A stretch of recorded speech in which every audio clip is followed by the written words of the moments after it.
Oh. Good morning. I'd like to call the Monday, October 21st Board of Zoning Adjustments meeting to order. We'll begin with roll call. Candace Forrest. Present. Todd James.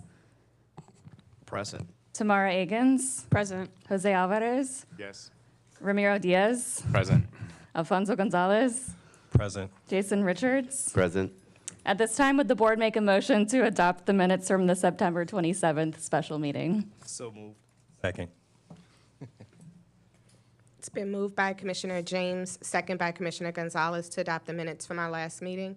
Roll call vote, Todd James, Yes. Tamara Eggins, Jose Alvarez, Yes. Ramiro Diaz, Yes. Alfonso Gonzalez, Jason Richards, Yes. and Candace Forrest, yes. 7 yeas, no nays, the motion carries. Thank you. Please note that the board will recess at approximately 1 p.m. if the meeting has not otherwise been adjourned, and they will reconvene at approximately 1:30 p.m. As a reminder to applicants, action that the board takes today will be released in the form of a disposition notice by October 31st and sent via email and mail to the applicant, as well as posted on the One Stop app for other interested parties. Requests that the board votes to approve must show compliance with any noted provisos before the case is finalized and granted final approval. One item on today's agenda has been withdrawn. Item 1, BZA docket 00124 for the property at 5505 Music Street. We'll now begin with unfinished business for variances. Will the chair please read the hearing rules for variances? Rules and procedures for public hearings for variance requests. The following procedures shall be observed during the hearing. Each speaker shall give their name and address prior to speaking on the proposal. The applicant or representative will speak first. The presentation shall be limited to a maximum of 3 minutes for each applicant or representative speaker, but in no event shall the cumulative presentation total by applicants or their representatives exceed 10 minutes. Proponents or persons in favor of the proposal will speak next and be allowed 2 minutes per speaker. Opponents or persons in opposition of the proposal will speak next and be allowed 2 minutes per speaker. The applicant or representative will be allowed a rebuttal. The rebuttal shall be limited to a cumulative maximum of 3 minutes. For an exceptional case, the time limitations may be extended by the presiding officer with the approval of the board. As the board deems necessary, the case may be acted upon at this meeting or deferred for additional information or review. If the case is deferred, it will be acted on at a subsequent meeting as provided by law. All proper parliamentary procedures shall be followed, including recognition of speakers, relevance of argument, and absolute prohibition of applause or demonstration. Standard of review. The Board of Zoning Adjustments shall not authorize a variance from requirements of the Comprehensive Zoning Ordinance unless it finds, based upon the evidence presented to it, that each case has satisfied the 9 criteria listed in Article 4, Section 4.6.f of the Comprehensive Zoning Ordinance. And really quick before we get started with the unfinished business for variances, this was posted online on the agenda, but the new business appeals, we are going to request their deferral. So anybody that's here for BZA 6224, for 2501 Tulane Avenue, for BZA 6324 for 7000 Jeanette Street, and for BZA 6424 for 911 Governor Nichols Street, we'll be asking for the board to defer those later at the meeting. You're welcome to still stay and give comment to the board, but we just wanted to let you know.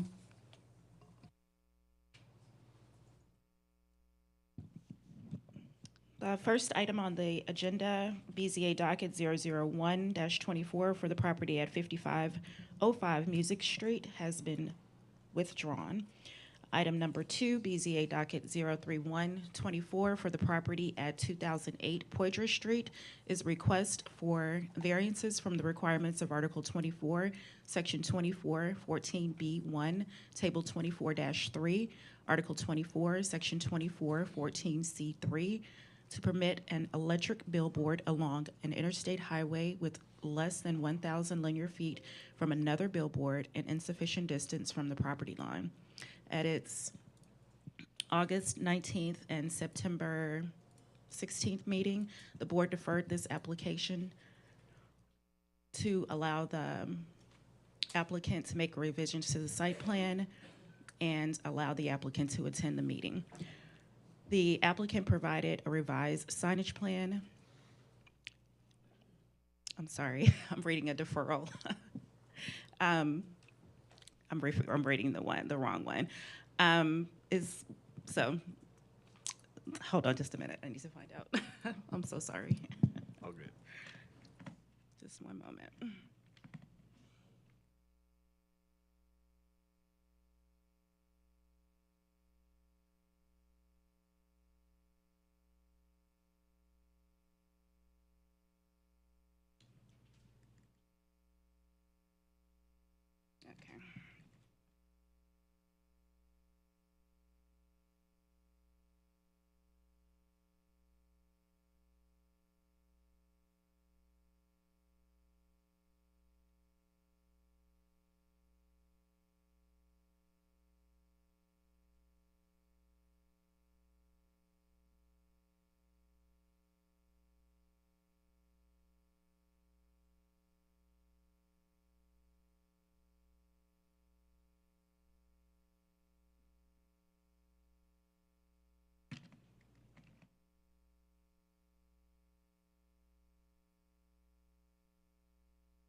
All right, my apologies for that.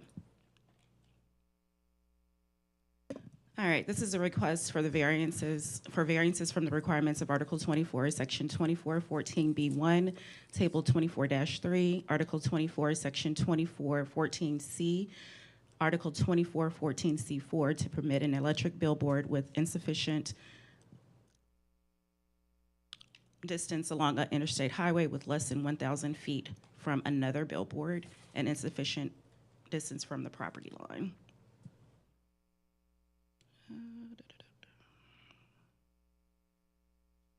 Based on this report, oh my gosh, this is not working.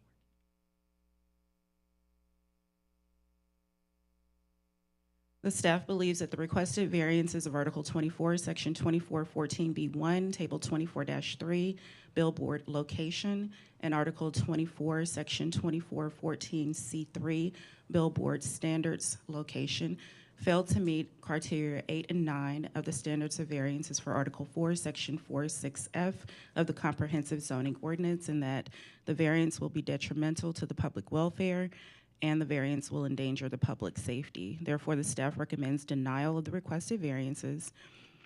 In addition, based on this report, the staff believes that the requested variances of Article 24, Section 2414C4, billboard standards location, failed to meet criteria 5, 8, and 9 of the standards of variances of Article 4, Section 46F of the Comprehensive Zoning Ordinance, and that granting the variance will alter the essential character of the locality, the variance will be detrimental to the public welfare, and the variance will endanger the public's safety. Therefore, staff recommends denial of the requested variance.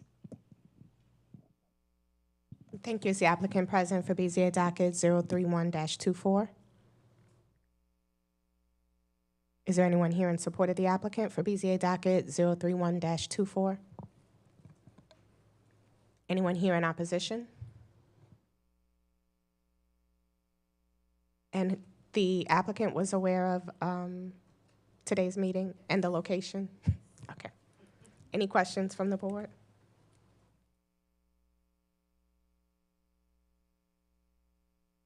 This was deferred once before. And what was the reason for the last deferral? Last deferral was to allow the applicant to attend the meeting. And that was at the other location, Yes. so.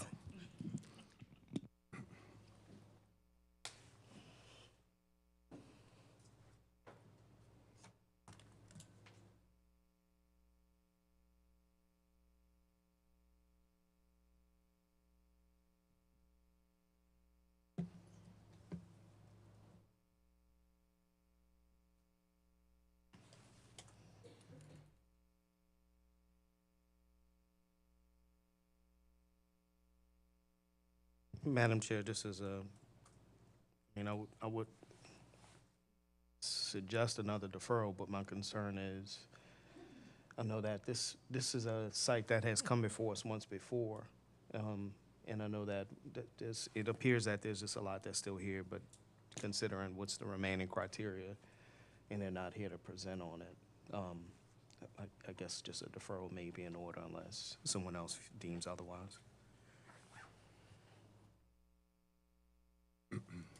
Any other? No, I was going to say I'm in agreement that I kind of have a handle on how I feel about this particular case, but without giving the applicant an opportunity to argue for their proposed variance.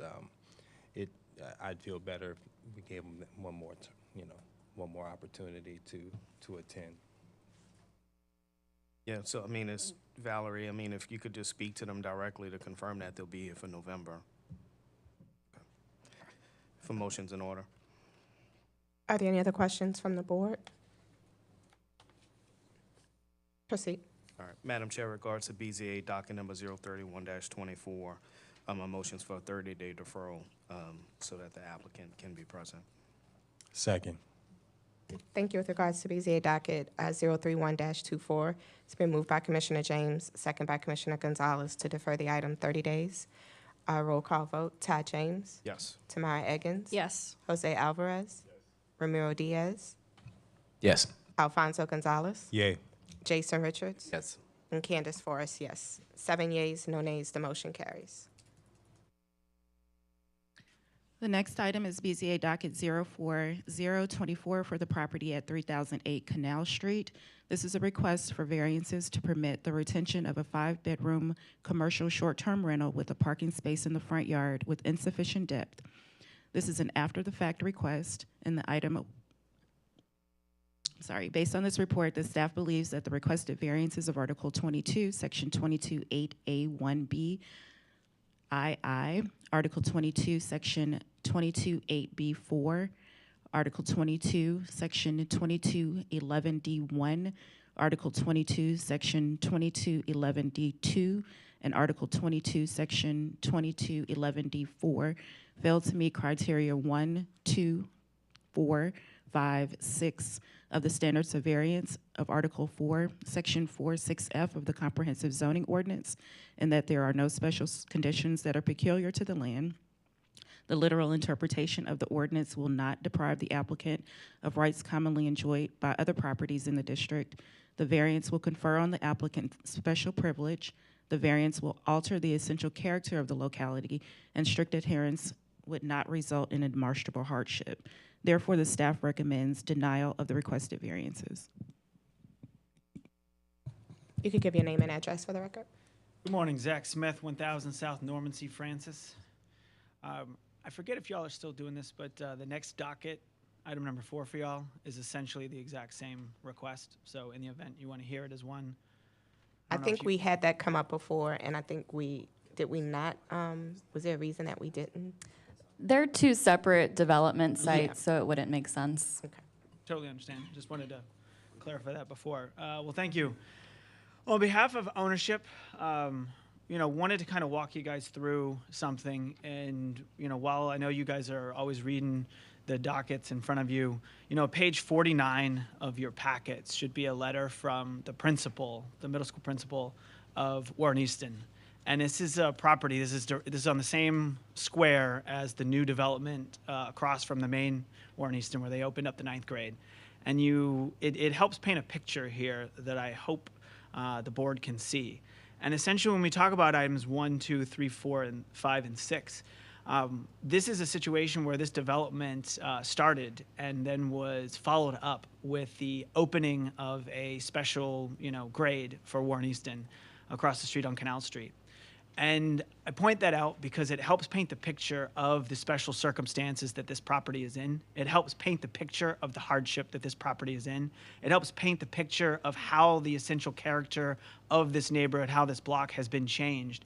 And it's one of the reasons, it is the reason why this development originally did not seek to have any sort of parking installed and has subsequently had to because of the nature of how, without a driveway, you essentially become locked out of that block with the school buses in the morning and the school buses in the evening.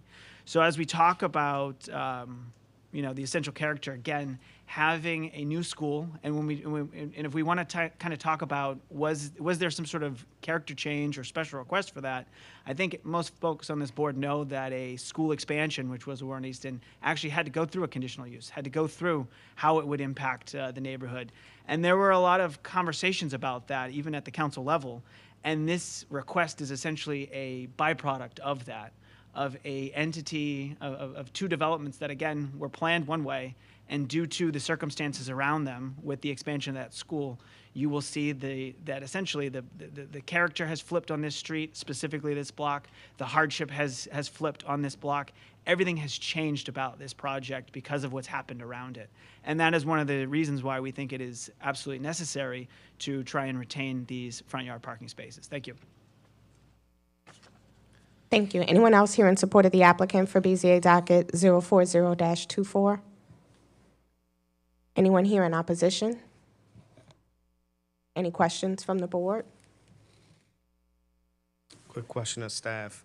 Just looking at what was provided as the survey showing the overlap, am I to understand that the pad is only 14 feet in depth?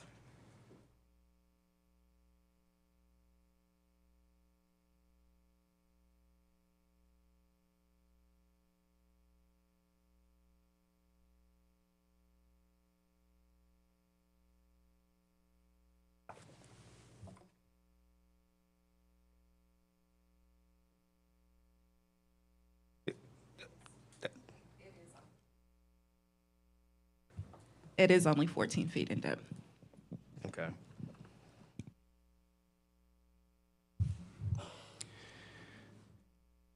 So again, it's just what's been the nature of, while I understand what the applicant's request is, addressing how we've handled it in the past, we generally can't grant the compliant parking stall to encroach into what is the public right-of-way. So whether the request is merited or not, the area that's being requested to be granted would cause an encroachment onto the public right-of-way that we can't protect against.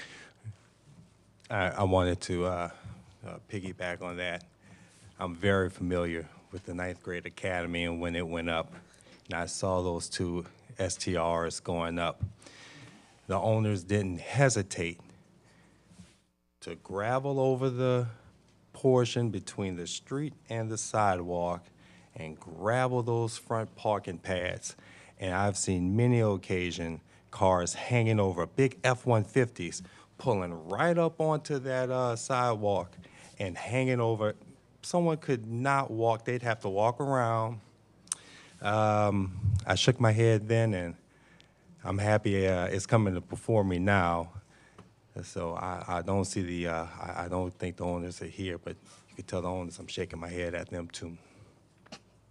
Understood. Yeah, the 14-foot front yard, I assumed would be a bridge too far, but we were asked to show up. So. Yeah, sure. I mean, you see it, and it's glaring with a car other than a Civic, maybe. But even then, you're literally, I mean, they had to do the curb cut so that a car could pull up into that front yard. But, yeah, that's no bueno. Understood. And just assuming you were hired after the fact on this, Yes. Yeah, absolutely. just clarifying. Any other questions from the board? For motions in order. Proceed. Madam Chair, in regards to BZA docket number 040-24, my motion is to accept the staff's recommendation for the requested variance, stating that the 9 criteria have not been met, and move for denial. Second. Thank you. With regards to BZA docket 040-24, it's been moved by Commissioner James, second by Commissioner Eggins to deny the requested waivers, finding that the 9 criteria have not been met. Roll call vote, Todd James, Yes. Tamara Eggins, Yes. Jose Alvarez, Yes. Ramiro Diaz, Yes. Alfonso Gonzalez, Jason Richards, Yes. and Candace Forrest, yes. 7 yeas, no nays, the motion carries. Next item. The next item is BZA docket 040. The next item is BZA docket 04124 for the property at 3016 Canal Street. This is a request to permit the retention of a 5-bedroom commercial short-term rental with a parking space in the front yard with insufficient depth. This is an after-the-fact request. This item was deferred at the August 19th and September 16th meetings. Based on this report, the staff believes that the requested variances of Article 22, Section 22.8A1BII, Article 22, Section 22.8B4, Article 22, Section 22.11D1, Article 22, Section 22.11D2, and Article 22, Section 22.11D4 failed to meet criteria 1, 2, 4, 5, and 6 of the standards of variances of Article 4, Section 46F of the Comprehensive Zoning Ordinance, in that there are no special conditions that are peculiar to the land. The literal interpretation of the ordinance would not deprive the applicant of rights commonly enjoyed by other properties in the district. The variance will confer on the applicant special privilege. The variance will alter the essential character of the locality, and strict adherence will not result in a demonstrable hardship. Therefore, staff recommends denial of the requested variances. Give your name and address again for the record. Zach Smith, 1000 South Norman C. Francis. Y'all have a full docket, so I will not make any other presentation. Thank you. No problem. So you just want to adopt your comments from the previous item? Please, please. Thank you. Anyone else here in support of the applicant for BZA docket 041-24? Anyone here in opposition? Any questions from the board? Madam Chair, if I could just echo the same comments from the previous item. Just again, this is the condition. The parking pad is what's proposed is encroaching into the public right-of-way, which would set a new precedent if we were to grant it. So if a motion's in order. Are there any other questions from the board? Proceed. Madam Chair, in regards to BZA docket 041-24, my motion is to accept the staff's recommendation for the requested waiver, but noting that the 9 criteria have not been met and move for denial. Second. Go ahead, Tamara. Thank you. With regards to BZA docket 041-24, it's been moved by Commissioner James, second by Commissioner Eggins, to deny the requested waivers, finding that the 9 criteria have not been met. Roll call vote, Todd James. Yes. Tamara Eggins. Yes. Jose Alvarez. Yes. Ramiro Diaz. Yes. Alfonso Gonzalez. Jason Richards. And Candace Forrest. Yes. 7 yeas, no nays. The motion carries. Next item. The next item is BZA docket 042-24 for a property located at 1304 St. Charles Avenue. This is a request for a variance from the provisions of Article 15, Section 15.3.A.1, Table 15-2, and Article 22, Section 22.4.A, Table 22-1 of the Comprehensive Zoning Ordinance to permit construction of a mixed-use development with insufficient lot area, excessive building height, and insufficient off-street parking. At the August 19th BZA meeting, the board recommended a 60-day deferral of the request in order for the proposal to be heard at the September 18th Design Advisory Committee meeting. The site is located in the CPC Character Preservation Corridor Design Overlay District, which triggers the need for Design Advisory Committee review. The applicant presented this request at the September 18th DAC meeting. The request was approved and unanimously adopted, subject to 6 provisos. The applicant is proposing to construct a 5-story residential building with a retail white box space on the ground floor and residential units on floors 2 through 5 at the petition site. The proposed structure will provide approximately 14,737 square feet of gross floor area and measures 72 feet 6 inches in height with 5 stories. The proposed structure includes 4 multi-family dwelling units. Each unit requires 1 parking space and 2 off-street spaces will be provided. Therefore, the request includes a waiver of 2 parking spaces. Based on this report, the staff believes that the requested variances of Article 15, Section 15.3.A.1, minimum lot area, and Article 15, Section 15.3.A.1, maximum building height, fail to meet criteria 1, 2, 4, 6, and 7 of the standards for variance of Article 4, Section 4.6.f of the Comprehensive Zoning Ordinance, and that there are no special conditions particular to the land. Literal interpretation of the ordinance will not deprive the applicant of rights commonly enjoyed by other properties in the district. The variance will confer on the applicant special privileges. The property regulations will not result in a demonstrable hardship, and the change is exclusively for the convenience and profit of the owner. Also, based on this report, the staff also believes that the requested variance of Article 22, Section 22.4.a, off-street parking fails to meet criteria 6 of the standards of variances of Article 4, Section 4.6.f of the Comprehensive Zoning Ordinance, and that the property regulations will not result in a demonstrable hardship. Therefore, staff recommends denial of BZA 042-24. Thank you. If you could give your name and address for the record. Yes, sure. Peter Sparrow with GOAT, 900 Camp Street, Suite 314. As it was mentioned in the staff report, we were here on August 19th. We appeared at the September 18th DAC meeting, which was noted that they gave us approval with 6 provisos. We reviewed with the owner, and they are okay with making all of the updates to meet those 6 provisos. So we're in the process of updating our drawings. We feel like we'll have that back to DAC this week, which should satisfy all the provisos that were part of their agreement.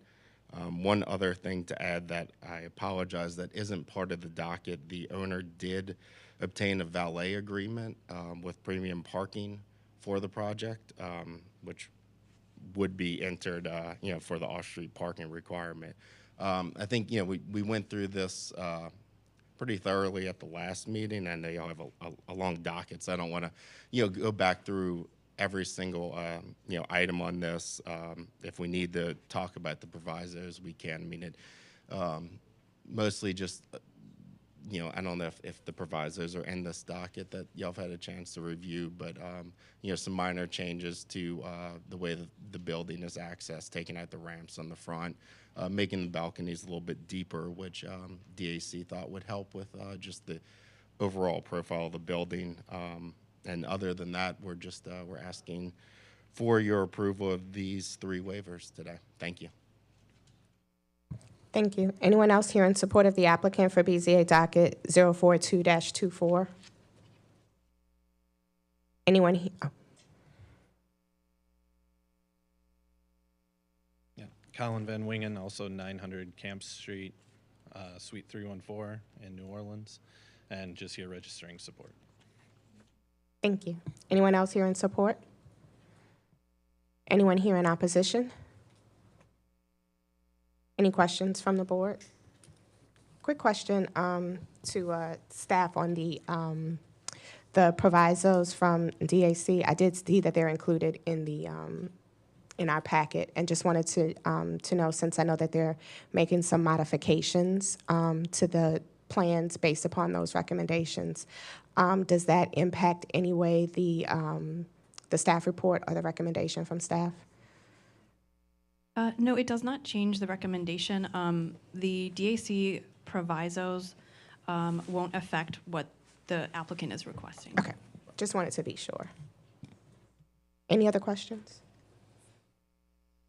My question is actually, so Peter, just kind of along those same lines, understanding what the comments were from DAC, especially with the change in ramping along the front of the building, does that change any of your primary massing on the front facade?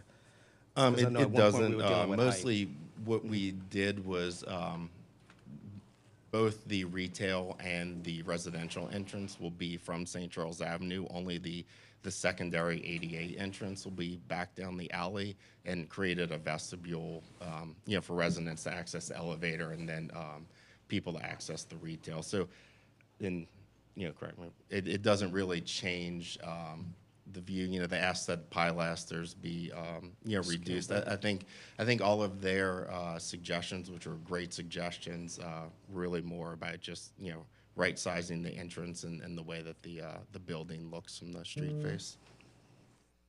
So on the HDLC comments, because a lot of it's covered in the report, but I just want to make sure we cover all bases on it. Was there any general commentary from HDLC regarding the overall massing and its screening of the top floor? I feel like at the meeting, it was somewhat brought up about the actual massing, the height of the building, but it was kind of deferred to BZA for the, they were talking about, okay, so you're presenting to us a building that is this height. We understand that you have a, request for variance to the height. We're going to talk about the building as if this is what you're presenting and make our comments on what the best design would be for a building of that height if BZA approved it. And if I said any of that wrong, please correct me. And I think we were glad of that because, obviously we can't speak to what the building may or may not be Right. since it's before two different boards. So I So- think we did the best. That's correct, You do- yeah. all right. It was clear that the committee could not make any decisions on the height, so that has no But they bearing took on into this. account everything as it was proposed, including that top floor with the setback Correct. condition. All right, cool. Yeah, I think that kind of goes along with what my concern at the last meeting was the height and getting past the 9 criteria because the overrun and all that stuff is because you have an occupiable roof. So if it were not occupiable, the building wouldn't be before us necessarily. You could get the elevator to work without that much overrun. So I think that's my only heartache. So. Right. But with consideration, I think I'm not trying to lean on their decision, but if there's some level of consideration, understanding that who does review that package from that group, I do look at it in a slightly different light in terms of they're not concerned about perception of how that top floor being occupied, because it's pretty much just restrooms and the elevator, correct? That's correct. And the pool deck. And Well, then yeah, the pool deck part, restrooms. I'm less concerned Right. about that piece, but more the enclosed building structural element of it. Right. Yeah, just So- the bathrooms and, and the access storage for the pool are the only 2 items up there other than the elevator and stair overrun. Okay. And just to be clear, the committee did comment on excessive height and the massing, but it's not their role to proviso that. Of course. So, yeah, those concerns did come up as well. Right, and that's why I was asking the earlier question. When they reviewed it as a total mass, including that top floor, and if there was any hesitancy was the reason why I was asking that earlier Right. question.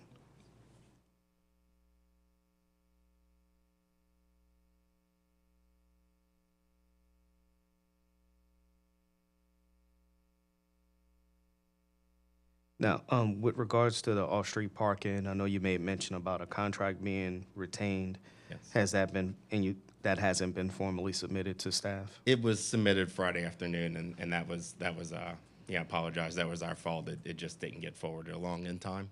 Yeah, it came in just after 5 on Friday, so we can send that to you. Don't give them a hard time. Designers like to work late on Friday.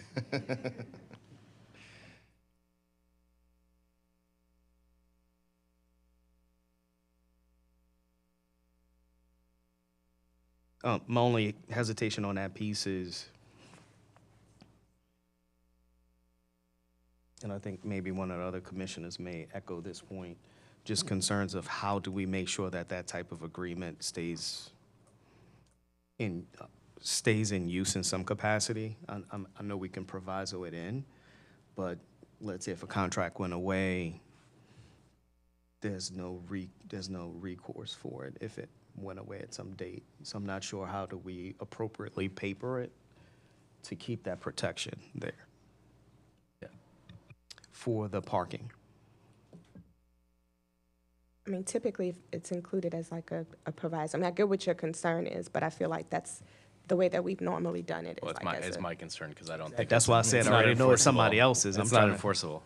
But if, just speaking, the other devil's advocate on that is, it's an apartment complex, and if they're trying to rent out these units, they would want to have a parking place. So, but it goes back to the lease issue and whether the city can actually enforce a lease.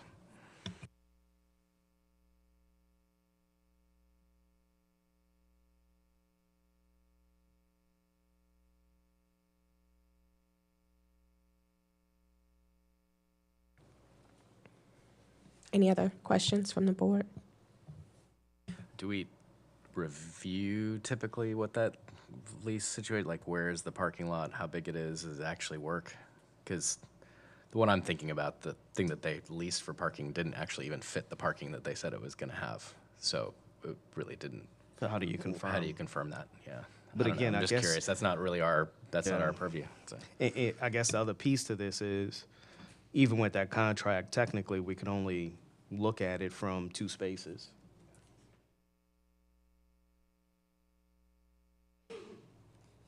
So it's a catch either way. But I mean, we are talking about 2 spaces as opposed to 30. How many units on a complex? There's 4 units. So that's why the waiver of 2. It's 4. Yeah, sorry, 4 and 4.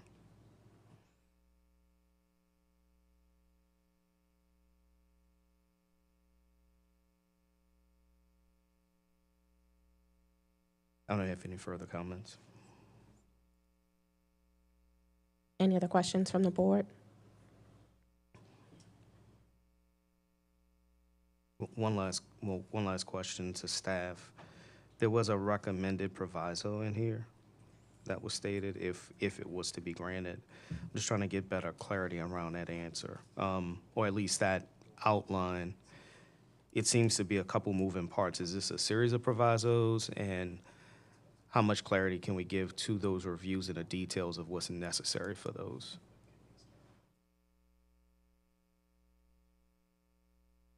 Because I'm wondering if the standard 3 provisos is sufficient with adding 1 for parking. Does it speak to the same intent of that recommended proviso? Defer to Emily on that. The reason that we had the suggested proviso is just to capture the final approval from DAC as well, so that we stamp the same plans that they stamp. We did have a similar proviso a couple of months ago regarding parking. And let me just pull that up.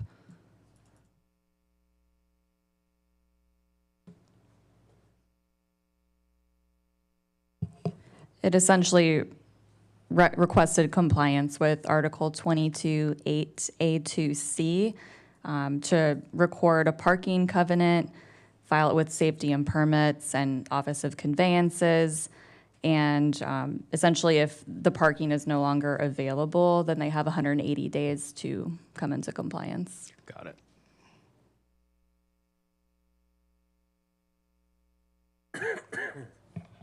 I think what I'm struggling with is how this comes in and meets some of the other projects we've seen on St. Charles, right? The height is the height, and then we're adding more for elevators and overruns because we want to have. So I think, and looking at the context of the street and what else is there, I'm kind of curious, how does this fit into the sort of the plan for that end of St. Charles, and did the DAC comment on that at all, or how does? I know there's been some studies of massing. I'm trying to look at it in the context of the whole street, and I'm only seeing the one block here, right? So Yeah. I've got Delmonico's and then the bank building, and so it's not like it's in a row of 2-story buildings anymore, right? There's not that context anymore. Right, and I think we had asked last time for that context image to be updated so it was more true to the total street context. I mean, I see one image that appears to be updated for that block. That's on page 53, I believe. And so I'm looking at it in the context of that, and knowing the street, and knowing, that the next block has a bunch of lower buildings, and then the next block has some taller buildings. So it's kind of and what I'm going with this is just the 9 criteria part for the rooftop is where I'm struggling a little, but I could also, once you go to 60, what's another couple of, I'm thinking about it urbanistically and whether it, there's so much other tall stuff around there that I'm just curious how city planning, and did they have any comments on it? Because this is really the larger context of that street and how this fits into that. And So only because I've probably been on both sides of these conversations, and either here or on the industry side, it's interesting because you do look at how you can still grant the access of a rooftop and have some level of accessibility, right? But then the nature of the code prohibits you from the occupied space, which at the end of the day, all they're doing is building out the space that would make this ADA compliant, technically, by having, I mean, while you could still use a restroom to get to a lower floor, I'm assuming if you brought the restrooms to a lower floor, that then eats into one of the units, Right. correct? Right, and I'm not sure what the adjacency requirement for pool to restroom is, and I'm not even sure that they have that. I don't want to. I don't think they have it, but it's just from a practicality standpoint of a space, right? So you're gonna end up carving away square footage from a lower floor in order to grant the accessible restrooms versus keeping it on the same plane so it is technically granted for that open space and how it would function. So it's kind of the nuance of, we want to promote open space on rooftops, but then we're not gonna allow for accessible restrooms to be on that same floor. So it's kind of like this catch-22 of, when we deal with these occupied rooftops, how do we deal with that delicate balance? Now, the other piece to this is, if I understood from what happened in DAC and how they reviewed it, yes, it is excessive in height, theoretically, but it's also set back enough that it is not technically viewable from the right-of-way, or did you look, Correct, that's yeah. the line of sight? Yes, so the elevator and the first stair, would be the first thing that's back from the face of the building. Then you get into the restrooms, and the second stair, which again, code requires that you have both stairs go to the roof. At the face parapet, and again, not trying to downplay that, obviously it is over 60, but the 72.6 is the height that's at the bathrooms, whereas at the parapet, you're still above the 60-foot, but you are a little bit lower. That 60-foot is also taking into account the required 3 feet above base flood that's needed. So again, if you were starting, truly at 0, you would be closer to the 60. If your 0 matched your BFE, matched your finished floor, Right. what would be the height of the parapet? It would be right. It would be at 60? It would be at 60. All right. So essentially, the primary. Little less. So I'm doing their math right. Or no less. Yeah. Yeah, I mean, if it's Well, yeah, 36, yeah. if it's truly So, 36 above curb. Yeah, so it's really the bathroom and the just exit stairs and So, yeah, okay. And just to the is it the convention center thing next to the Eiffel Tower building? How does this relate in scale to that? CVB. NOCV. Yeah, I do know what you're talking about. Is that the same? I CVB don't, is- unfortunately. I'm just trying to get a scale Yeah, because no, that I building is understand. also narrow and tall and deep. And I Yeah, was it's just trying to narrow, get and a then it sense kind of of goes how, L-shaped in the Yeah. back. and just to get a mental Yes, I image of what that looks apologize. like. I think just, we didn't want to go too far down because obviously you could grab a bunch of buildings that are much taller. There's some Well, it's- apartment buildings, from. I mean, it's a really unique site, and looking at the context, and so and where you're going to see it as you're coming down St. Charles, with the balcony wrapping the corner. I know we're getting into design world here, but I think it helps mitigate that Well, and that feeling, was and one of it'll the- feel like it's part of the boulevard, right? So that's And my that was concern. one of the comments about making the balconies 4 feet rather than 3 feet is to try to give it, So again, and a great comment from DAC and something we're going to take into account. It will help, give that massing of the balconies a little bit more, and make them more useful. So, we thought all the DAC comments Christopher were Alexander good. would say 6 feet, but that's, anyway, all right. That's I tough on think a I'm site done. this narrow. That's funny. I'm glad you brought up that point on the CVB piece. What's ironic is how the two facades actually almost match each other in terms of aesthetic in the latest iteration of it. So, I mean, it is kind of tying into design context. In general massing, they actually have their penthouse condition a setback as well, so. That's why I was looking for that example. 'Cause Yeah. That's a, Good reference point. yeah. Cool. Madam Chair, for motions in order. Are there any other questions from the board? Proceed. Waiting on it to load back up, sorry. Madam Chair, regards to BZA docket number 042-24, I really want to take into consideration a lot of what was discussed just now and appreciation for what was at least addressed in some capacity at DAC. But more importantly, I'm going to add additional language to the nature of how the penthouse conditions in some of these buildings, because we do try to, the master plan talks about promoting rooftop accessibility, but it doesn't take into account ADA accessibility in terms of occupied spaces that could be allowed within that plane. So you almost fall, it almost counts against you in the development that it will count against the floor if you're gonna activate a rooftop, while still respecting the overall scale of what's along that St. Charles corridor. So with that comment and understanding what was provided by the applicant regarding the 9 criteria, my motions for approval of the requested waivers for Article 15, Section 15.3, Point A, Point 1, Table 15-2 for minimum lot area, Article 15, Section 15.3, Point A, Point 1, Table 15-2 for minimum building height, in Article 22, Section 22.4.A, Table 21-1 for off-street parking. As I stated, the 9 criteria have been met, and I want to acknowledge the 2 provisos that was provided by staff outlining the next submittal requirements. Second. Thank you. With regards to BZA docket 042-24, it's been moved by Commissioner James, second by Commissioner Gonzalez, to grant the requested waivers, finding the 9 criteria have been met, and adopting the applicant's submission as well as commentary from today in support of establishing that the 9 criteria have been met and subject to 2 provisos. Roll call vote. Todd James. Yes. Tamara Eggins. Yes. Jose Alvarez. Yes. Ramiro Diaz. Yes. Alfonso Gonzalez. Yay. Jason Richards. Yes. Candace Forrest, yes. 7 yeas, no nays, the motion carries. Next item. Thank you for your time. The next item is BZA 04324 for a property located at 3001, 3003 Donnell Street.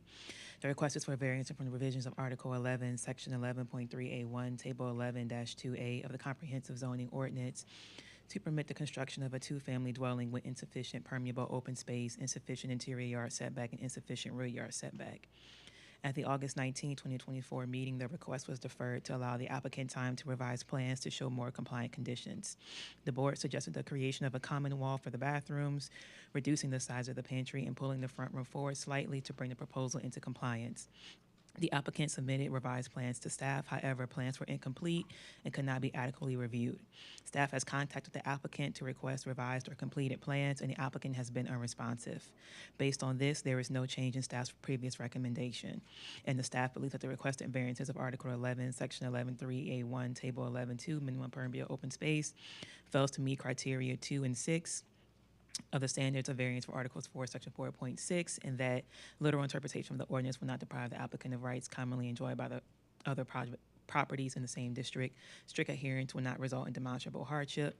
The requested variances of Article 11, Section 11.3A1, Table 11.2, interior side yard setback, fails to meet criteria 6 of the standard of variances for Article 4, Section 4.6, and that strict adherence will not result in a demonstrable hardship. And requested variances of Article 11, Section 11.3A1, Table 11.2, rear yard setback, fails to meet criteria 2, 5, 6, 8, and 9 of the standard of variances for Article 4, Section 4, and that literal interpretation of the ordinance will not deprive the applicant of rights commonly enjoyed by other properties in the district. The variance will alter the essential character of the locality. Strict adherence will not result in a demonstrable hardship. The variance will be detrimental to public welfare or injurious to other properties. The variance will impair the adequate supply of light, air to adjacent properties, increase street congestion, increase of danger of fire, or endanger public safety. Thank you. Is the applicant present for BZA docket 043-24? Is there anyone here in support of the applicant? Anyone here in opposition? Any questions from the board?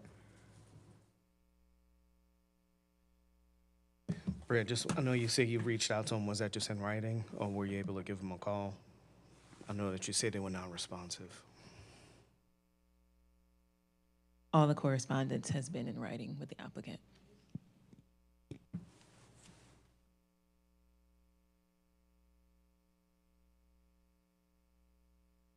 Bless you.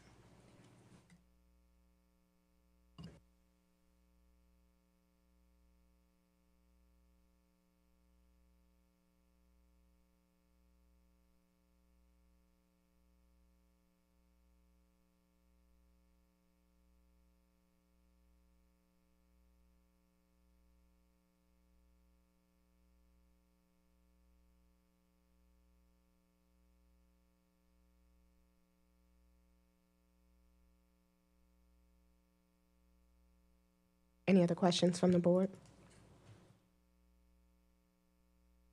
For motions in order. Yes, proceed. I think, just to give this one more extension on this one, but after that, they need to at least be present or move on. With regards to BZA docket number 043-24, my motion's for 30-day deferral. Second.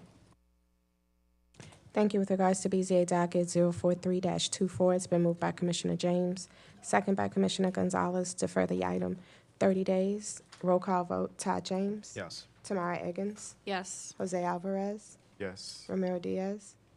Yes. Alfonso Gonzalez. Yay. Jason Richards. Yes. And Candace Forrest, yes. 7 yeas, no nays, the motion carries. Next item.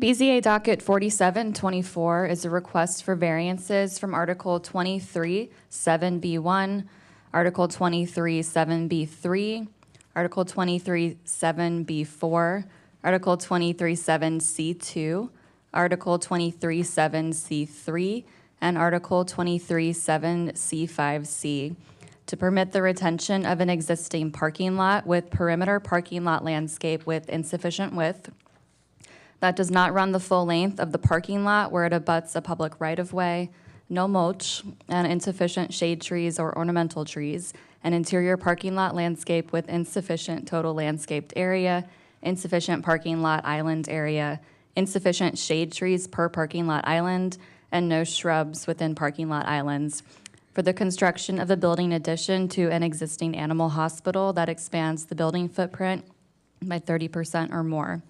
Staff believes that the requested variances of Article 23, 7B1, perimeter parking lot landscape width for Washington Street and the Eve Street sides, Article 23, 7B3, perimeter parking lot landscape mulch requirement, Article 23, 7B4, perimeter parking lot landscape trees on the Washington and Eve Street sides, fail to meet criterion 6 of the standards for variances of Article 46F, in that strict adherence would not result in a demonstrable hardship.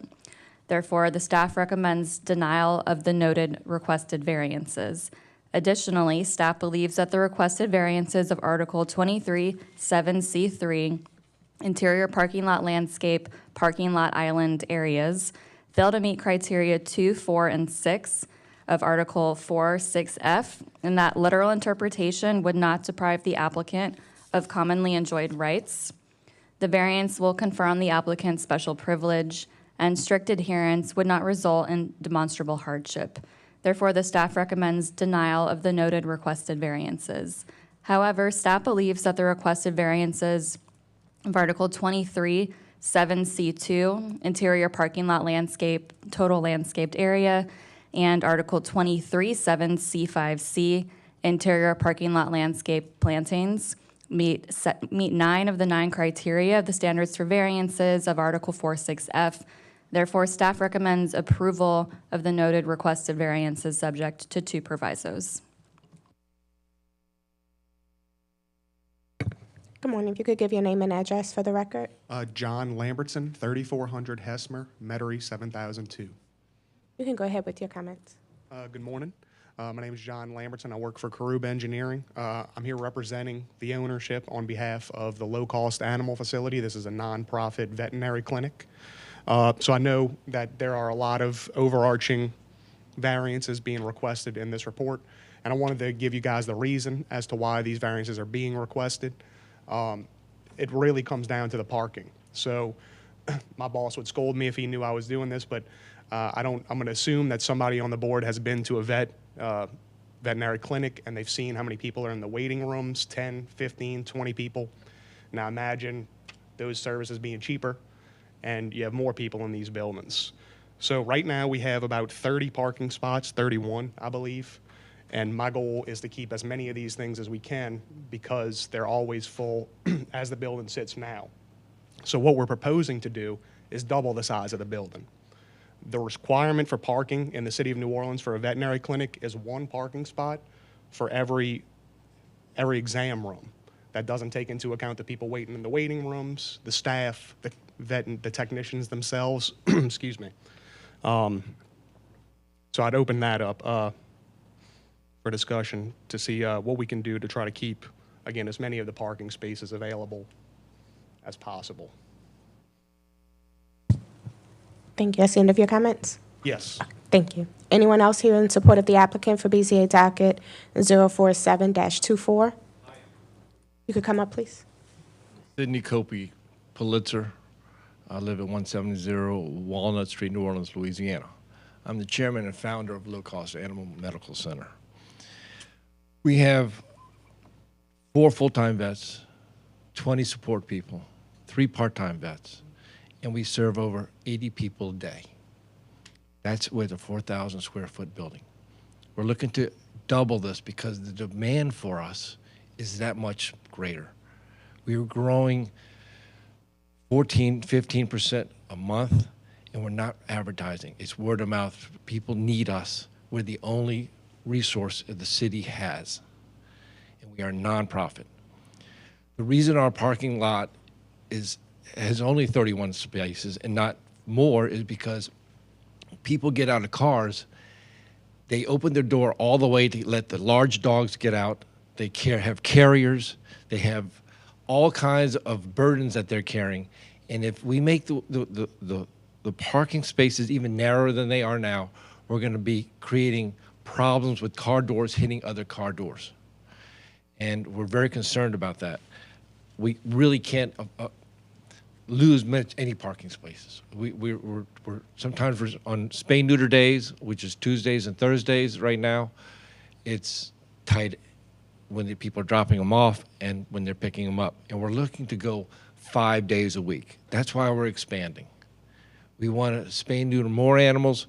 We also want to open up an urgent care so people can come in and get great treatment for animals that are really harmed. And we want to expand our dental suites. So we're really helping a lot of people. Last year we helped over 22,000 people, and we're looking to expand this year to more than that. And when we open up the annex, we hope to double that, the capacity as well. Thank you very much. Thank you. Anyone else here in support of the applicant for BZA docket 047-24? Anyone here in opposition? Any questions from the board? I would like to also comment that all of our neighbors are in support of us. And when we had our meeting, no one showed up. Our neighbors like us. We add to the neighborhood, and we really help keep the cars off the street and not blocking what they need for their own people's parking. Thank you. Thank you.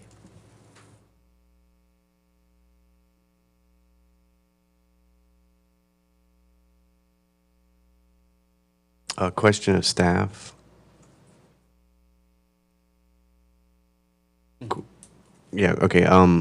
Sorry, that's right, that's Emily. What is the minimum required under the CZO for the expansion? Are you asking about the? Minimum parking. So I presume they're exceeding the minimum parking. They do exceed the minimum parking, but it's an existing condition. So no additional parking spaces are required, and they can maintain the spaces that they have. Okay.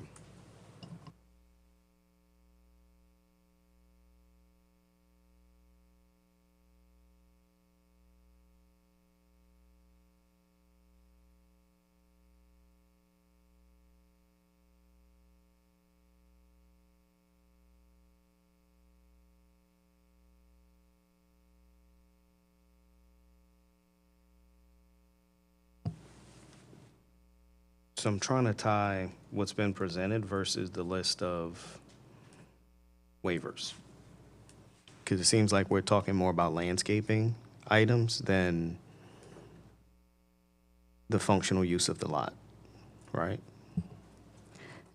Generally, yes. The request is specific to the landscape requirements. The applicant, of course, makes an argument that it would impact the number of spaces they provide if they had to comply. Our staff in the report we had suggested that the size of the parking space widths could be reduced to the minimum requirement, which is 8.5 feet, and the applicant has expressed, a challenge with that. So it's the mix of if you went down to the narrower stall in order to trigger some of these requirements, I'm assuming with the islands. Yes, the suggestion with reducing the width of the parking spaces was so that the parking lot islands could become compliant. They could increase in size to meet that minimum square footage requirement. And also, some of the perimeter landscape areas could be widened to meet the requirement as well.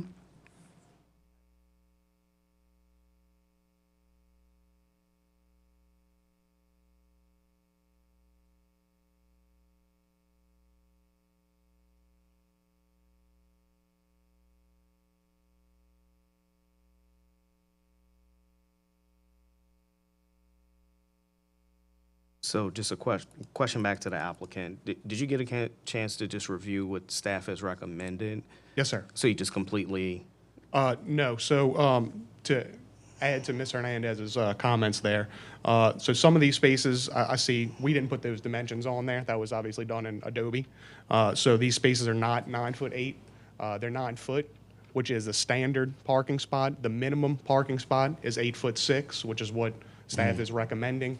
And the maximum parking spot is 9'6". So it's a foot more than what staff is recommending. But again, ours fall somewhere in between 9 foot and 9'6". 9 foot is what we called out on the original design for these plans. Obviously, when you get a striper out there with a can of paint, some of them may be 9'2", 9'3", but generally they're supposed to be 9 foot stalls. okay.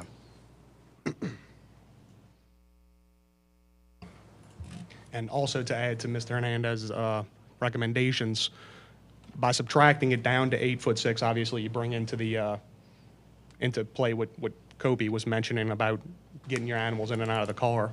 But also that's not going to accommodate all of the landscaping requirements therein.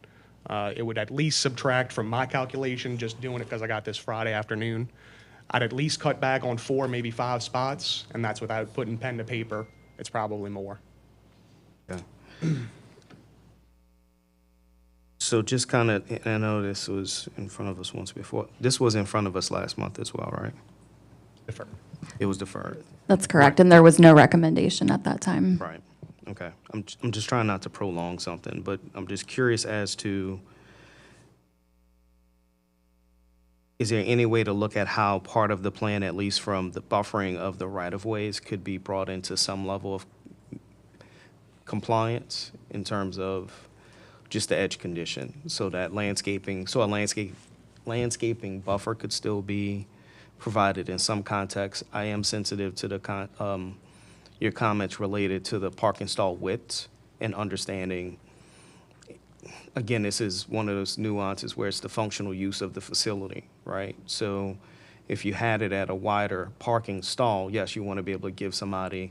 If you come into a vet, you're probably coming with an animal that has some limited mobility. So getting in and out of a vehicle is going to be problematic, right? Of course. So to get more specific with what you're asking, are we talking about on Washington or Eve Street, both? both Okay. frontages. So, yes, to kind of elaborate on that point, we could measure those parking spaces 20 through 25 and see what I can gather out of there. There is that little buffer at the edge of parking space 20, if you see down there along Washington Street. I could try to elongate that and give another couple feet in there, which would open that corner up as well to the buffer. And then Eve Street, if you're looking at my plans, there's that honeycomb pattern on along Eve Street Yep. at the top left. That was proposed as permeable parking, but we would be willing to do landscaping in that area as well. And then, yeah, obviously, whatever we need to do in the right-of-way is fine as long as it doesn't detract more from parking. I'm mainly worried about spot, that's 21 at the top right. I can't see, I'm on a 8.5 by 11 here. No, you're fine. The only thing I'm gonna mention, let's see, you got 20. So there's a number 20 twice on here, but there's a 20 at Washington versus the 20 at Eve Street. The only issue with the honeycomb component of what's hatched on the plan I'm not sure if that's gonna meet the minimum standards for it to be a parking area unless it's just 90-degree parking along one part of it. So just look, I would strongly advise, just look at the plan to see how it can be marked up to at least help to provide some level of compliance and figure out what is that happy medium in terms of what we really need to have, but still strongly look at what is the limitations on some of the landscaping materials as referenced in the staff report. Let's try to eliminate what we can and just come up with at least some type of a modification for this site. Understood. And yeah, we have looked into the codes and tried to accommodate. Again, the problem with the codes, with the landscaping requirements on the interior parking lot, is that every 10 spaces. I'm less concerned about those. I'm only concerned about at the right of way. Right. Okay. I'm not concerned with the islands either. Yeah, again, I mean, with that. Here's the thing. This is a retrofit of an existing site as opposed to a new site development. So that's where I'm kind of, I'm individually struggling with kind of how we're looking at it through this lens. I know we're trying to help increase permeability, get it, totally get it, but also understand there's some limitations in terms of what you can really do based on the proposed use for the facility. So just, that's why I made the mention earlier, just at least, and look, I'm only speaking for Todd, I ain't the whole board, all right? So even though I sit up here and run my mouth all day. Facts. Thank you, Chairwoman. I know she would echo that. But just look at it through buffering it from the right of way. Yeah, and then I was just noting that, and I'm looking at aerial imagery, so I don't know how this works, but is it a drive-through condition where you can come out, or are you guys making it that with the renovation? No, it's existing. You can come into Washington and exit on exit Eve on Street or Eve. vice versa. Right, right. So, I mean, it's a pretty wide zone through there for getting through, which should help, I think, people moving through the site. And so, yeah, I think I'm with Todd on if there's anything that you can do in those little triangle residual spaces at the edges, but I mean, in terms of like the goal of getting trees into a parking lot is for heat as well as for water, and so it's a pretty big lot. But I see where you guys are coming from, so I understand. Yeah, I was just gonna mention that it looks like your driveway is 25.9. Yeah, give or take. Again, it was an existing driveway for the old Coast Bank, I believe it was. So we just married our project into the existing site. Yeah, so, 24 is the minimum, so you have a 1.9 technically there. It might, not be perfect or so. Yes. Yeah, 24 is the minimum driveway lane, so we have a little bit more. But again, my problem with that is that's just the driveway lane. We're talking about cutting back from Washington, which we could see how much space we get from spaces 20 through 25 on that little triangle. Again, I guess I'm just trying to find out where the board stands on how much more green space we're cutting into, in particular from Washington. On Eve Street, it looks like we have some room that we can work with over there. I mean, just at your stall number one, it could almost become pretty much of a sketchy navigation to get into that stall. So if you just look at stall referenced as one and how to maybe block that off to make that to make that landscape area, that may actually make a safer turning condition for you into your first parking stall. Yeah, that's the one I was looking at too, and that's a spot where you could put a tree. I wouldn't put a tree where those oaks are. Nope. So I think. And yeah, something that would go in one. So what you're not seeing here on the plans is along the property line is a big warehouse. Mm-hmm. I don't know if you see that on GIS. So putting a tree there would hit the warehouse on the corner. I'd have to look at it. But again, just look at it from a landscape. Yeah. I mean, there's so many different ways you could look at landscaping. Understood. No, that first parking spot is the one, it looks challenging to get in and out of anyway. So, and that, you've got room there, and that'd be a great place for a shade tree, and that could at least knock one of those concerns. And then the other side, catty corner, like the site, the one that you recommended on Eve Street, and that would at least help with, the Washington, used to have more oak trees along it. It's you could help mitigate that city wholesale liquor yard, which is a really big empty parking lot. So, I think that would be great. Yeah, just look at your, because you have your turning apron coming off of Washington, and how stall one basically is just way beyond the turning radius. I think even if you just eliminated that singular stall and just brought that as a part of the landscape buffer, you could still put something low shrub just to Yep. help screen at the end of the day, this is about screening vehicles at the same time. Of course. So I think if we can at least provide that as some type of coverage, it's help you. Yeah. Yeah, and just to echo those comments, these perimeter landscaping exercises will go a long way to getting you there. Looking at some of the notations, especially the stuff with the island areas and the interior landscaping that really would require you to cut down on some of those spots. I'm personally a little sympathetic to keeping those spots for the oral arguments that you guys have presented, but, you know, chopping off one, looking hard look at Eve and some of the comments that Commissioner James has already made would help get you there, and in my opinion, you know, just spitballing. Yeah, and in your unmarked, the sort of the area that's marked with a honeycomb, there's already a tree there. Yes. So, I mean, Yeah. count that one.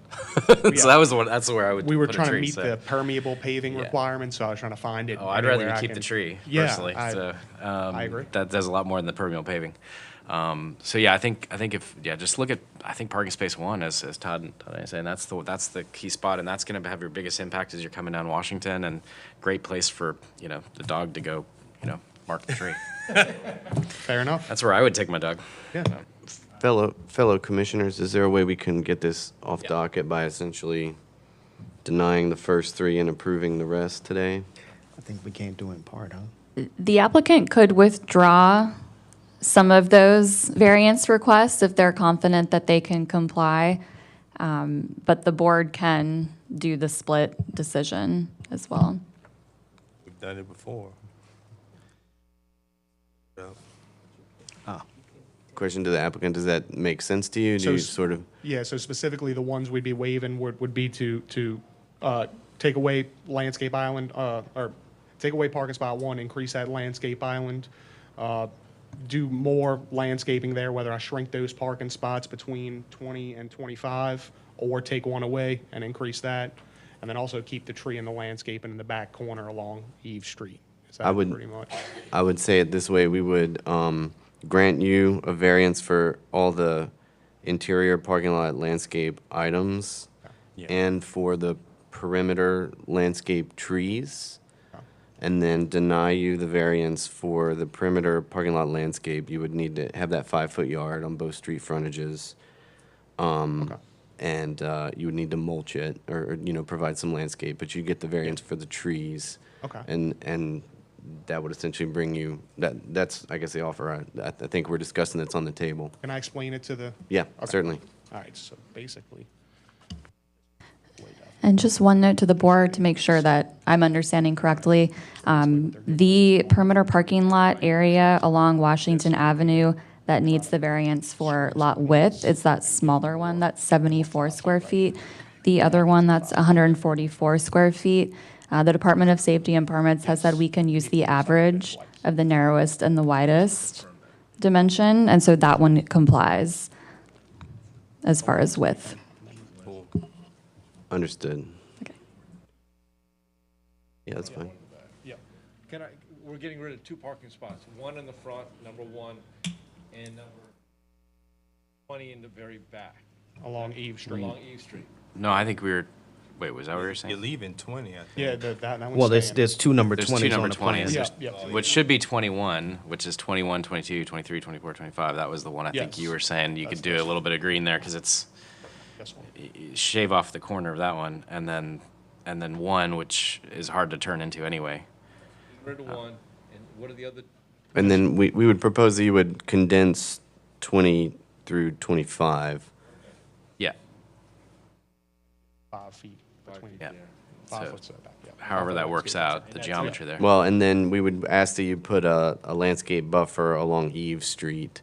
And so you would be able to add spaces that would be essentially parallel spaces, but you wouldn't have, you don't currently have the space to really pull in there anyway. Right. So, Well, you've already got, I mean, there's the 6'10" green space on the right, and then there's an Yeah. existing one that matches currently that's not showing in the plan. Right. It's got a tree. So I So- think, So that one's already accommodated pretty much. I would just show it on the plan. Yeah, yeah, show the just plan. show it as a yard, Yeah. essentially, a 5-foot Yeah. yard. and then it So would be, just and then the refine one tree that I would argue for is the one on Washington. At one. At one. If that would be a good place to put a tree to help close out that canopy there. And would, Number one, consolidate the other 5. yeah, so that would be the shade tree, and that's Article 23(7)(b)(4) is the tree. But, I mean, does that, do we know that that satisfies the requirement, or would just grant them the waiver? We would be fine with waiving the So grant. that's my only apprehension. We're usually trying to do it on the fly a little it's bit. tricky, I really do, just my preference is to allow them to go mark it up so we can visually see it, make sure it's in compliance with what we're thinking. I like the direction. It's just, Yep. feels safe for it to pop back up Yep. Yeah. for second consideration because it ended up being something different. Is there any way we could do it administratively so we don't, no? No, I mean, because it still will require a waiver in some capacity, Right. otherwise it's a 100% compliance thing, yeah. So we'd have to come back. Okay. You'd Alright. be coming back in 30. We'll see you on 30. Board might also wish to table this item until later in the meeting. It's up to you. I would rather see a document. Be here all day. Seeing it too many times in the past, we've tried to do it. I mean, and that's the thing, like, once there's a second of like, maybe. Okay, yeah, you got all the No, you experience. spot on, no. Yeah, okay, good. Don't take that the wrong way. No, not at all. Madam Chair, is a motion in order? Yes, proceed. Are there any other questions, I'm sorry, from the board? Yes, proceed with your motion. Okay, regarding docket BZA 47-24, I move to defer the matter for 30 days. Second. Thank you. With regards to BZA docket 47-24, it's been moved by Commissioner Richards, second by Commissioner Diaz to defer the item 30 days, giving the applicant time to make some modifications. Roll call vote, Todd James, Yes. Tamara Eggins, Yes. Jose Alvarez, Yes. Ramiro Diaz, Yes. Alfonso Gonzalez, Yay. Jason Richards, Yes. Candace Forrest, yes. 7 yeas, no nays, the motion carries. Next item. Thank you.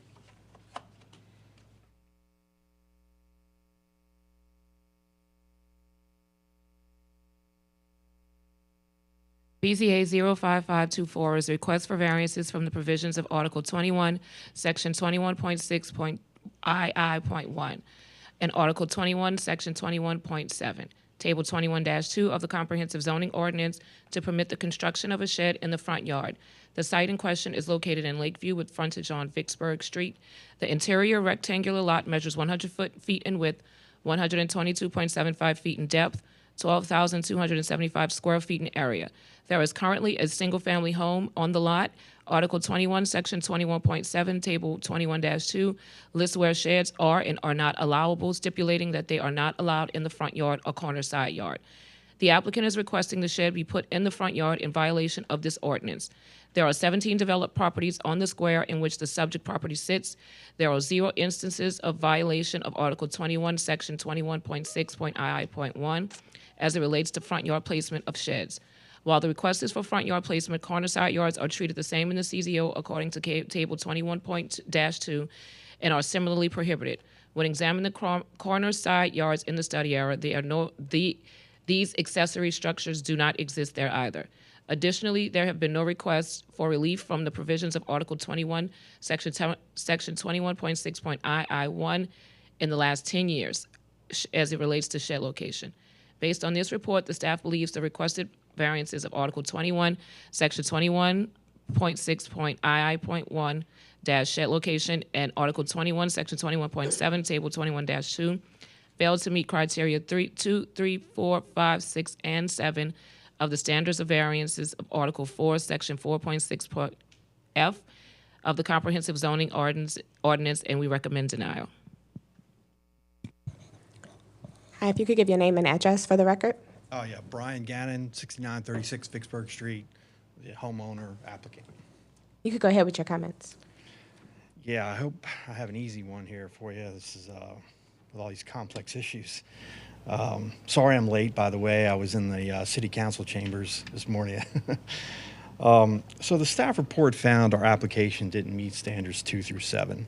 Starting with 2, our home was sited in 2014 to preserve 2 live oaks, resulting in a small backyard. Shed placement in the existing backyard would violate setbacks, among other issues to be discussed. Therefore, the right deprived is not having sufficient exterior storage, which is enjoyed by adjacent and vicinity property owners with an adequately sized backyard. I understand the purpose of that standard. I agree that if the shed were located near the street or in a place in which view of the home was blocked or otherwise diminished curb appeal, then the variance should be denied.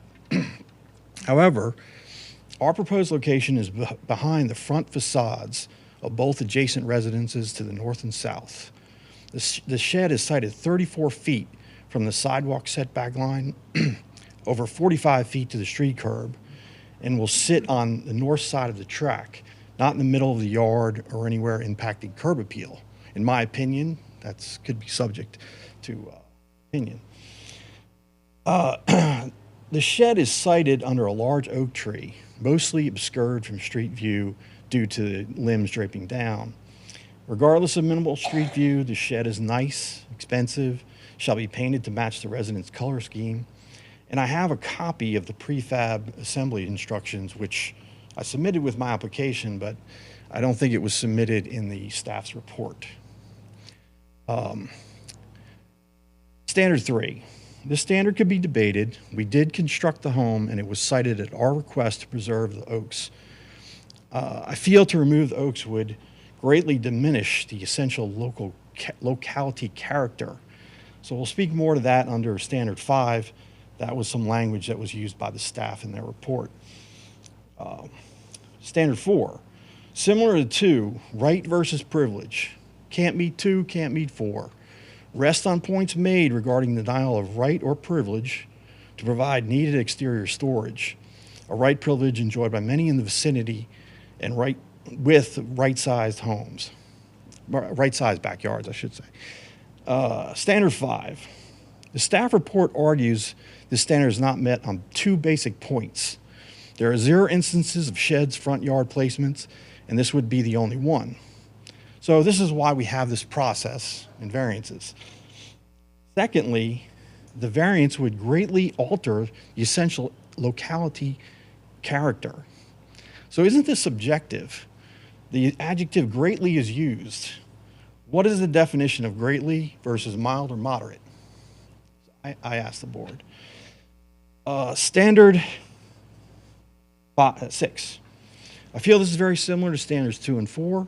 You can't meet them, you can't meet 6. Rest on points made and ask, is the standard objective to deny any proposed action that would provide convenience to the property owner without a demonstrable hardship? Finally, standard 7 is same. If you can't meet 2, 4, and 6, can't meet 7, it's essentially the same question in my mind. Finally, regarding the opposition to the issue raised in an email, owner displays all their backyard items for everyone to see on their front lawn. We have a small existing backyard shed, which has been broken into many times. We've had stolen 2 lawnmowers, a pressure washer, crawfish boiling equipment, bikes, many other tools, equipment, and recreational items. The shed door is now broken, and the windows have been pulled down so criminals can look inside. Consequently, many items of value stored in the shed are now stored inside of the house, on the front porch, or somewhere in the front yard. A primary objective of our application is to mitigate the very issue raised in the opposition.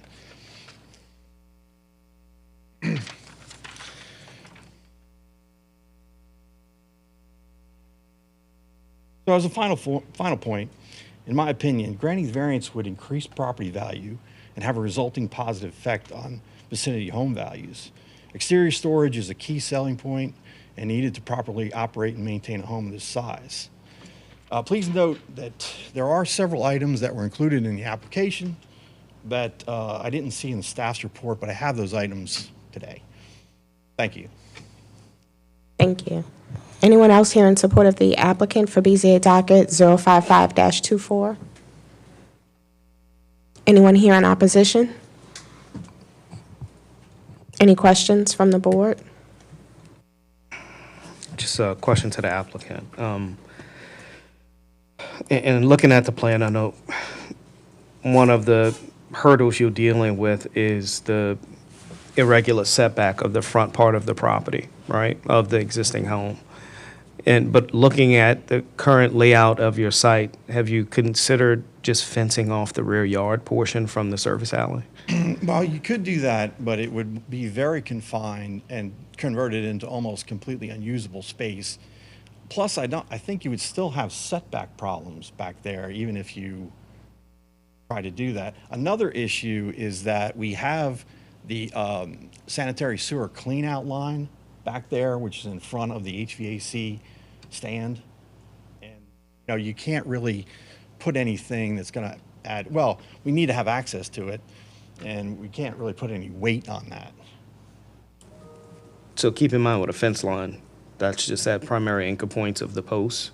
Everything else is suspended, so you're not tying anything above it. 1, 2, I'm not saying a completely fencing off the complete yard, but there's at least a portion of your rear yard that can be fenced off in alignment with all of the properties that's next to you, because you do have fences on both sides of you. So not necessarily blocking off your driveway, but I think in order to help address what you're concerned with theft and deterrent, or being able to conceal where your storage area is, there's enough space where you can still provide some form of a shed, at least in this, I'm not sure what side that is. It's hard to, on the Mouton Street side of your yard, where at least. That's to the city side, not the lake side. See, that's when you catch me off guard, and I'm usually good on that part. If I'm facing your front door to the left, or from your rear, if I'm facing the back of your house, to the right-hand side, closer to where your AC units are shown. Right. So in that area is where the sanitary sewer clean out is. Right, but you could always, I mean, your clean out can't be much more than what, 24 by 24? It's 24 inches by 20. Cylindrical. Yeah, it's a circle, but Yes. it's at least in a box, 24 inches by 24 inches. It's not in a box. It's I think just a you know, I would say it's a 6-inch diameter. Right, so it's even smaller. Yeah. So that's kind of my point. Your clean out isn't that big of an area that needs to be that needs access. So you can always notch or box out where you need to have for the footer on your fence line. It's not the most attractive, but it's something that's there. But at least you can put in a fence line that helps to secure the back of your property, which also is where you can put in a shed, because that's within it's an allowable use within the rear yard condition. So I think that there's just too many things that are available to you. I understand that again, I sympathize with the home being set back so far off of Vicksburg Street, but there's still enough area within that rear yard condition where you could still do exactly what you're looking for without creating this condition. And one thing I'm gonna bring back, because you did make this comment during your speaking point. Yes, this would be the first one of this condition if we were to grant it, and that establishes a precedent. And that's one thing we do try to avoid, is precedent setting with uses, especially with accessory uses in front yards. That's something that we just do try to at least respect and try to comply with, unless it's really some unforeseen condition where you can't accomplish this in a compliant area. And we do, I at least see one area where it can be provided.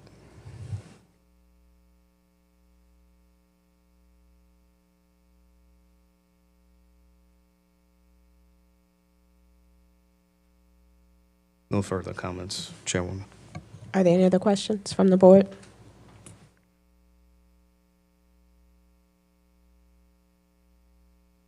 Seeing none, is there a motion?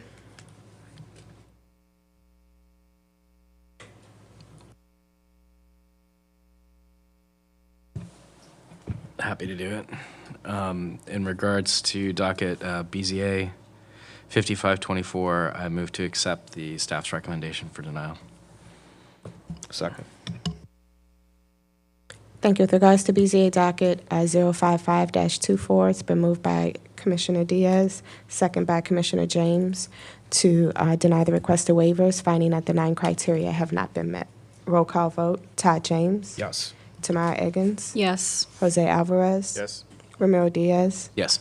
Alfonso Gonzalez. Yay. Jason Richards. Yes. And Candace Forrest. Yes. 7 yeas, no nays. The motion carries. Next item. I just have one question. Do I have the right to challenge the ruling in court? Yes, you are able to. So we'll be producing the written record of the board's decision within 10 days. You'll receive that via email, and it will be mailed to you. And you can appeal that to Civil District Court within 30 days of the date on that document. Okay. Thank you.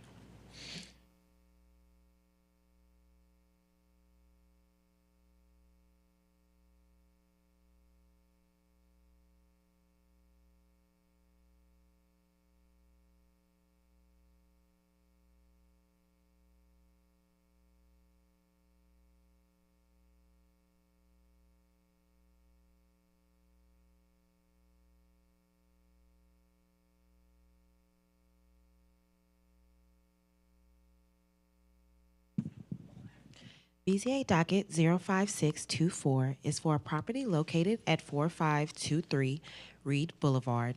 This request is for a variance from the provisions of Article 14, Section 14.3.A.1, Table 14-2, corner side yard setback maximum of the Comprehensive Zoning Ordinance to permit the construction of a retail goods establishment with excessive corner side yard setback.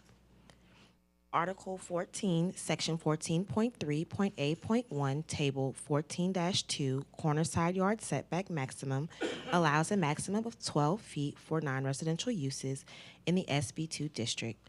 The applicant has provided 85.25 feet and is seeking a waiver for 73.25 feet. This request was deferred at the September hearing at staff's request due to an unfulfilled application requirement. The application requirement has been fulfilled.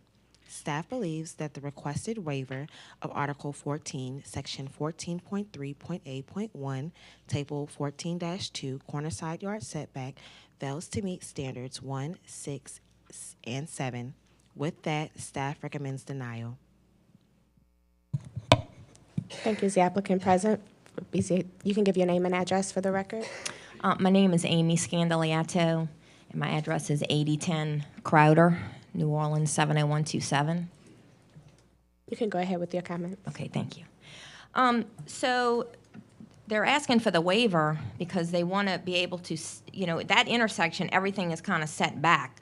Nothing is sitting right at that intersection like that. If you look at the survey that's in the packet on page 16, where that street light is, that's basically my property corner. We're like this far off the street at the intersection of Reed and Chef. In fact, it kind of like makes a turn. So if you had a building sitting right there at that corner, you wouldn't even be able to make the turn. Trucks wouldn't be able to make the turn. Nobody would be able to make that turn. It would make for a very dangerous situation having, a building sitting right there at that corner where it's just inches off that intersection.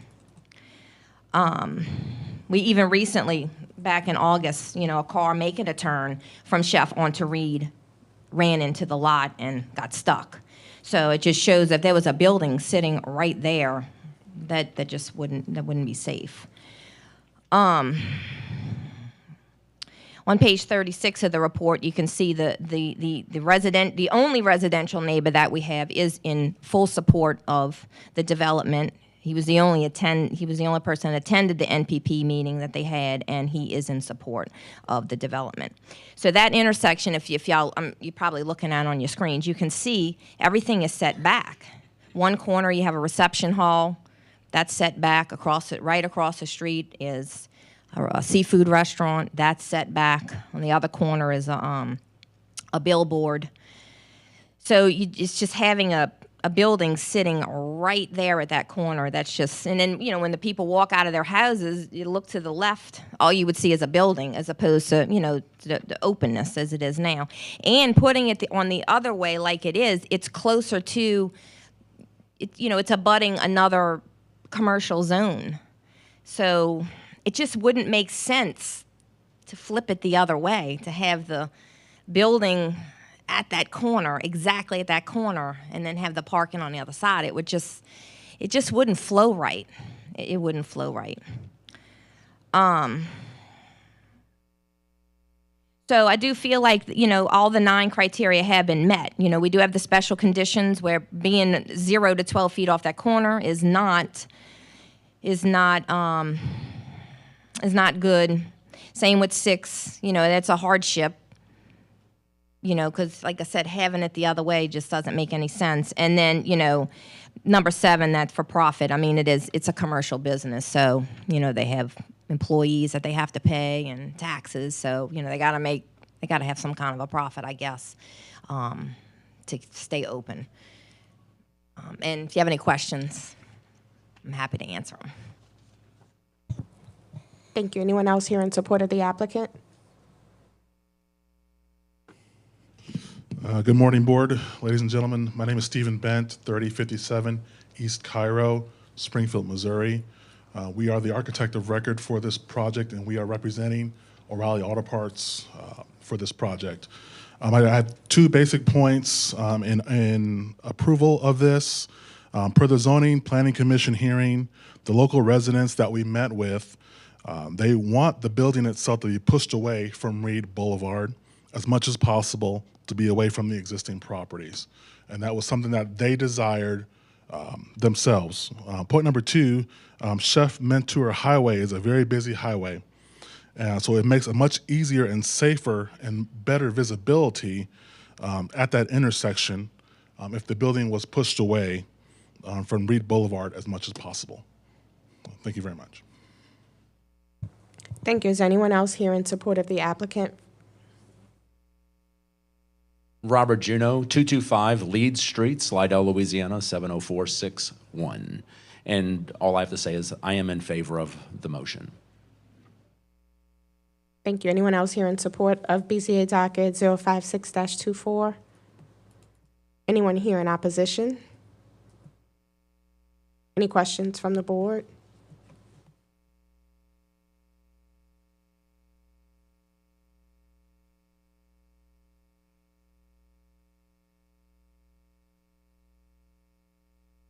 Just a quick question to staff. If the building was oriented towards Reed, what's the front yard setback requirement for this property?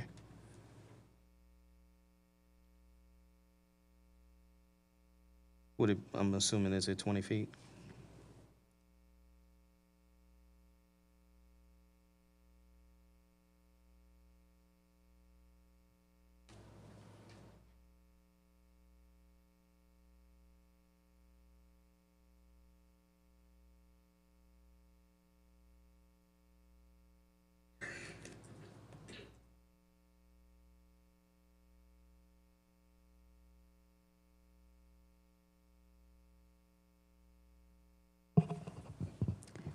In the SB2 district, the front yard is actually established by one of 3 different methods, but the front yard cannot exceed 20 feet. And it's either the average or the 20 feet, I'm assuming. Average or up to 20. Yeah, the average, or if there was a prior development on that site, that can be used.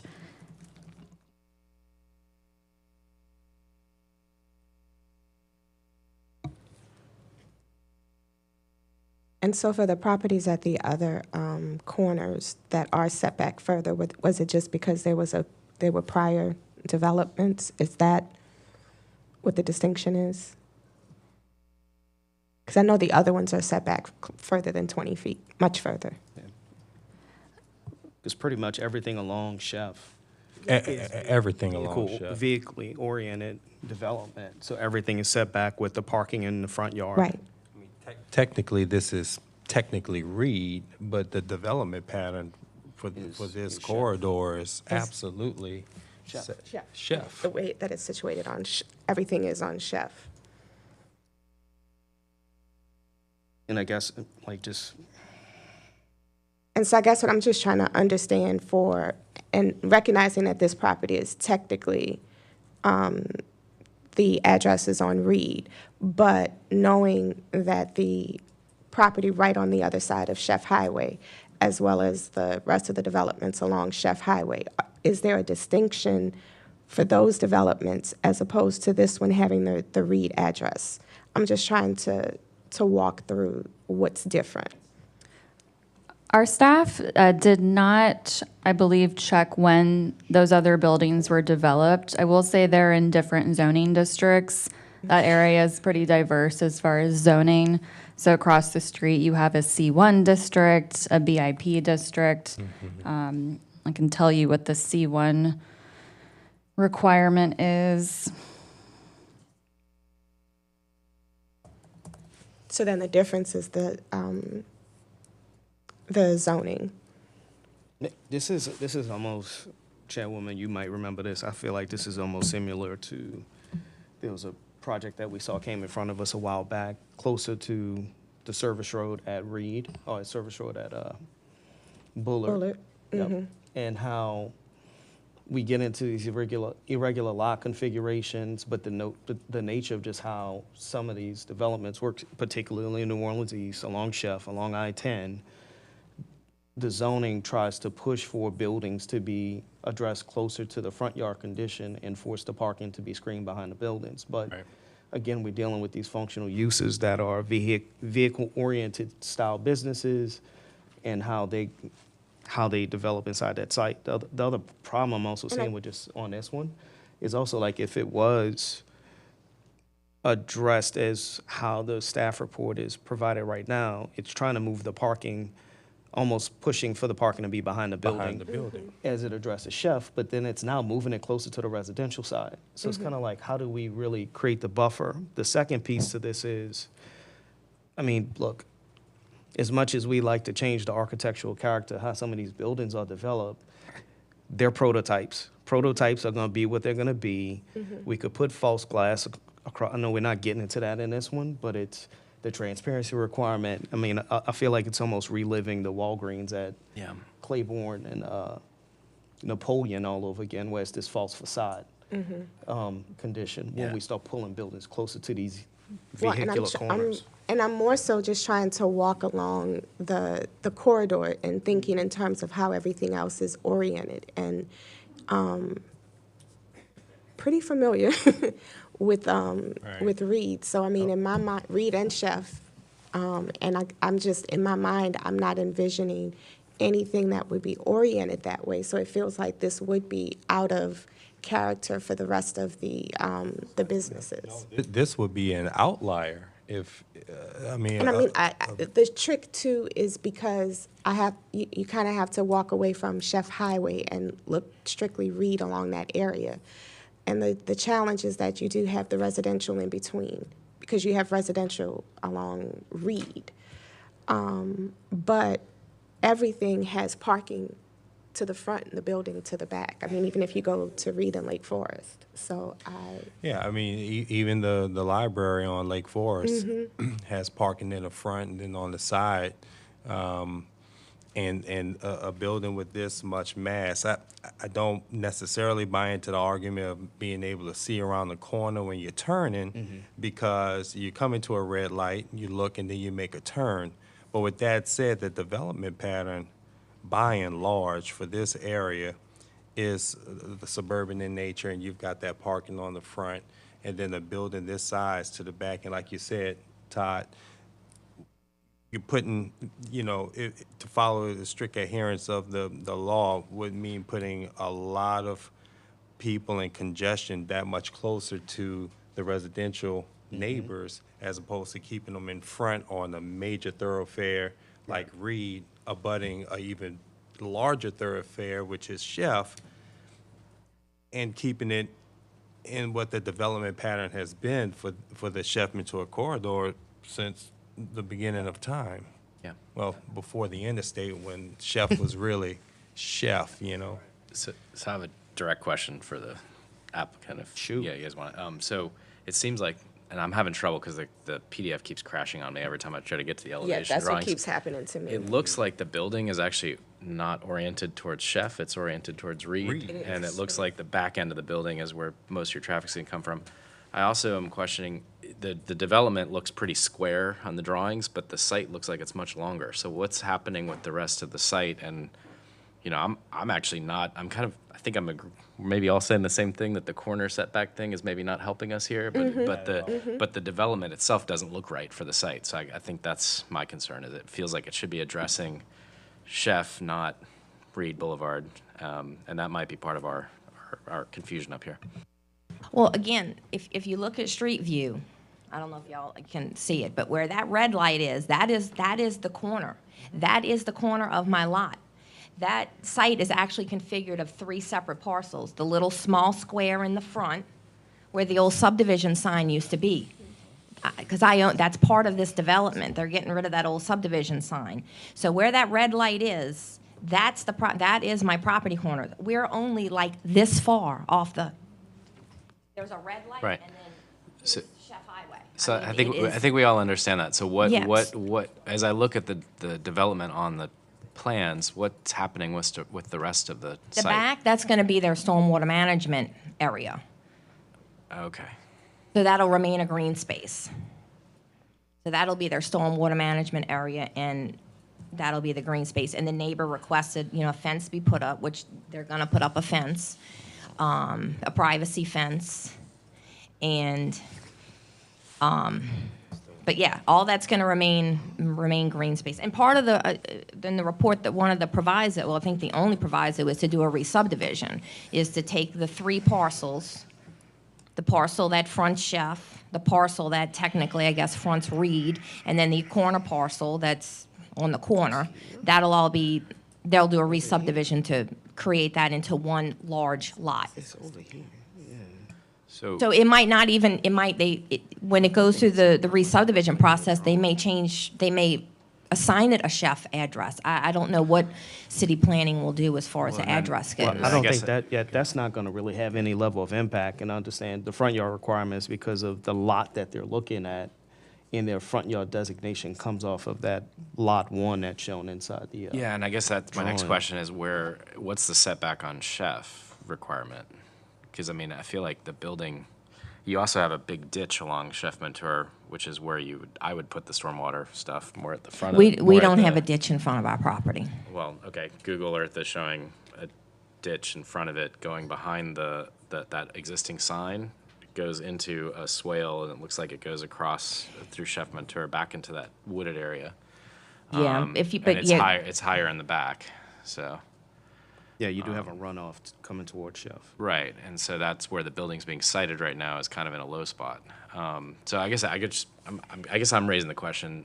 The pattern of development on Chef actually looks more like what it wants to be. That the building wants to, the front of the building wants to face Chef. Yeah. Challenge, and that was why I was asking the question. The challenge is that the zoning is different. So that's why everything looks different. So it's, they do have longer setbacks. And so that's what is part of the challenge. So that was why we started to focus back along Reed as opposed to Chef. Right, it might be a situation if it was turned the other way, it may not work because it's not as deep off of Chef.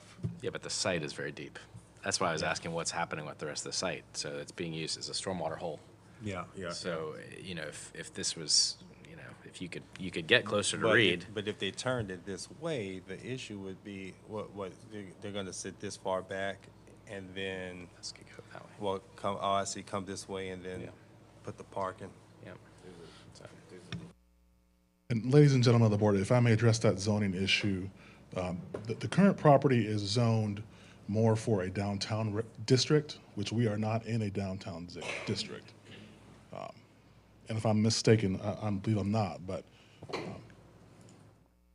Well, I think what we were questioning is that the zoning for this particular parcel is different than the zoning along Chef Highway, Right. which is one of Well, it's actually, Buffett Streets. here's the thing, you got everything that's on the canal side of Chef is zoned one way. Then you do have a lesser zoning, as the gentleman has mentioned, the SB2, but everything else is C1. Right. Which would more promote That's what we're what thinking it Emily- should be. Like down by Winn-Dixie. Correct. Yeah, So where it's- O'Reilly's is leaving and moving to, So I'm the very map, the familiar map with the site. changes within the site. That's what we're saying. Okay, Yeah. I get it. I didn't get that. So from It's the, almost a one-off spot zone, and I don't want to say spot zone because it's not one lot. It's just a series of blocks that's right there. That's all just this SB2 designation. Mhm.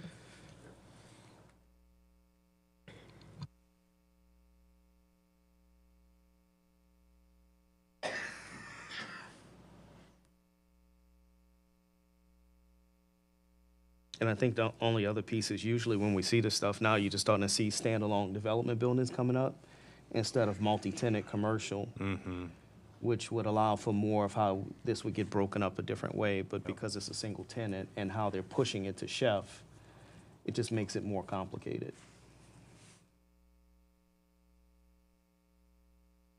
Yeah, and the entry and exit up to the site is on Reed, right, which makes it even more complicated. And, I mean, I hope that maybe that center aisle can be transformed to be able to access you to cross Reed at that point. Otherwise, you know, they have to go back into the neighborhood to get out, right? Are you suggesting reformatting that? Well, I'm curb just cut? saying, the way it is your only entrance and exit is on Reed. So Right. the moment you exit Reed, you have to go into the neighborhood and make a U-turn to go back to Jeff. Yeah, so why not consider a curb cut to Chef? that's too close to the corner. So they're right. That's So right. you're back, it's trick Corner. bag. Yeah. I would love to see a zoning map change, so you have a little more space on the site to actually orient it in a sensible way. Just as a clarification, this property, or all the lots within this parcel, went through the zoning change process. They did recently receive City Planning Commission approval to change the whole site to SB2. That's why they're before you today. It still needs council approval at this point, I believe. So the SB2 is pending? Correct. What? Emily, are you referring to the fact that there's a split zone issue? That's what's been resolved? Yes. Okay. So that gives you more space then to work with. I mean, I guess I'm still just struggling with, I'm driving down Chef Ventura and I see the butt end of this building, and When because you're there's coming nothing into else it. there. It's an Right. completely empty site, so. You can I be mean, looking at the back. And I'm thinking like a developer, like I want my front door facing Chef. Right. And, you know, I guess, you know, and that setback, there's a pattern, there's also a stormwater. You know, it would be great to have a swale in front of the building on that side, keep the corner open. There's a bus stop there. Wouldn't it be great to have the bus stop somehow, you know, have a little more space To around it? almost Anyway. set back the building further from Chef. That's what I'm So it can turn 90, have the door face. Chef, and then the building could be closer to Reed so that it's on that setback. But then you also, if the L shape of the parking face the two right-of-ways, which I know traditionally we try to lean away from, it almost gives a better site configuration. I mean, it puts the problem, it's pushing the building back. Then he You're needs, then he also- needs two waivers, one for the front yard and one for the Yeah. corner side yard. It- So, It's just such a trick bag with these lot configurations. If I may also interject, if you were to rotate that building 90 degrees, you're now placing your dealer door and your egress door along Chef. Agreed, So but I'm you- saying that it actually should have been pushed back from Chef, where the parking is in front, so that the parking is at least to the entrance. This kind of goes counter to how zoning is really set up for the area, but it truly does not take into account how the commercial use should be oriented on this site. Again, that's why so I know you're not from here, and I get it, so don't take that the wrong way. I'm not Understood. throwing shade at all. I always kind of come back to the Walgreens at Claiborne and Napoleon. That site it's backwards, right? And this almost kind of forces that same condition. The building itself, from a visual standpoint, you don't know where to enter until you drive past it if you're coming from Venetian Isles going towards the city. Like, how do you still make this business still fulfill a prototype, but still be accessible from the primary corridor, which is Chef, right? but allowing for some type of exit egress on Reed. It's Yeah.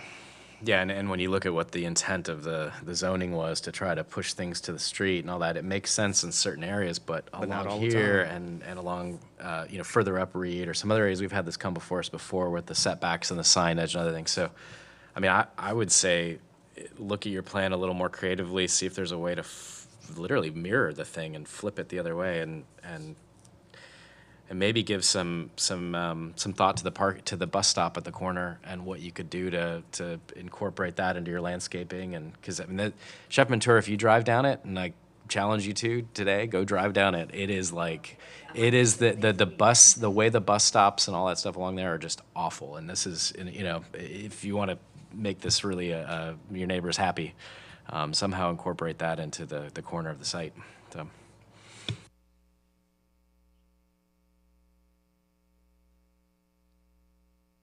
So what are you suggesting? I'm still very confused. I'm suggesting sharpen your pencils and see if there's a way to make this work. So let me go a step further. You're sitting up here trying to adhere to what's here, understanding how probably design review contributes to this language on this piece, right? But how is this truly supposed to function as an actual business as the one you're trying to put here? This is a vehicle-oriented business, right? So people are going to end up driving to this site to come there to buy something for their vehicle and leave, right? So how can we look at it, create more a better aesthetic for at least Chef Mentor? I'm looking at it and shifting the building back off of Chef, almost taking everything that I'm looking at on the screen you see, flip it. So the building, Flip the building to the back So of the the building lot. would go where the rear parking spots are, and the rear parking spots would move to the front, and then To the Chef. building the front of the building then would face Chef. Correct. And what you end up doing by entering what Commissioner Diaz is speaking to, you can create a landscape buffer along the front side of the site, and your stormwater feature then does shift to the front. A big part of what we're trying to do with stormwater management is offsetting how runoff comes from your site and goes to the street or to the right-of-way. So you can then create a buffer condition at that site, have better landscaping at that point, screen some of the parking to some extent, but at least you're now shifting the building and its use away from the street, so it is a little bit more of a vehicle-oriented business. Yeah, and ironically, this is kind of opposite what we're usually recommending for Correct. sites, but I think But because of it's- the context, this is applicant. Right. The likelihood of buildings changing along Chef behind this site, behind where you have the building shown right now, will never happen. So we have to acknowledge the real context of how this street exists and how vehicles want to function off of it, and not push them to go into the neighborhood to enter the site. That should be a secondary exit, not the primary.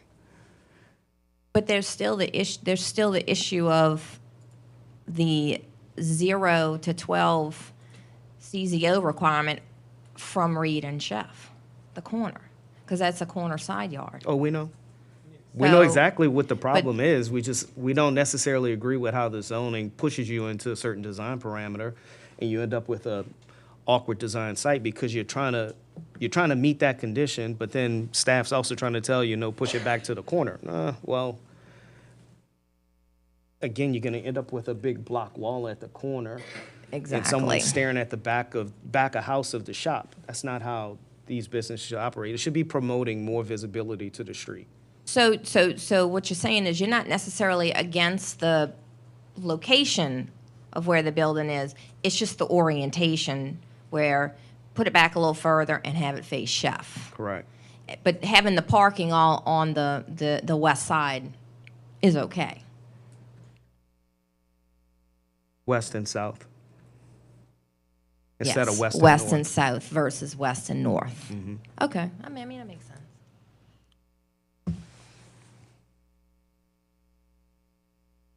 I just want to make clear for the board members, so then they got to ask for 2 waivers.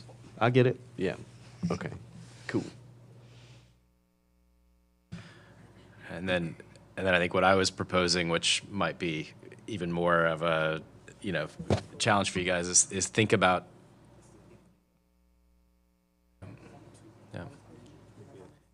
but also think about that corner and how it's addressed in the landscaping, and is there an opportunity to work with the city there there's a bus stop there, and it's an important corner. So what can you do to make that more of a gracious condition there? And so if the parking could push back a little bit there, then you got some landscapes on there.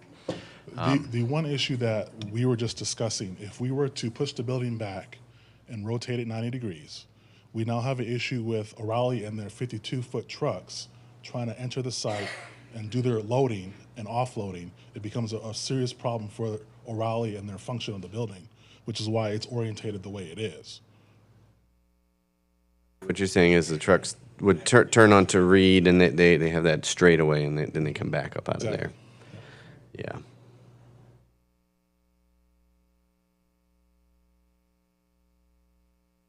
It's a matter of functionality. I mean, yes, we want to abide by what the zoning ordinance and things like that, but we're also taking into account the neighborhood and the street.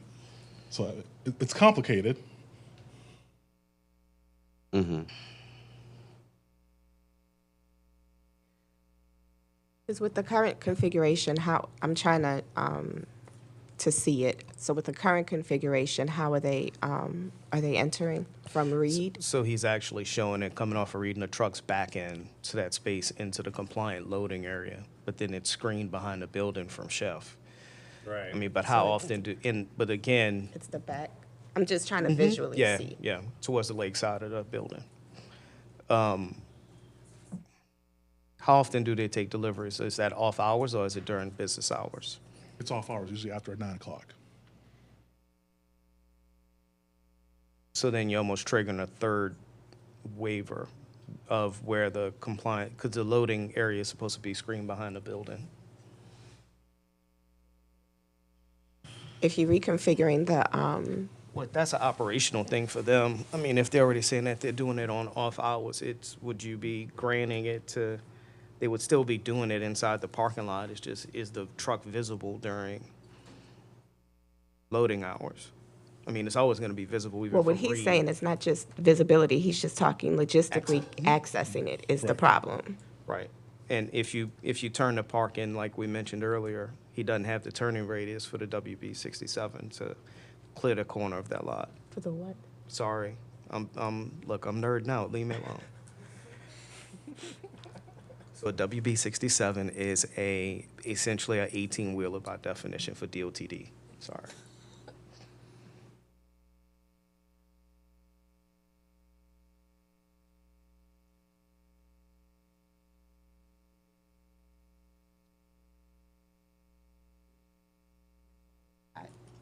I'm just trying to visually see where we're talking and then where we're proposing it. And so I'm just trying to understand if there's another way to make it work.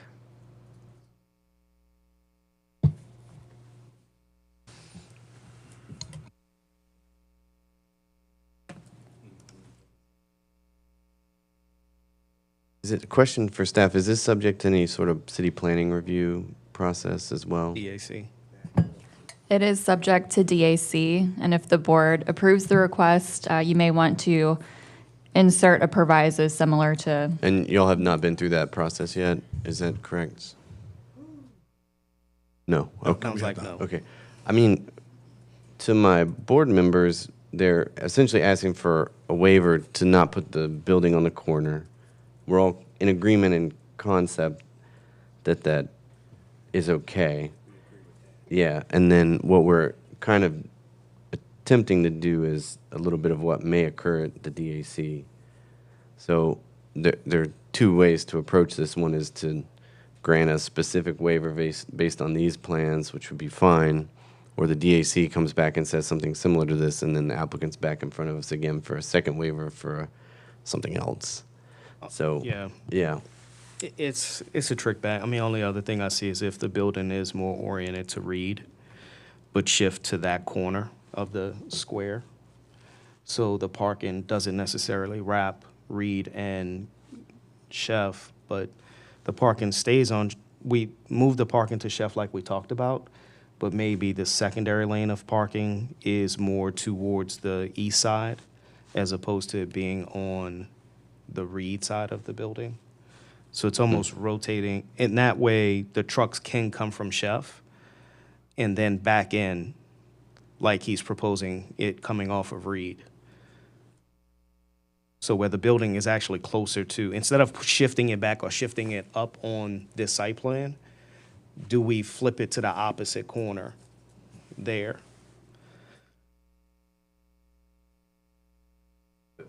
You're saying that put the back of it on the Reed, or am I misunderstanding you?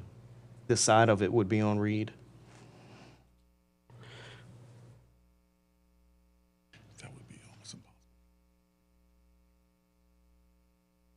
At least your trucks can back in off of Chef. And that way you meet your turning radius requirements, and that's where you could actually have the wider curb cut anyway, as opposed to it being off of Reed.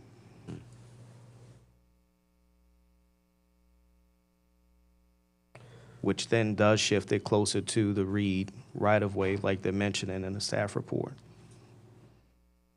But it just pushes it back from the corner. But yeah, that's not what any of the neighbors don't want it closer to Reed. They had 2 NPP meetings, and the consensus was they want it as far away from. How many people showed up for the MPP? I thought you said. One for the variance, and I don't know how many. There were several at the. There were several at the neighborhood meeting. This would have been for the zoning change? Yes. Yeah, okay. But I also think that that was under the general context of the presentation from you guys, that this would be a Reed-facing building.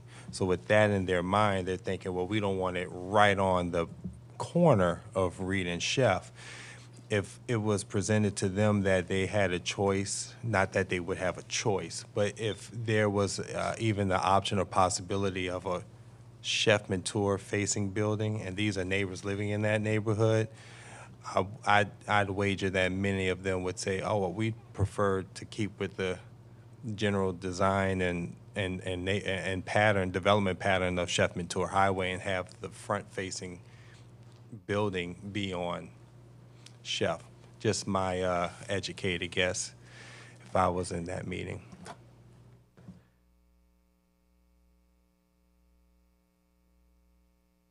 I mean,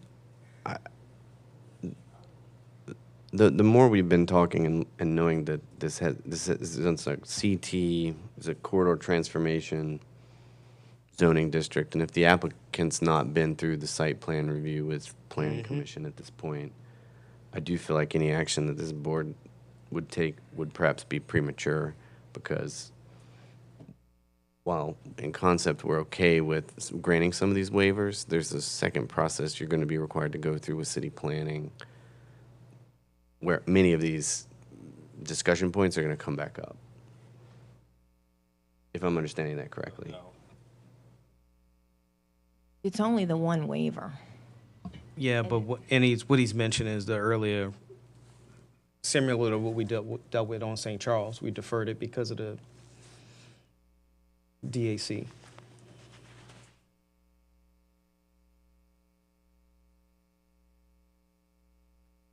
I do have one quick question, and just to clarify, there's some pretty big oak trees along Reed. Are those being eaten, or are they being preserved? Because it doesn't show in your drawings what's happening. They're with both those. going to remain. Okay, so I would note those on the drawings, because that also colors where you'd be putting things. I only see them on the survey. Oh, on the landscape plan, they are there.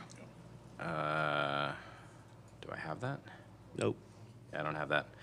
I believe they're on the survey. If you They're on the survey, but it's hard to tell where the building is and where the parking is in relation to the survey. The other thing to note, I was just looking at the grades and the elevations of things, and yeah, that sort of also colors where you can come in and out. And Chef is very high in relation to the site. Or is it close Chef at the same? Because it looks like Chef is at +1.5, and the site's at -1.5. I mean, I know that's only a couple feet, but it ends up, just something to consider when you're going to be raising the site and doing some other things, and just thinking through those impacts on the, and I'm sure your engineers have, so. Yeah, Point that out to our yeah, it's other pretty. people on the board. It looks higher on the Reed side versus the Chef side. I guess because when you turn, it kind of dips down a little bit on Reed. Yeah, well, the Reed drops substantially, so Chef is much higher than Reed, and so those, it's probably easier to, how you come in and out of the site is just something else to consider when you're thinking about trucks and turns and, just the further back you get on the property, the more challenging it is my point.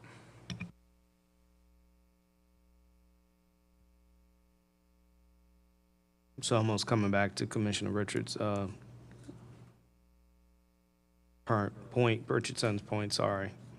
Richards is right. Yeah, Richards, I'm all over the place. It's I'm all not right. looking at It's y'all, just confusing. talking aloud. So I just want to make sure the applicant's clear. So we have talked a lot about this proposal.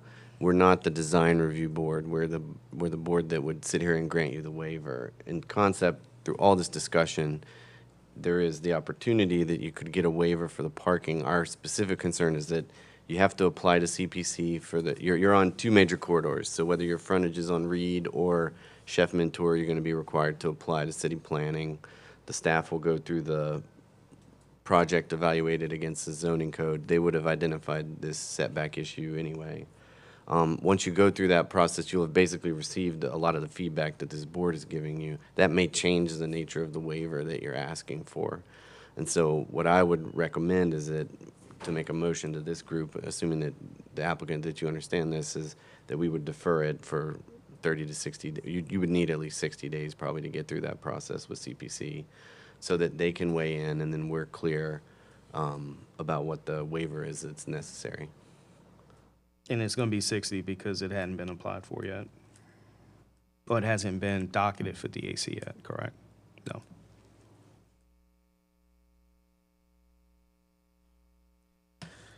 So, Madam Chair, for motions in order. Any other questions from the board? Proceed. Madam Chair, regard to BZA docket number 056-24, after a much spirited conversation, move for a 60-day deferral to allow this project to go through CPC and DAC review so we could have a better context of review comments from other departments ahead of review for the waiver. And I'll second that. I just want to add a comment that, as we look at this and all this discussion, that it may come back that this is the right. I mean, you might have, I just want to see that you've exhausted some other options, so, and that the other reviews are in alignment. So. With regards to BZA docket 56. 056-24, it's been moved by Commissioner James, second by Commissioner Diaz, to defer the item 60 days. Roll call vote, Todd James. Yes. Tamara Eggins. Yes. Jose Alvarez. Ramiro Diaz. Yes. Alfonso Gonzalez. Yay. Jason Richards. Yes. And Candace Forrest, yes. 7 yeas, no nays, the motion carries. Next item. Thank you. We will now begin with the new business for variances. And before we do that, the applicant for BZA 03124 is here. So would the board consider a motion to suspend the rules to hear that item at the end of the new business? So, Madam Chair, I don't mind entertaining that motion. If I understand correctly, the person went to City Hall not here, so they missed their time slot. So if we can reconsider the first item. So motion to reconsider the first item. Second. It's a motion to suspend the rules. Suspend the rules. Motion to suspend the rules to hear the item first. at the end of the new beating business. up on me right now? And then a motion to reconsider, which for item 2, just to clarify. So moved. Second. It's been moved by Commissioner James, second, I believe, by Commissioner Richards, to suspend the rules to hear docket number 31. BZA docket 031-24 out of order at the end of new business. Roll call vote, Todd James. Yes. Tamara Eggins. Yes. Jose Alvarez. Yes. Ramiro Diaz. Yes. Alfonso Gonzalez. Yay.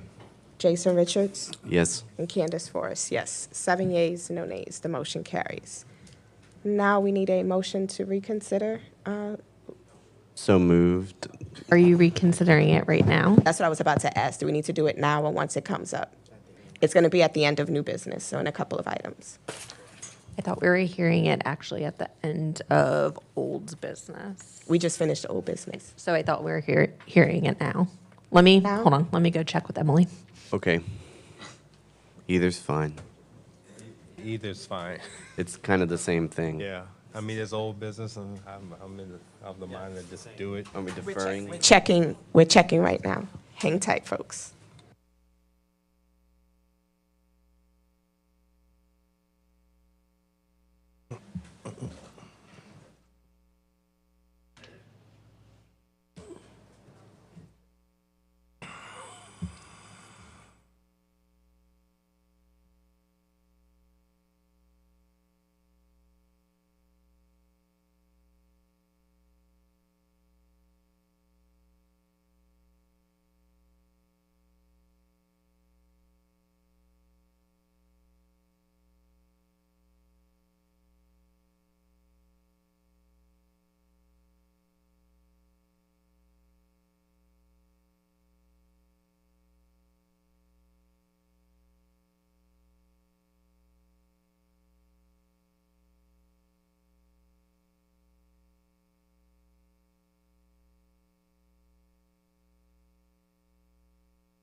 I think it would make sense to hear it at the end of unfinished business because it is an unfinished business item. So would the board make a motion to reconsider BZA 3124? I would make a motion to reconsider that docket item. Second. It's been moved by Commissioner Richards, second by Commissioner Gonzalez to reconsider BZA docket 031-24. Roll call vote. Tamara Eggins. Yes. Jose Alvarez. Yes. Ramiro Diaz. Sorry, I stepped out. Yes. Alfonso Gonzalez. Yay. Jason Richards. Yes. And Candace Forrest. Yes. 6 yeas, no nays. The motion carries. You can proceed.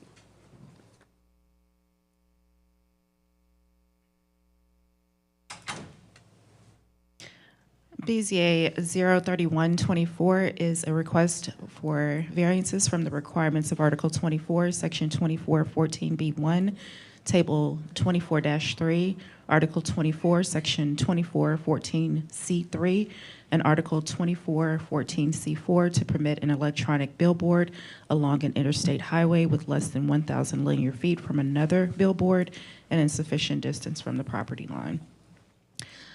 Based on this report, the staff believes that the requested variances of Article 24, Section 2414B1, Table 24-3, billboard location, and Article 24, Section 2414C3, billboard standards location, failed to meet criteria 8 and 9 of the standards of variances for Article 4, Section 4.6F of the Comprehensive Zoning Ordinance, and that the variance will be detrimental to the public welfare and the variance will endanger the public safety. Therefore, staff recommends denial of the requested variances.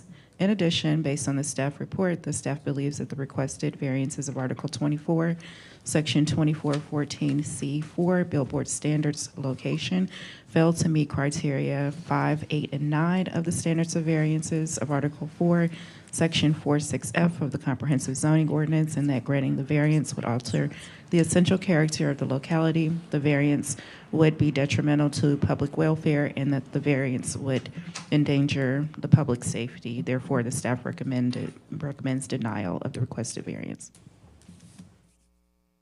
You could give your name and address for the record. Well, good afternoon. Alex Lewis, 2321 Oriole Street, New Orleans, Louisiana, 70122.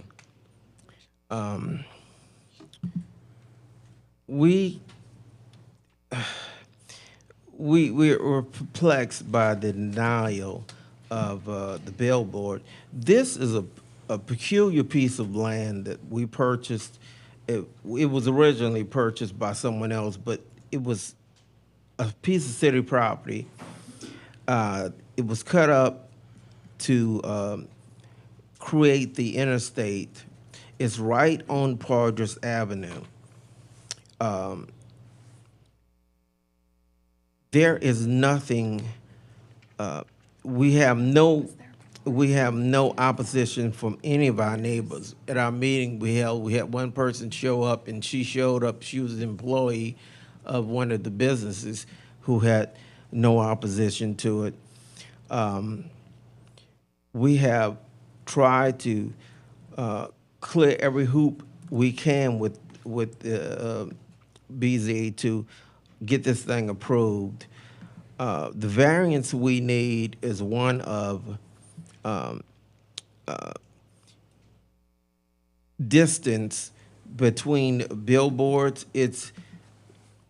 There are no billboards at that current site that meet any of the requirements. We're only asking for a small variance. We cannot see where it won't meet, where it would endanger the public.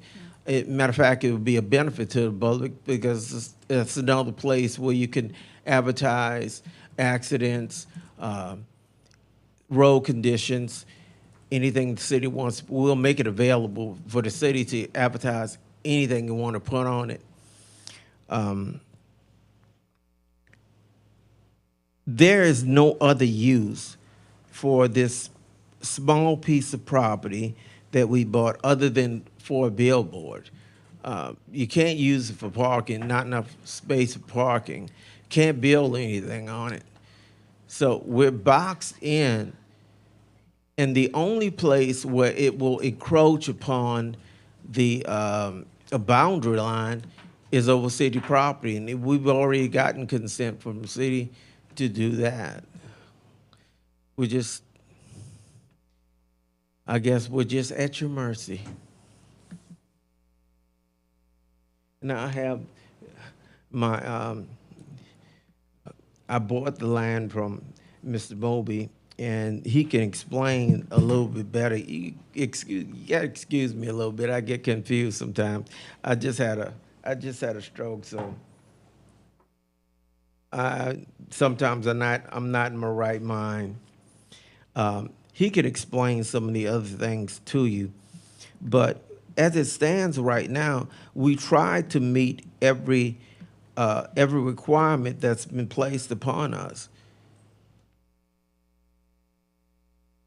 It won't. Please, if you can, explain to how it's going to affect public welfare.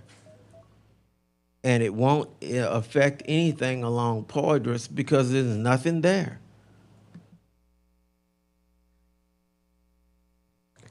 That's the end of your time, sir. Thank you. Anyone else here in support? You could come up, please.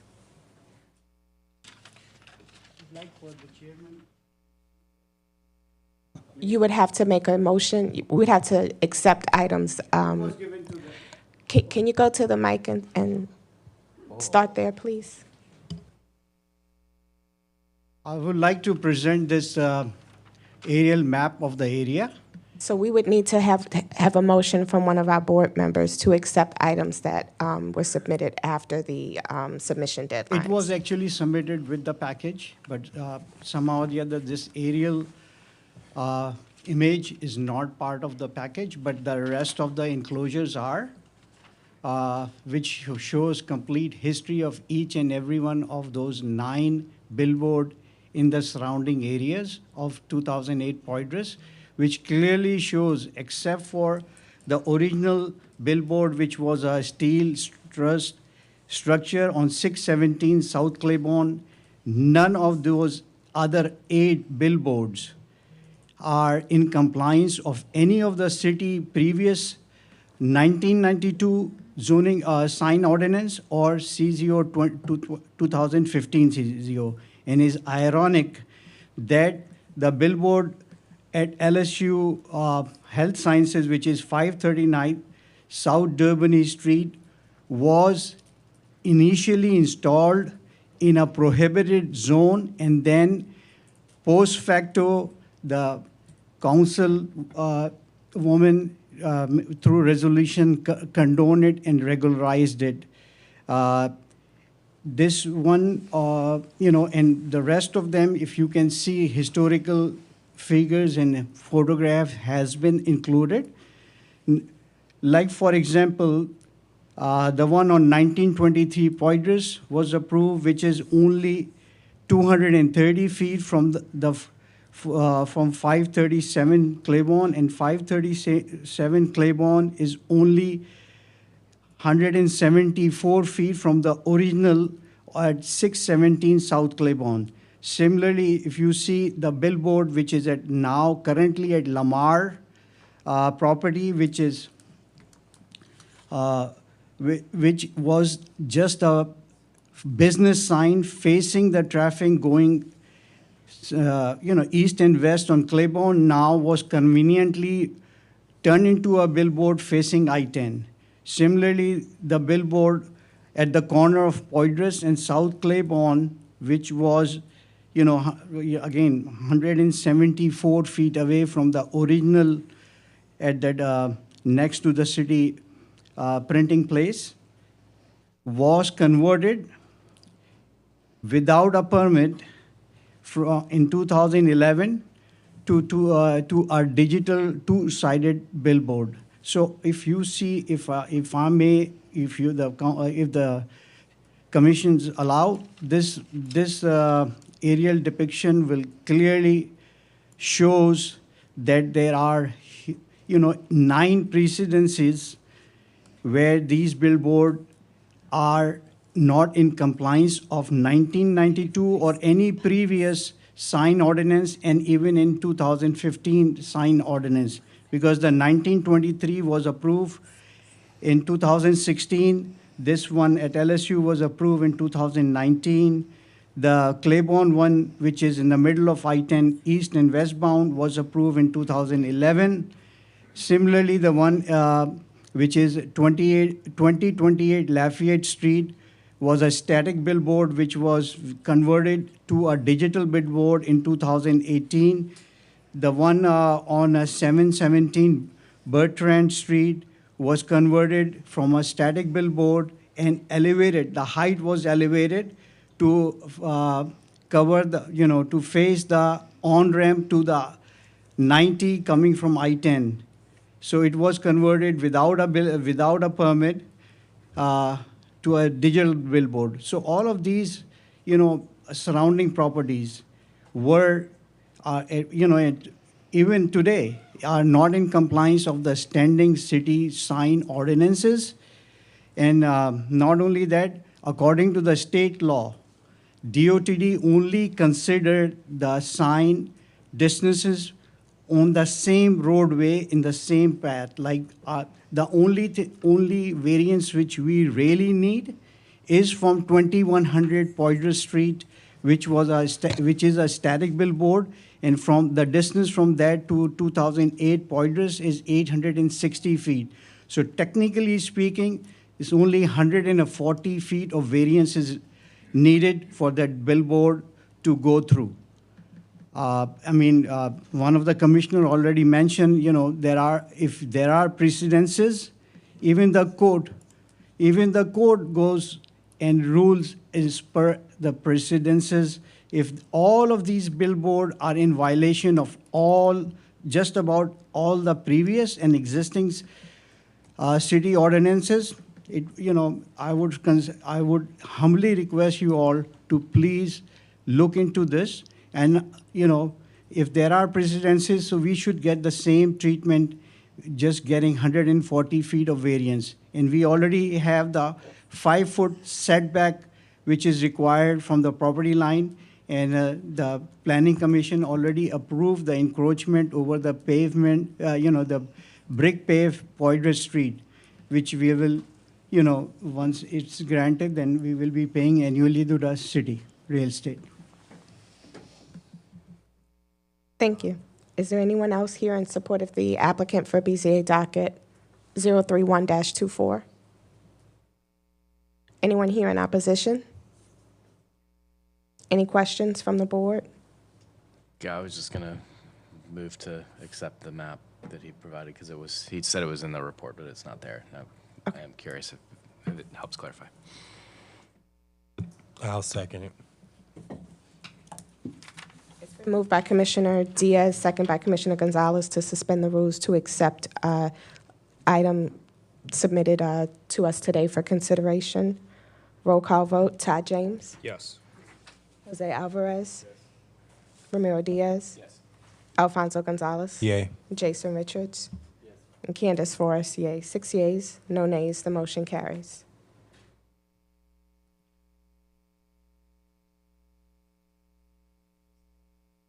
Just the map. And these are the photographs of. Just the map. Just the, That's already. Just the map, thank you.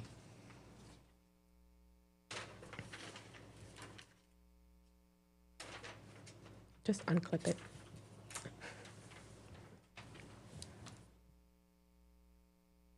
Just a question to the applicant. I just wanted to make sure that you received the staff report. I know that you were asking questions about the staff saying that certain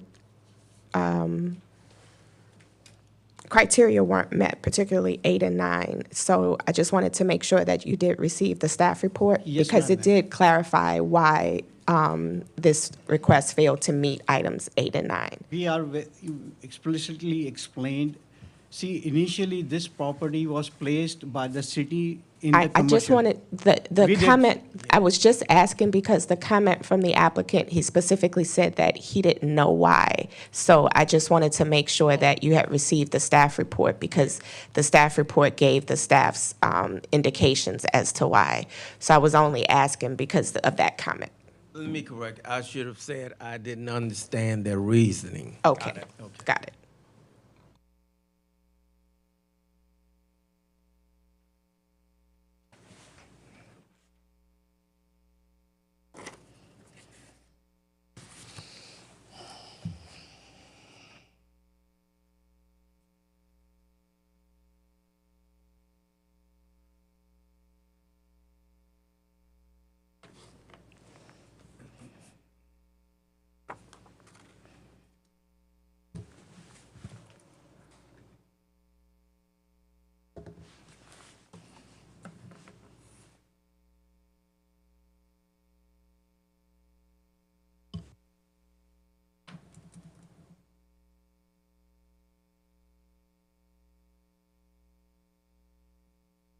Are there any other questions from the board? Well, I guess, I mean, my question, this came before us before, correct? With the same exact, pretty much the same exact request, and the same provisos and the same analysis. So I'm just curious what's different, if there's anything different. I don't know that, I'm not hearing a different argument than we had 4 years ago. Answer? Back then, Just sir. to staff or to the applicant? I mean, is the analysis changed from staff at all then? And Yeah, the analysis has been updated since this came through, I think in 2019. There has been more of a recognition from staff about the lot's nature, its irregular shape, how it's sort of a remnant lot from, from the interstate. So it has been updated. And the staff did acknowledge that being such as less than 400 square feet of lot, there is no other suitable, viable commercial use for this lot. And the difference between the 4 years ago and now is that thorough investigation was done, and now the records speak louder than anybody's mouth, that all those surrounding billboards, none of them, not a single one of them is in compliance of any previous or existing sign ordinances. So magically, they must have some kind of a magical wand that they came through.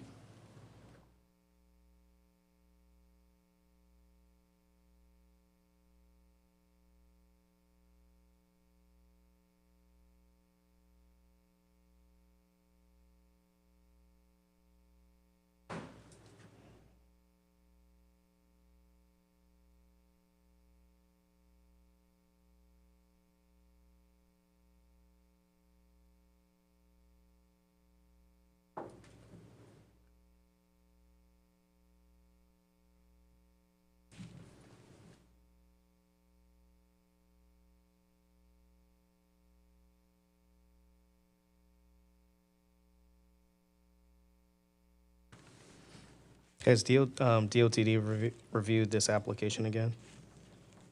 Do we know?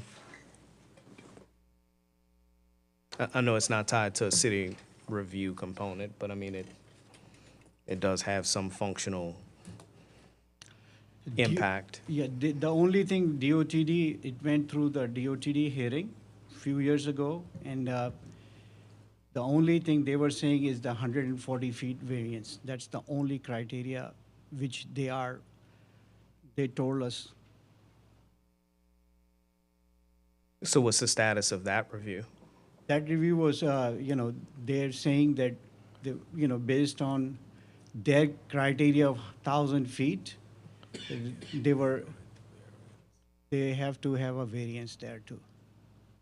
But if the city approves it, just like the criteria of 1,000 feet from that corner of Claiborne and Poydras was waived by DOTD for that LSU medical complex. Yeah, but I'm let's focus strictly on this application, not the other ones. So the question again is, from DOTD's review standpoint, you're saying that they mentioned that it would require a waiver on their end because of a distance. They are saying if we get a waiver from the city, we don't have to have a DOTD waiver.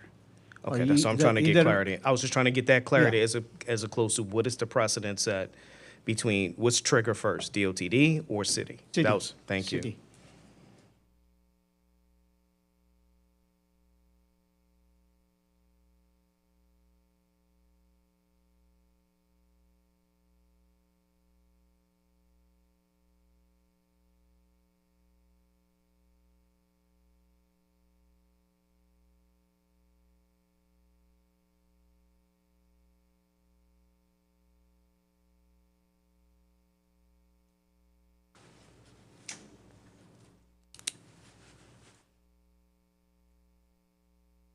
Question for the applicant. So we can see in the file that since the last time you applied, you went to this encroachments working group. Do you have any that appears to be over 2 years ago. Can you update us on what the status of that is? What they told us, that none of the entities within the city have any objection over it, and they will give us to the city rail estate, the total amount per annum we have to pay for the air encroachment over Poydras. So it's a settled matter. There is no further action required because that portion of Poydras is going to remain the brick paved and very rarely used.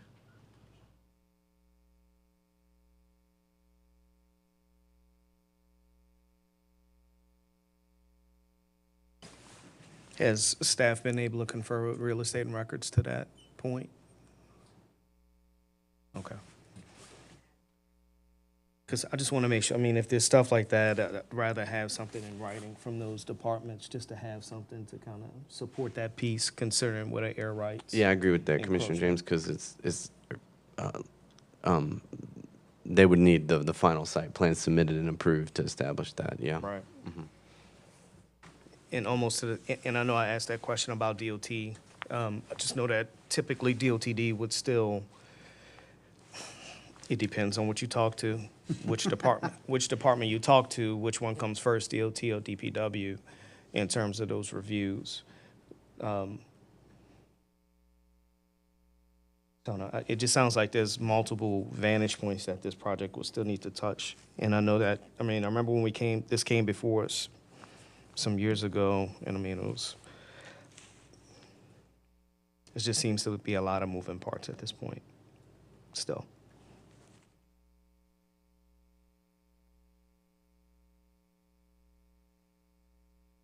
Would you be willing to entertain a deferral so at least it could be some type of documentation confirming that granting of the air rights? Certainly. With portion, okay. I'd just rather have more documentation than less at this point. They, Commissioner, they already have the minutes of the meeting from that meeting where they approve all the city entities which goes to the city planning. Is it in the report? Yeah, it is in the report. where the encroachment up So committee consented. I got you. I'm looking to staff right now. It looks like they're scanning to confirm. 109. Hmm? 109. 109, thank you. That's what I missed.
But it still says further review. Yeah. So, I mean, yeah, so kind of coming back to that point, I see where it's shown, it's indicated from 22, but it still shows further review from CPC. Like if that ball was able to be advanced in order for us to truly confirm what could be granted.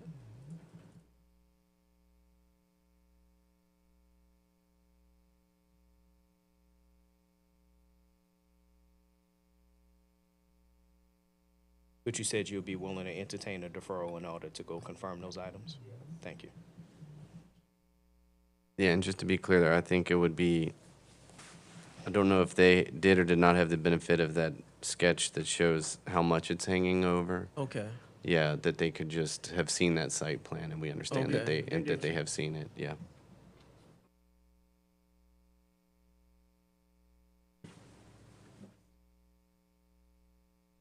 Okay, since Commissioner James had to step away, are there, is a motion in order? Are there any other questions? Proceed. Okay. Regarding docket number BZA 031-24, I move to defer the matter for 30 days. Okay, if I may, just to be clear, you want to get written record from the city and DOT? I think we're maybe less concerned about DOTD. We're the City of New Orleans board. It's what we're responding to specifically is from the encroachments committee. It says no objections, but this site plan needs to be submitted. So if that process occurred and you can give us that documentation, or if you can get that site plan to whatever agencies are listed in that document, and they have looked at it and are okay with the encroachment. Okay. Because we're here to review the property line issues and the distance issues. Okay.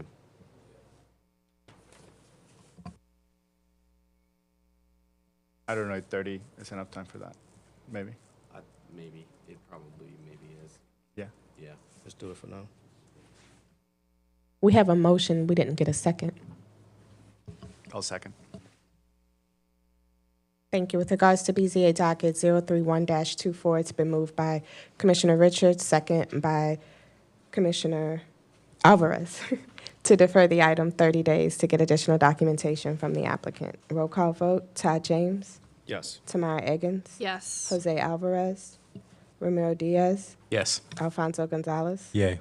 Jason Richards. Yes. And Candace Forrest, yes. 7 yeas, no nays, the motion carries. Next Thank item. Mhm. The next docket is BZA 05924 for a property located at 315 Elmira Avenue, 807 through 813 Pelican Avenue. This request is for variances from the provisions of Article 11, Section 11.3A1, Table 11.2A, and Article 22, Section 22.4A, Table 22-1 of the Comprehensive Zoning Ordinance to permit the creation of Lot 5-C with insufficient lot area per dwelling unit, insufficient permeable open space, and insufficient off-street parking. Staff and the Department of Safety and Permits have determined that the current variance request cannot be processed as the request is for waivers for a use where no entitlement to the use has been established. The Department of Safety and Permits has determined that the applicant must apply for a building permit with the Department of Safety and Permits, request a zoning change, and request a change of use with the Department of Safety and Permits, or obtain a final certificate of occupancy from the Building Division within the Department of Safety and Permits. To allow the applicant time to proceed with one of the stated actions, staff therefore recommends a 60-day deferral of the requested variances. Thank you. Is the applicant present for BZA docket 59-24? Is there anyone here? You could come.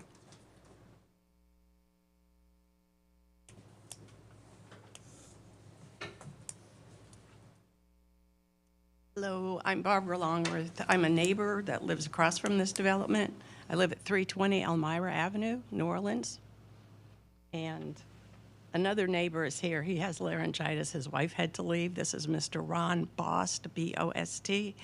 He and his wife reside at 324 Belleville. They're also here in objection of Okay, the let variance. me get to the, I was asking for the applicant first. I'm sorry. 1 second. Is there anyone here in support of the applicant for BZA docket 059-24? Anyone here in objection? You can go ahead. In opposition, I'm sorry. That would be me. Okay. So I suspect you guys have copies of the packet that I made, including photos of this site. Do you have anything like that? Okay, perhaps not. I'm just trying to, we have the packet. I can't confirm who it came from. That's I mean, okay. we just have our packet, so we Well, do I have some took information. photos during daytime. The biggest objection that I have has to deal with parking and the parking density on that block. I'm a retired Ladder and Bloom realtor, but I've also done a lot of community service and neighborhood watch in the area, so I'm pretty active. I would say most of the people that live on the even side of the street are property owners. Many of us don't walk so well. We have new knees and new hips, and so we like parking as close as possible to our front doors. Across the street, though, is almost entirely made up of doubles, and the duplexes have anywhere from 2 to 3 cars per side. Typical car length will only allow 2 cars to park in front of each of those properties. And I also sent a diagram of the street, and I just marked, right now we have 4 vacant units in our regular rentals. Once those units are renovated and we get typically 2 cars per side, that's gonna dump another 8 vehicles on the street. This owner's asking for the variance. He doesn't have sufficient parking. He's got a 4-plex. Typically, those are going to have 2 cars per unit, and then the double. And I don't see that address on this particular agenda, but he's got 2 properties that he's trying to re-subdivide, and neither one of them has sufficient lot sizes or sufficient parking. I'm not quite sure. I don't object to people living in those buildings. They've always been used for the assisted living, which is the bigger program there. And they use the double as offices only, so that never presented any parking situations. And the 4-plex, which is... That's the end of your time, ma'am. Okay. Can I speak for Mr. Ron, because he can't speak? Yeah. Please. Okay. He can defer his time to you, so you I'll can defer just my time. consolidate the comments. Okay. So basically, when I first moved there, they did have a parking lot at the location of 319 Elmira, but currently there's a house that was moved from Ron's side, from Belleville, and plunked down in the parking lot. What I had asked the owner, and I know he's probably rolled his eyes at me, is if he would sell the blue house and move it to a vacant lot, we could achieve a parking lot right next door to the fourplex, which is 315 Elmira. And that way we'd have a parking lot again, and there would be no problem with parking on that block. Very little. So, do you guys have any questions about what my other concern is? I don't see the 319 Elmira on site. This will be coming up, I'm sure, because it's currently being offered for sale. But they don't have sufficient parking or sufficient lot size, either way. The other challenge is that a good section of this street, the curb is poured so high by the previous contractor. It's a 12-inch curb, so no automobiles can open their car doors for 100 feet of the street from Pelican up to 315 Elmira. You can park SUVs and trucks there, but no cars can open their doors over the curb. So I guess we're just asking that we just leave it remain as it is without giving them variances to subdivide the property. Yes. Okay. Thank you. That's the end of your comments? Pretty much it, yeah. Thank you. Is there anyone else here in opposition? Any questions from the board? I'm assuming the applicant was aware of the deferral, the 60-day deferral request. Yes. Any questions from the board? Is there a motion?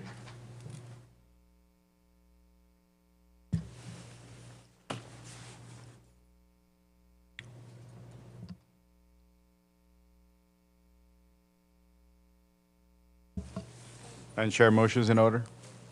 Yes, proceed. Regarding docket BZA 059-24, I move to defer the matter of 60 days as per the applicant's request. Second. Thank you. With regards to BZA docket 059-24, it's been moved by Commissioner Alvarez, second by Commissioner Eggins, to defer the item 60 days at the request of the applicant, I think. Staff. Sorry. Roll call vote. Todd James. Yes. Tamara Eggins. Yes. Jose Alvarez. Ramiro Diaz. Yes. Alfonso Gonzalez. Yay.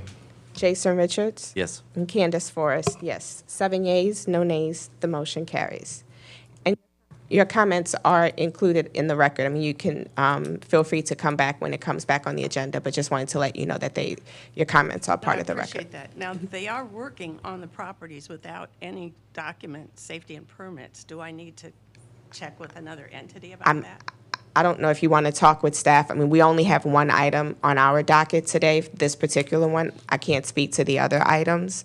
And I don't know about the status of whether or not they can do any work or not, but you can maybe check with staff or check with safety and permits.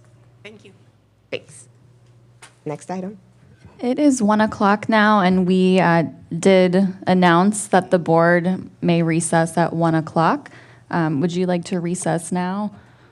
Yes. Okay.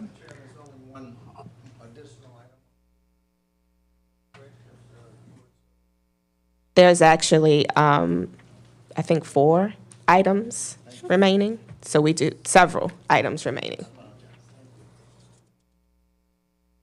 There's more than one. Is there a motion? So moved.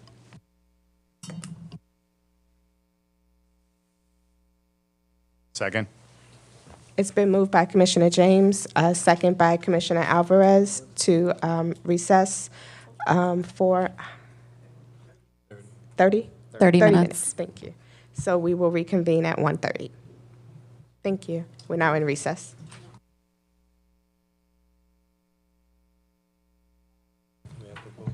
Roll call vote, sorry. Todd James, Yes. Eggins, Yes. Jose Alvarez. Yes. Ramiro Diaz, Yes. Alfonso Gonzalez. Yay. Jason Richards. Yes. And Candace Forrest, yes. So now everything I said, we will recess for 30 minutes and reconvene at 1:30. Thank you.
Would the board make a motion to resume the meeting? So moved. Second. I heard a second, but I didn't see. Thank you. It's been moved by Commissioner James, second by Commissioner Alvarez to return from recess. Roll call vote. Ty James. Yes. Tamara Eggins. Yes. Jose Alvarez. Yes. Ramiro Diaz. Yes. Alfonso Gonzalez. Yay. Jason Richards. Yes. And Candace Forrest, yes. 7 yeas, no nays. The motion carries, and we're back from recess.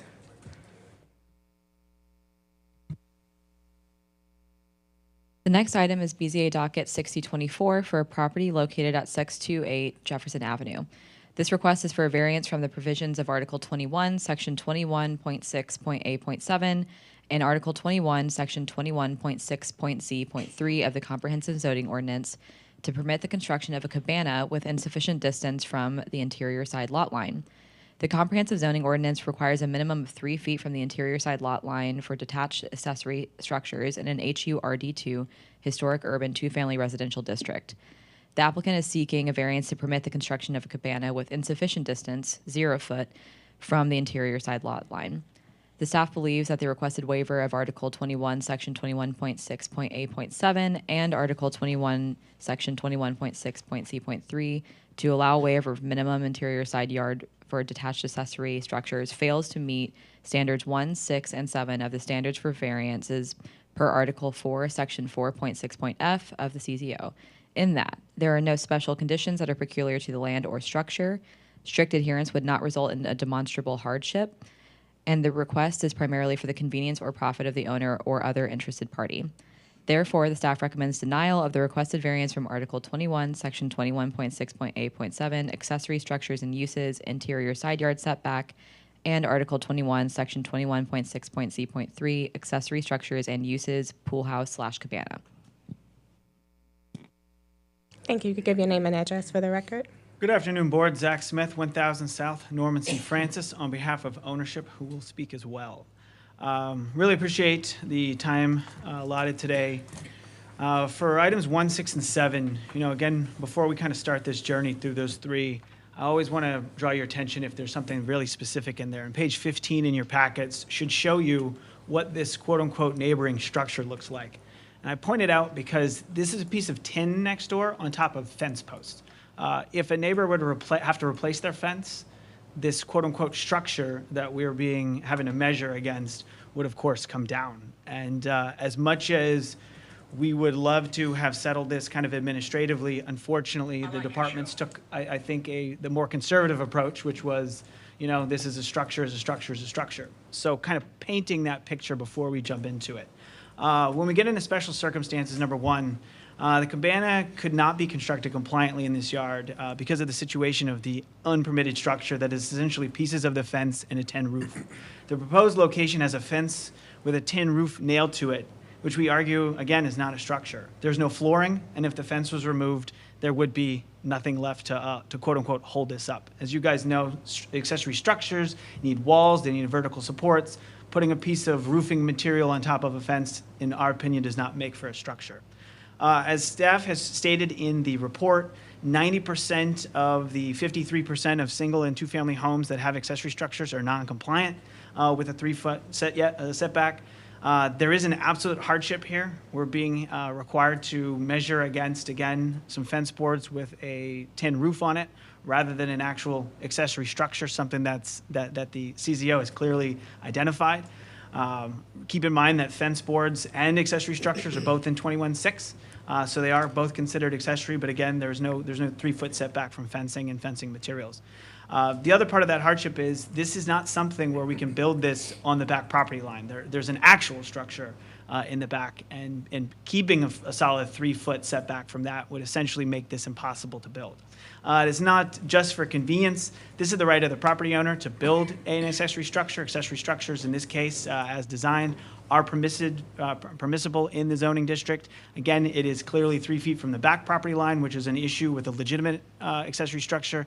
And in this case, the only place they can put their legally permittable and by right cabana is on this right property line.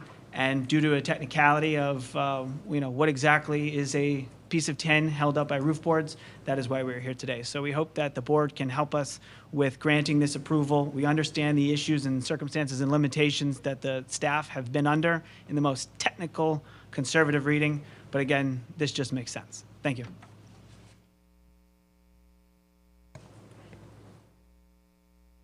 Hi, good afternoon. Jennifer Calzada, 417 Joseph Street, New Orleans, 70115. Along with my wife, Yvonne Casala, we are the owners of this property. We're renovating this to live in. We will move there once this is completed. Once we move there, she will be the third generation of her family to live in this property. We have been working on every possible detail of this for 2.5 years, and honestly never once considered that this was going to be an issue. This, as we say, quote unquote, structure is barely visible from our property.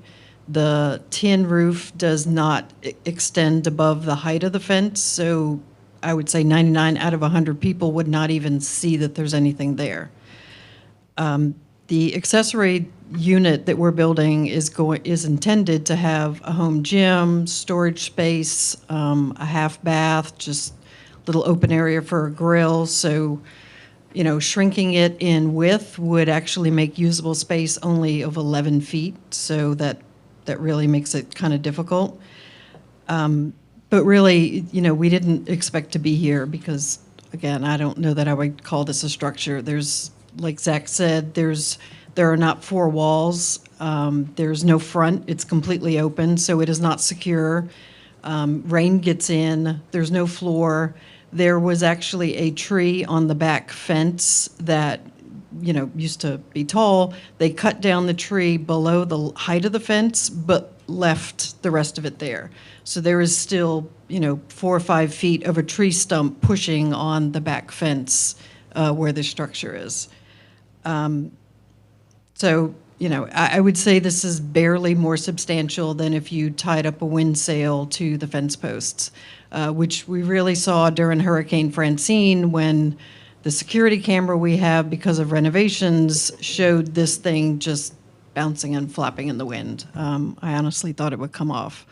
So again, we, understand the limitations here, but, we're hoping that this can be looked at as not really substantial as, like, for example, the house behind us that we are doing the setback because it is only 2.5 feet from the lot line.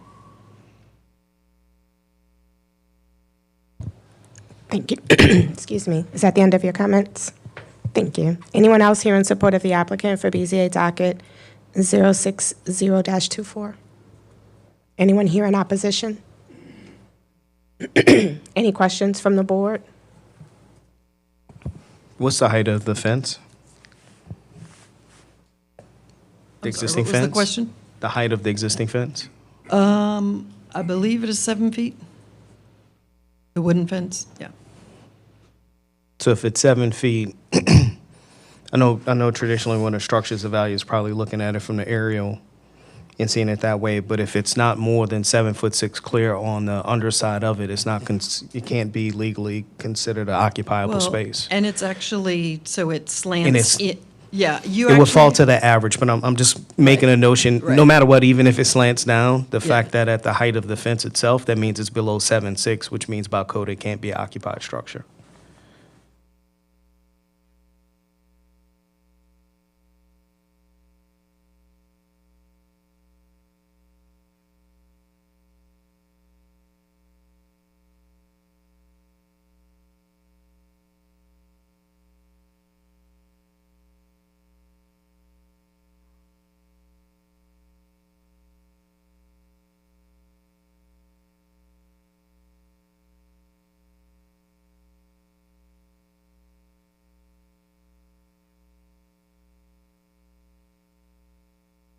I guess the only question to staff, I mean, if, let's say if it was, because there's a reference in here, if we were to grant it and there's the proviso, but what is the consequence on that neighboring property side if it was granted?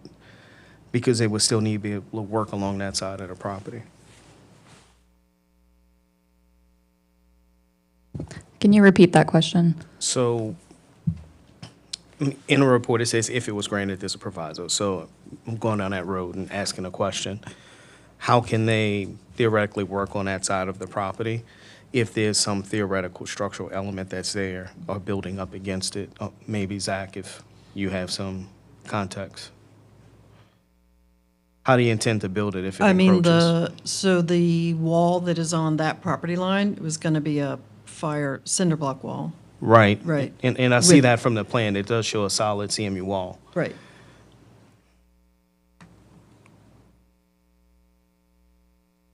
Guess I'm just trying to think through it. I mean, if it's the neighbor, I what's mean, they would- stated by the neighbor?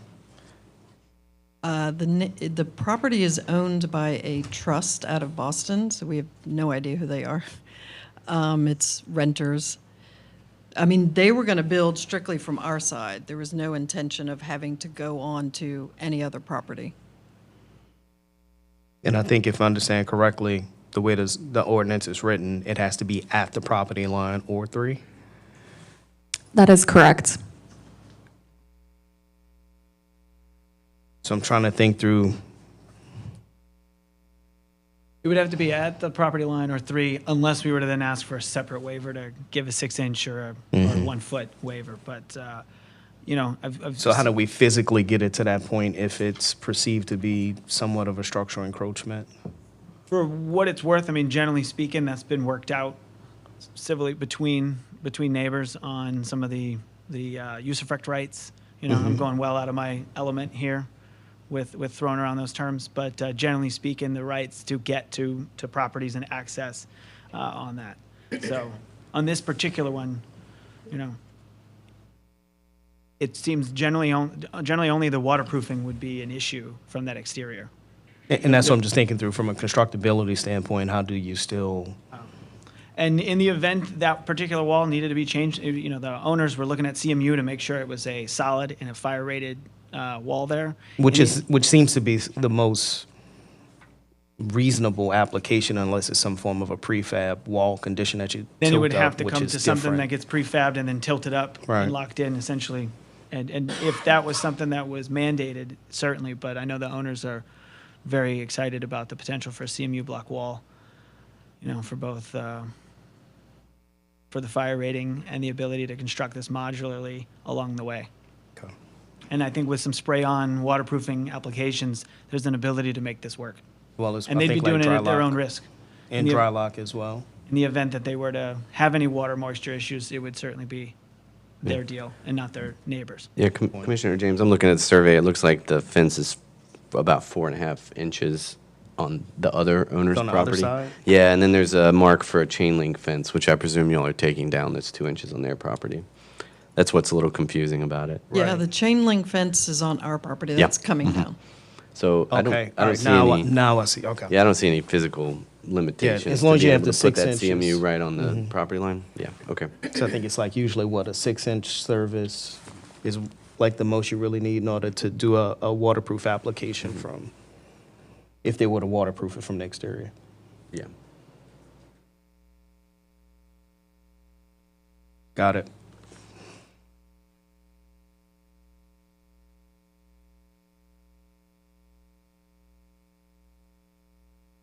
Madam Chair, for motions in order. Are there, excuse me, are there any other questions from the board? Proceed. Madam Chair, with regards to BZA docket number 060-24, my motions for an approval of the request of the waivers for Article 21, Section 21.6.8.7 for the accessory structures and uses, interior side yard setback, and Article 21, Section 21.6Z.3 for pool house and cabana, taking the comments as provided by the applicant and their representative, as well as their nine-point criteria spots in, within our packet. I move for approval with the one noted proviso as recommended by staff.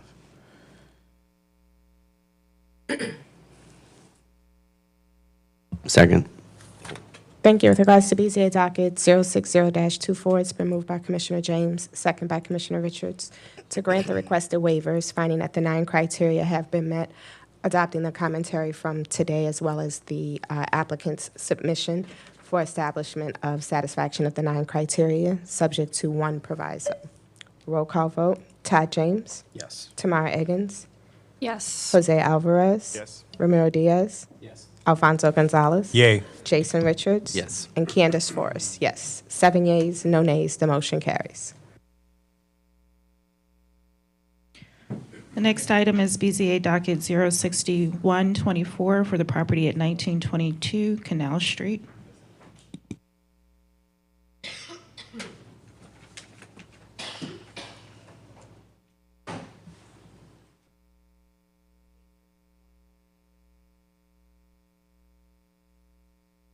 Can you hear me now? BZA 6124 is a request to permit mechanical equipment in the front yard of a site at 1922 Canal Street. The site is located in the interior side yard of University Medical Center, which contributes to the applicant's hardship as there is a lack of available space for an alternative location.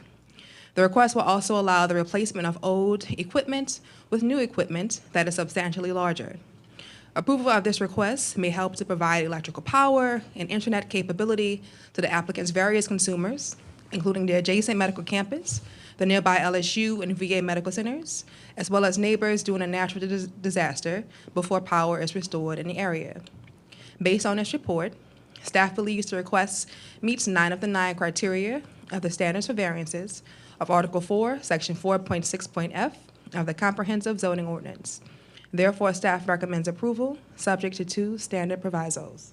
If you could give your name and address for the record. Good afternoon, Madam Chair and members of the board. My name is Martin Landrew. I'm with Gordon Ryder Law Firm. We represent Cox Communications Louisiana, LLC, who's the applicant today. I want to just take a brief minute and then turn my time over to Mr. Baker, who's the Critical Infrastructure, Director of Critical Infrastructure for Cox. I think it's my job to note that the 9 legal criteria for the zoning variance have all been met, as staff has indicated to you. We fully support the staff's report and thank them for the detailed job that they did in presenting the application to us. We believe we submitted all of the appropriate documentation to support the staff's report. We addressed each of the 9 criteria in our August 8th support letter, which is part of your packet. In addition to that, we went through the entire NPP process. We are not aware, as we stand here today, of anyone who is in opposition to the proposal before you today, and we ask for your approval today. This is somewhat time sensitive for us. It is a critical infrastructure project that we'd like to move forward on, and I'll turn it over to the Director of Critical Infrastructure to get into details and answer any of the particular questions that the board may have. Mr. Baker. Good afternoon. Keith Baker. Address is 338 Edwards Ave. That's in Harahan, and I represent critical facilities for Cox Communications. This particular facility is extremely important to us. It serves all of our customers in downtown New Orleans, as well as University Medical Center, the Superdome, and the Smoothie King Center. The current generators that are installed on site are end of life. The repair bills have skyrocketed, and we're looking to put new generators in so that we could have better reliability.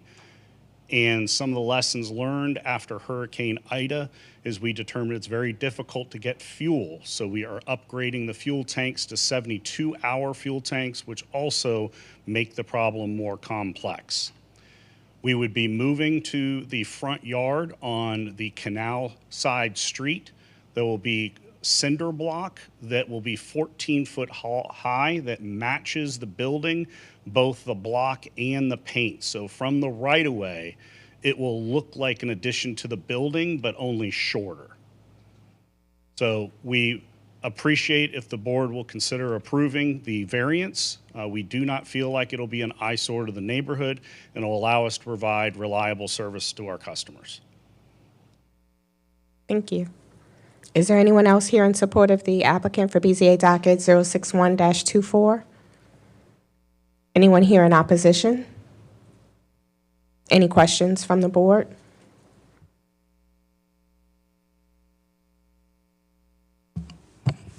For motions in order. Yes, proceed. Madam Chair, regards to BZA docket number 061-24, my motion is to accept the staff's recommendation for the requested waivers, understanding that the 9 criteria have been met, and move for approval with the 2 noted provisos. Second.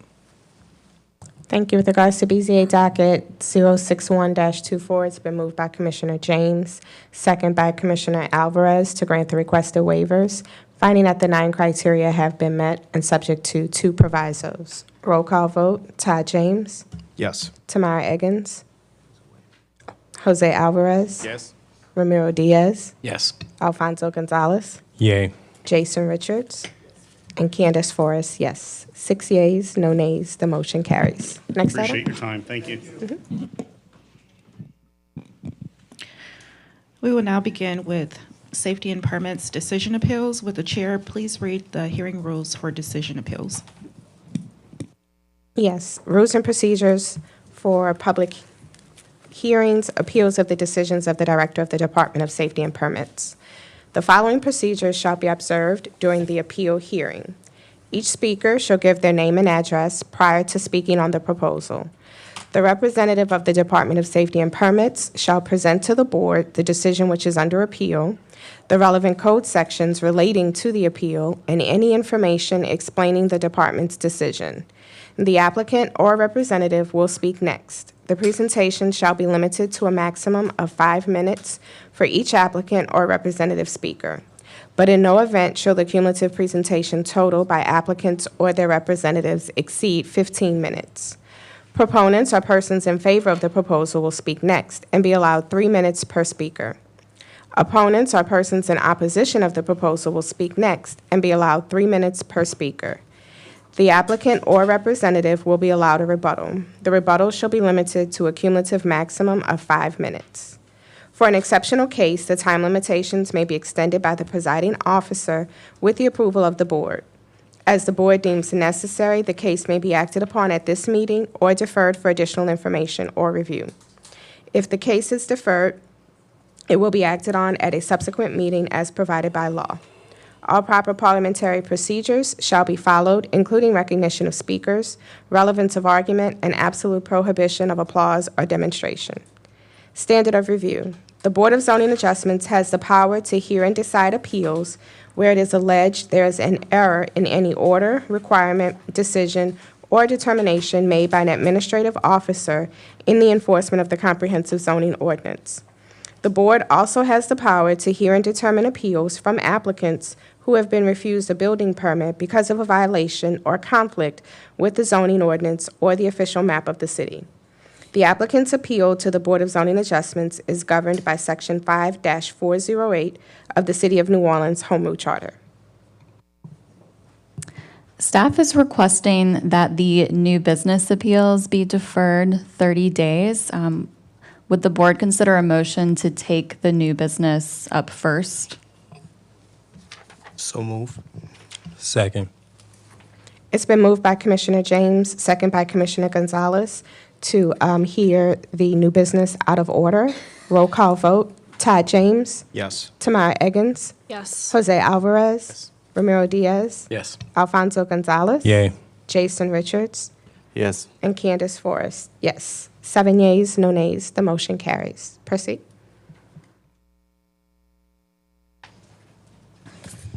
The first item is BZA docket 6224 for the property at 2501 through 2537 Tulane Avenue.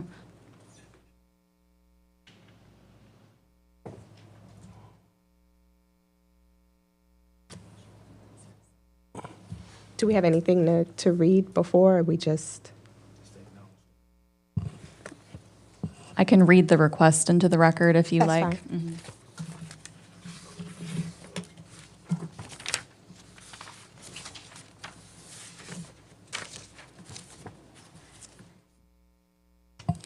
BZA docket 6224 is an appeal of the July 12th, 2024 decision of the Director of the Department of Safety and Permits as per Article 4, Section 4.8 of the Comprehensive Zoning Ordinance regarding the issuance of permit number 2401393 new C, allowing for the construction of a grocery store resulting in alleged parking within the corner side yard due to the Board of Zoning Adjustments approval of a variance from Article 22, 8A1B3 in lieu of Article 22, 8A2B3 and insufficient buffer yard. And again, we're requesting a 30-day deferral to allow the Department of Safety and Permits to complete their summary report. Is there anyone here in support of is the applicant present for BZA docket 062-24? Yes. My name is Galen Brown. I'm an attorney representing the two appellants in this matter.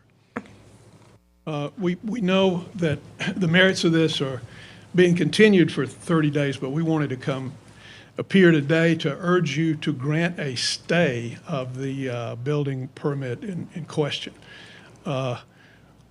One of the variances that was granted that authorized this building permit purportedly authorized parking between the proposed building and a corner side yard property yard. But that variance is invalid and unlawful and was not properly adopted, which is clear from the face of the documents we submitted in support of the appeal. The variance to waive parking on the and allow parking on the corner side yard was not included in the application that the landowner made originally. It was not on the agenda for the BZA hearing of November 13th, 2023. There was no motion and second to approve such a variance, and the board never voted to approve it. But that variance appeared for the first time in the written disposition. It provided relief to allow parking for residential use, and which is yet a fourth reason why this is not applicable to this commercial development. It's clear it's clear that this board has the authority to grant an appeal. The board has the power under its rules, Roman numeral 3G, to modify any order, requirement, decision, or determination appealed from, and can make such order as ought to be made, and to that end shall have all the powers of the Director of the Department of Safety and Permits. But despite being on notice regarding, we filed a lawsuit in civil district court reviewing that, asking the court to review that decision. But despite being on notice regarding the unlawfulness and invalidity of the permit, the landowner has continued with construction. And I just want to make it clear that the landowner has assumed the risk that that decision can be reversed and that the landowner may be ordered to remove the construction that it has begun, or alternatively it may be ordered to modify the construction to comply with the zoning ordinance. Thank you. Thank you. Is there anyone else here in support of the applicant for BZA docket 062-24? Come up, please. Sherry Hillis, 2621 Bank Street, Unit B, and I'm also on behalf of my mother, who's at 2621 Bank Street, Unit A. She could not make it here. She was in the hospital. We did not receive notification of this hearing today. I had to go on One Stop and locate my notification. I checked with the rest of my neighbors. No one got it in. They're on the Excel spreadsheet on One Stop, but no one got a physical copy of this notification of this hearing. Also, I submitted comments in support of this. I went on One Stop as of this morning. My comments were not there. I turned them in on October the 11th, which was prior to when we were told to do it on the 14th. Because the 14th was a holiday, I made sure it was in on the Friday before. Just want to make sure to reiterate that they are working constantly on this permit that was granted in violation. So, thank you.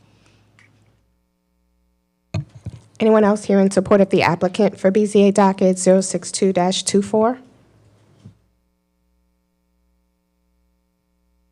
Susan Johnson, 2822 LePage Street, Historic New Orleans Neighborhoods, LLC. I am not paid to be here. I am deferring my time to Mary Howell, please. Is that all right? Hi, good afternoon. Mary Howell. My law office is at 316 South Durgeois Street. And I've owned property in this neighborhood. It's a half a block from where the site is for almost the last 40 years.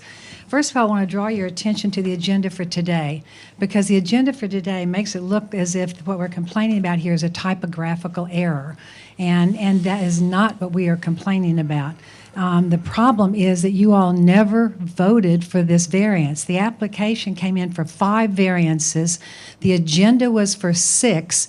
Corner side yard was not on that agenda. When the motion was made by you, Mr. James, you said that you were making a motion to support the initial application as it had come in. Those are 5 variances.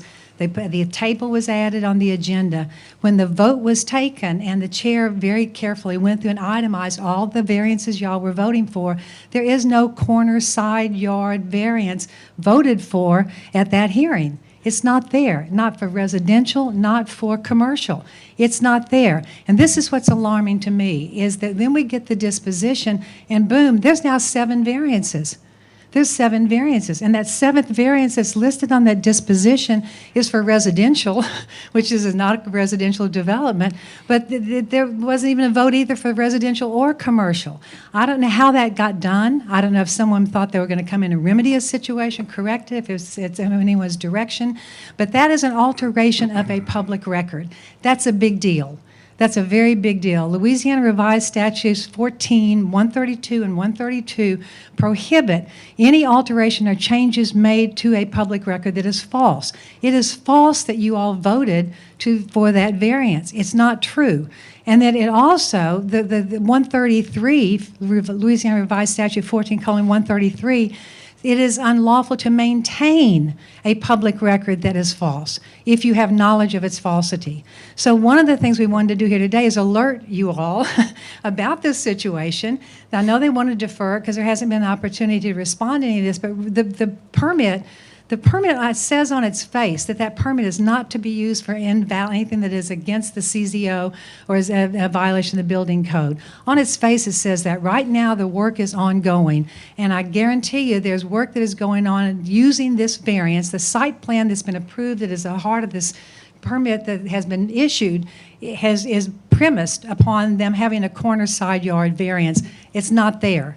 It's not there. You can read the transcript, watch the YouTube, whatever you want to do. It is not there. You all did not vote on it. And the whole issue of this, too, is public hearings, the importance of a public hearing, the importance of notice, the importance of having the opportunity to be heard. And the fact that this document was changed after this hearing took place, that's not insignificant. And I urge you all to really pay attention to that. I don't know if this has happened in other cases that you all have handled, but that's something that really needs to be looked into to ensure the integrity of these proceedings. So that's the main thing. I know there was a motion to defer, and I'm speaking here just specifically on support of the motion to stay, or to ask the director to stay this. And actually what you all need to do with regard to this disposition needs to be withdrawn.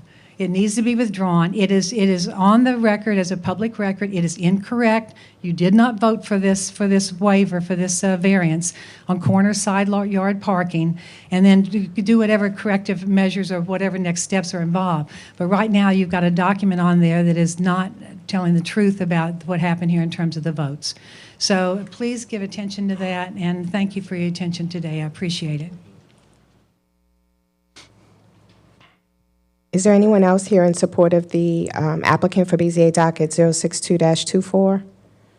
Anyone here in opposition? Hi, I'm Sally Davis. I live at 1528 Lower Line Street, and I don't know that this is an opportunity for a back and a forth, but what I just heard sounds really alarming. So if it's the case that y'all really did not vote on that variance, and yet the work is going on, I would like to find out what can you do as a board to cause safety and permits to put a stop work order at that location until we can all clear this up. Thank you. Anyone here in opposition? Any questions from the board? Oh, sorry. Hi, good afternoon. Chip Lyons, 201 St. Charles Avenue, here in opposition. We represent the owners of the property, 2537 Tulane Properties, LLC. First, we would urge the board to vote in favor of the motion to defer this so that safety and permits can be present to address the issues at hand. Quickly, we will, certainly address these in more length, but the applicant's appeal is not properly before this board. There are certain decisions of the Director of Safety and Permits that come to this board. This is not one of those decisions. Just like if there were a building code issue that went to BBSA, it doesn't come to this board. This is a decision, essentially what the applicant, this is a building permit issued by the Director of Safety and Permits pursuant to Section 26 of the City Code. This is not a zoning interpretation by the director. This is not a decision by the director pursuant to the zoning code. You guys have already made the decision pursuant to the zoning code. We think you made the right one. Design Advisory Committee has issued a recommendation pursuant to the zoning code. Everything has been approved. What the applicants, and as the applicants mentioned, they have a pending lawsuit at CDC challenging the decision that was made by this board last November. So they can pursue that lawsuit, that's fine. While they're pursuing that lawsuit, the applicant has a right to go and pull a building permit, which we've gone through the full process at Safety and Permits to pull that building permit. What the applicants essentially are doing is coming to you and saying, we want you, the BZA, to overrule your decision from last November, and based on overruling your own decision, then tell the Director of Safety and Permits to pull the permit. That's just not how the process works. They have full opportunity to pursue the appropriate process. They're doing that at Civil District Court. They had full opportunity to appeal prior decisions on the site plan of this property that deal with some of the issues they've brought up, and this is just not the correct forum for them to relitigate issues that are already subject to a pending lawsuit. So I appreciate your time today, and we'll be back next month after Safety and Permits speaks on the issue. Thank you. Thank you. Anyone else here in opposition? The applicant has an opportunity to rebut.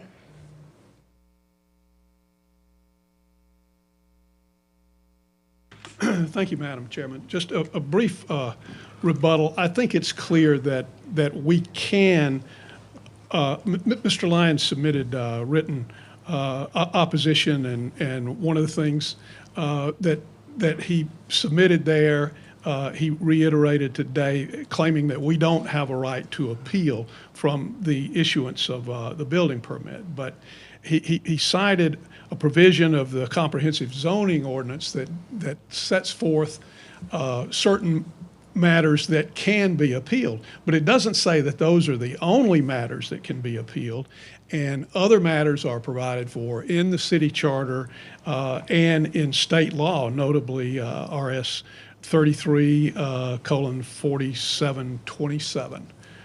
And we do fall within that. We certainly have a right to file this appeal.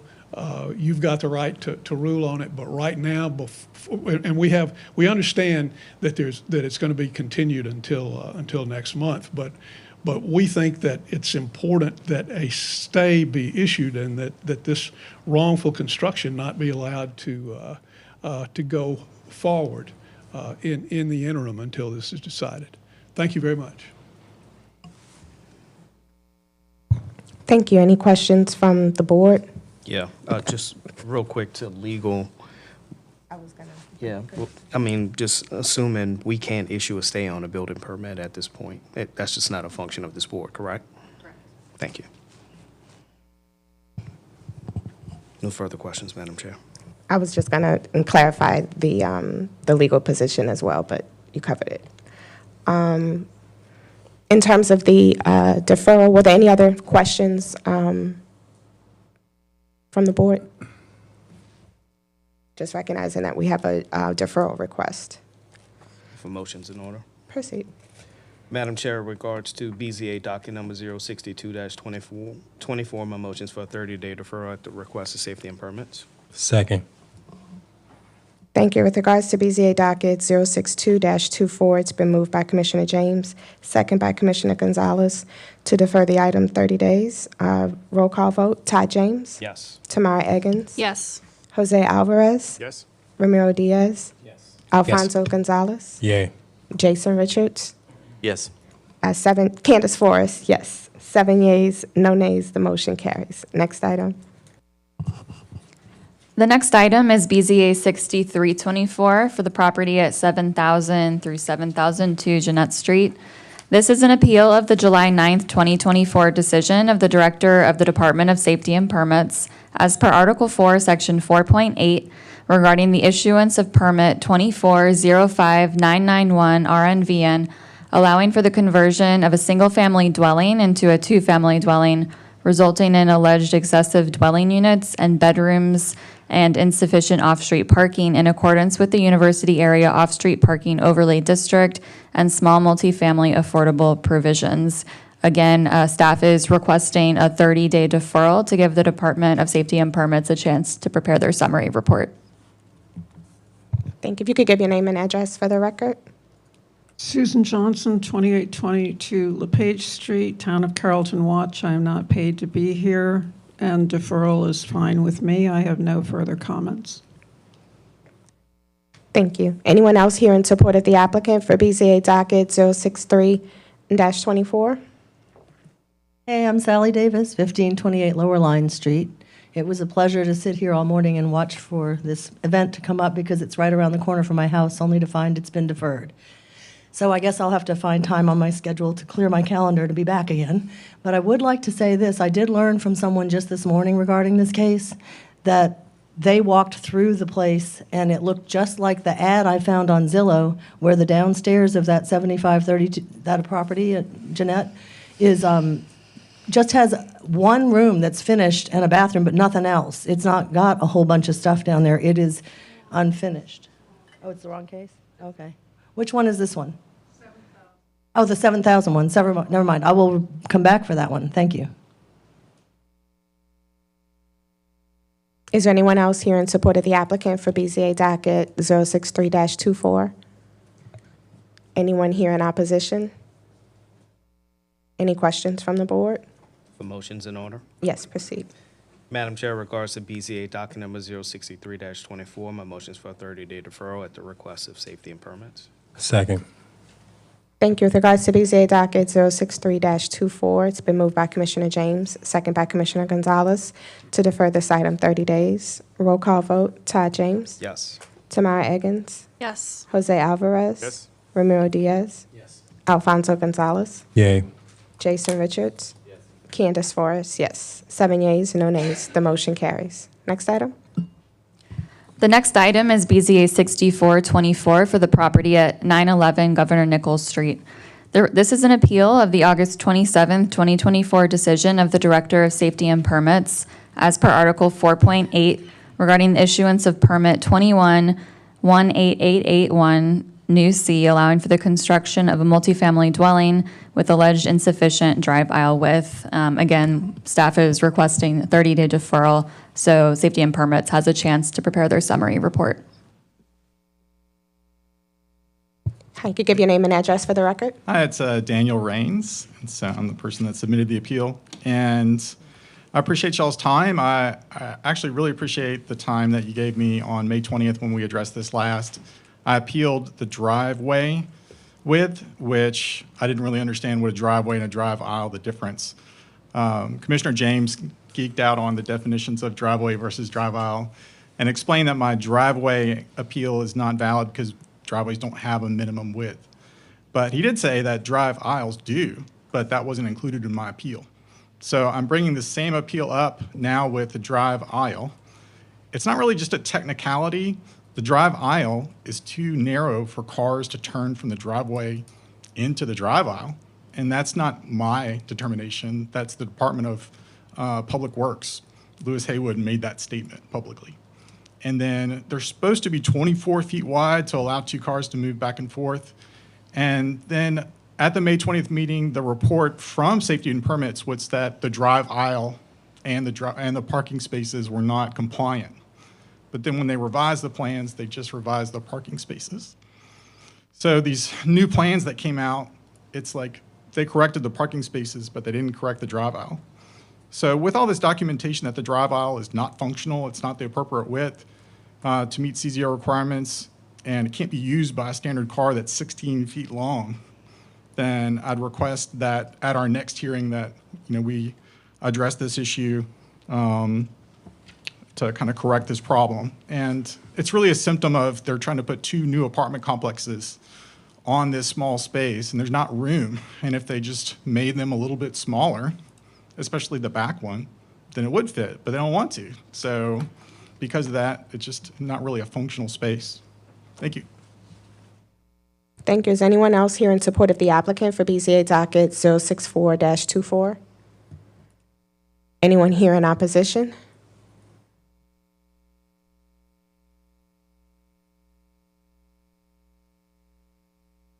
Hello, Andrew Stevens with John Williams Architects, New Orleans, Louisiana, 824 Barone Street, 70113. Appreciate the board and the Department of Safety and Permits and the review on this project. We're in agreement with the deferral for the next meeting. This is actually the 3rd BZA appeal that's been applied for this project, and the previous 2, as mentioned, have been denied by this board, and we support those denials. We believe this current design complies with the CZO, and Department of Safety and Permits did the correct thing in reviewing that, both at the VCC level, at the Department of Safety and Permits level, and at the zoning department level in approving the plan with the revisions that we provided for the parking and a reduction of the overall parking count. So we only have 4 cars that are going to be parked at this site. As mentioned, it's a multifamily site, and there's not going to be any public access for this site beyond those 4 cars. So appreciate the board's review at the next meeting. Thank you. Thank you. Anyone else here in opposition? The applicant has an opportunity to rebut.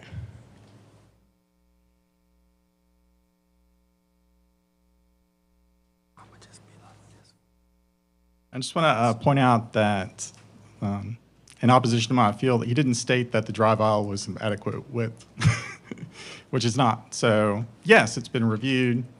Yes, my initial appeal, it was turned down in regard to the driveway, but in that same process, Safety and Permits identified that the drive aisle and the parking spaces were non-compliant. So it's not like there's issues that I'm bringing up concerns and there's nothing there. Like after the last meeting, they had to make revisions because those violations were overlooked, but they only corrected some of the violations. Thank you.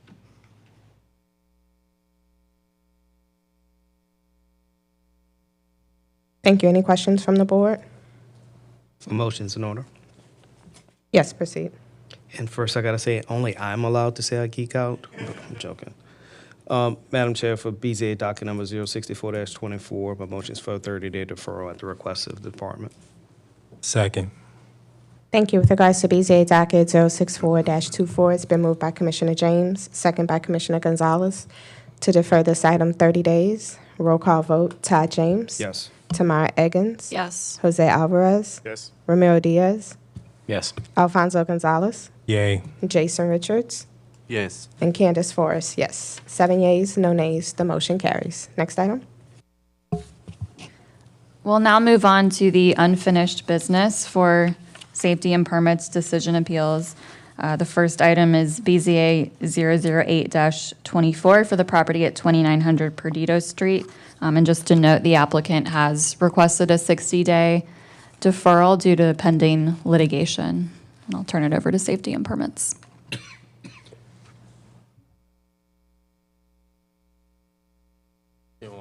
Okay. Is the applicant present for BZA docket? Getting to the right one. 58.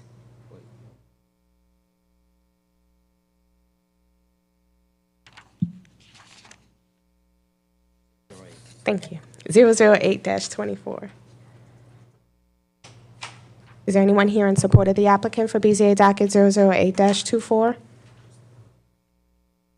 Anyone here in opposition?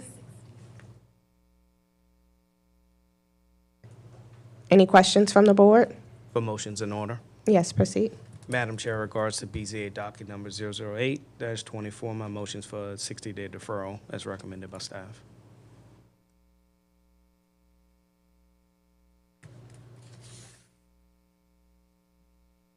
Second. Sorry. Thank you. With regards to BZA docket 008-24, it's been moved by Commissioner James, second by Commissioner Diaz, to defer the item 60 days. Roll call vote, Todd James. Yes. Tamara Eggins. Yes. Jose Alvarez. Ramiro Diaz. Yes. Jason Richards. Yes. And Candace Forrest, yes. 6 yeas, no nays, the motion carries. Next item. Next item is item 14, BZA docket 05724 for the property at 7534 Jeanette Street. And I'll turn it over to safety and permits.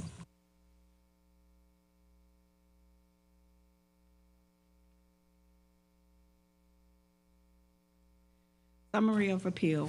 Relative to 7534 Jeanette Street, the applicant's appeal alleges an error in the decision of the Director of the Department of Safety and Permits regarding the issuance of permit number 24-14701-RNBN as it relates to the determination of the total number of required parking spaces. Safety and Permits Statement of Determination. The appellant argues that permit number 24-14701-RNBN was issued in error based upon 3 reasons. 1, the bedroom count does not accurately reflect what existed prior to the issuance of the building permit. 2, the construction of a new kitchen creates a second unit. 3, it is unknown whether the basement ceiling height is 7 feet or higher. 1, bedroom count not accurately reflected.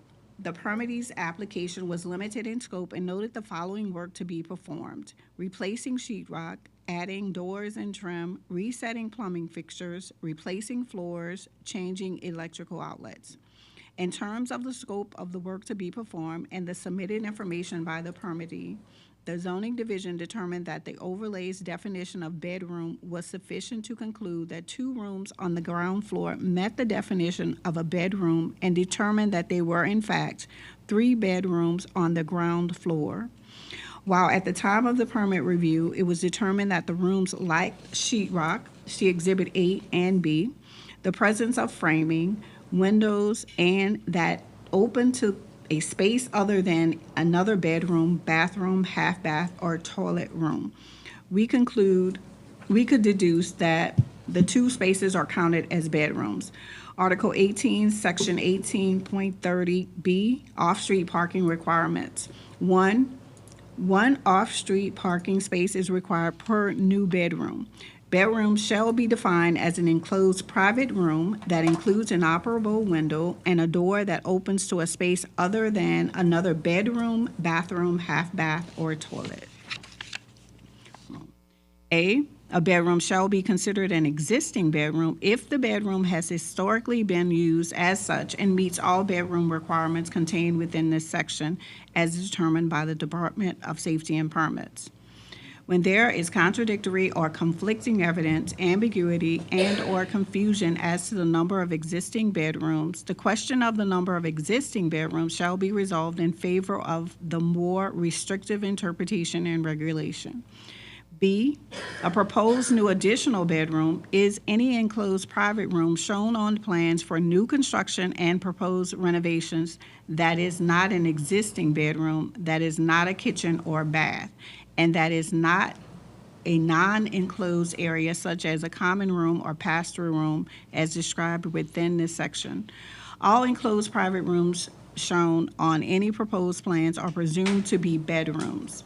C, every existing bedroom and proposed new additional bedroom in a dwelling unit must be an enclosed private room and must not be a non-enclosed common room or pass-through room. A pass-through room is a space or room with multiple doors that is primarily used for passage from one room or space to another in a dwelling unit. D, every existing bedroom and proposed new additional bedroom in a dwelling unit shall contain a minimum of 70 square feet of floor area, and every bedroom intended for occupancy by more than one person shall contain a minimum of 50 square feet of floor area per occupant. E, in the case of a shotgun-style dwelling unit with pass-through rooms for the purposes of this ordinance and calculating the required off-street parking spaces, the number of existing and proposed new additional bedrooms shall be the number of rooms remaining after excluding a common room, a kitchen, and bathrooms. F, all restrictions, limitations, and requirements contained in this overlay, including but not limited to those concerning existing and proposed new additional bedrooms and an additional in a dwelling unit, are in addition to restrictions, rules, and requirements provided for elsewhere in the CZO, the City Code, the Building Code, Louisiana law, or any other applicable law or ordinance. 2, the construction of a new kitchen creates a second unit. As part of the initial building permit application, the permittee wished to install a kitchen on the ground floor. As part of the review of the building permit, the zoning division noted that the second kitchen would not be allowed and needed to be eliminated from the floor plan. In response, the permittee submitted a revised floor plan showing the first floor kitchen being substituted for a laundry center. See Exhibit C. 3, unknown ceiling height of the basement. The appellant argues that it is unknown if the ceiling height is 7 feet or higher and whether it meets building code requirements. In discussions with the building division, it was determined that since this is not considered a substantial renovation and that the space is currently conditioned, the overall ceiling height of the ground floor is prescribed and not required to be brought up to code if determined deficient. Given all of this, we ask that this board deny this appeal and uphold the decision of the director in this matter.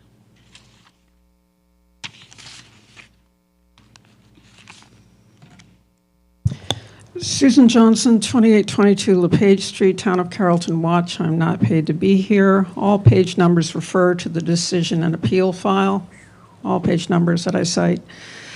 DSP has failed to answer the first and primary argument on my original appeal letter of August 1. The permit was not reviewed for compliance with the university area overlay as required by law.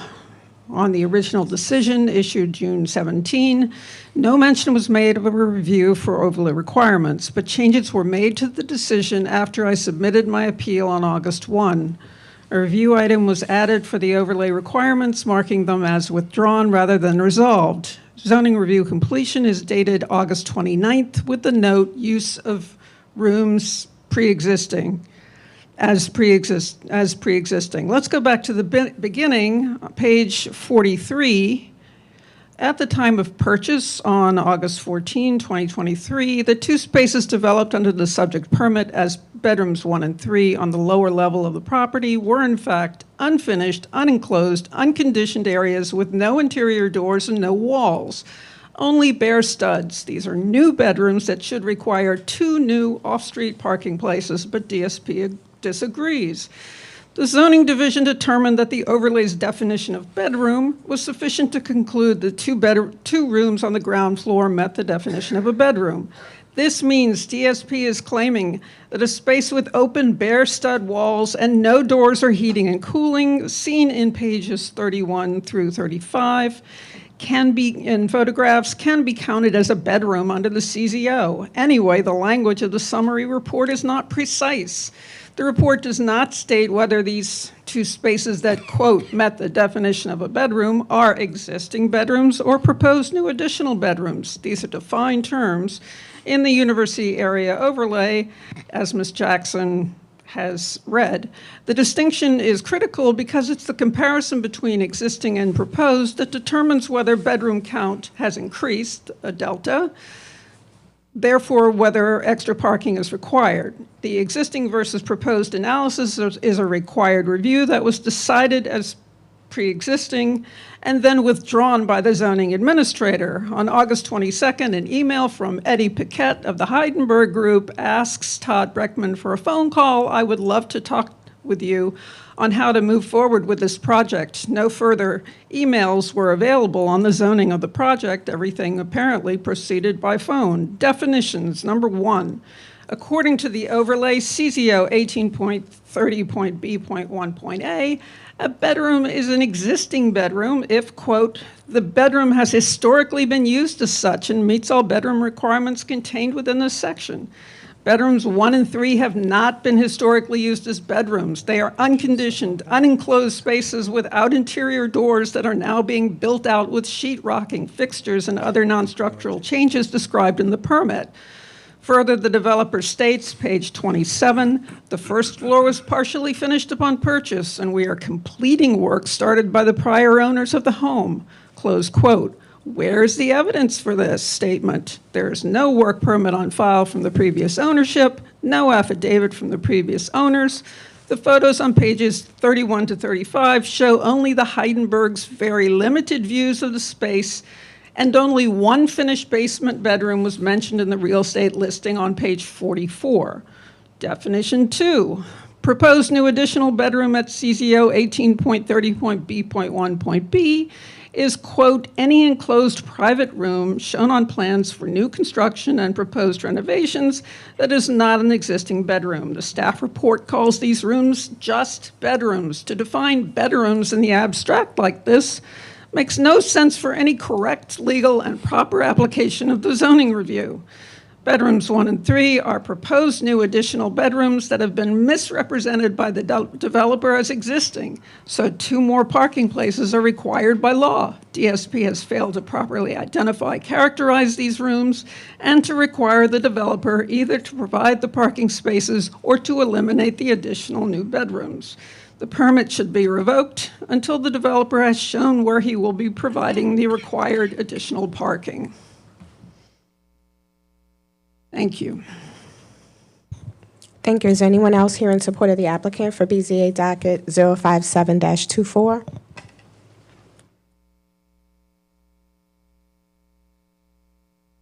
Hi, it's me again, Sally Davis, 1528 Lower Line Street in Carrollton. So I live at the corner, in the block between Birch and Jeanette, and we're talking about this property, which is halfway down the block, right around the corner from my house. And I've been knowing this house since I moved into my house in the year of 2000. And it never had a kitchen down there, and it never had those other bedrooms down there.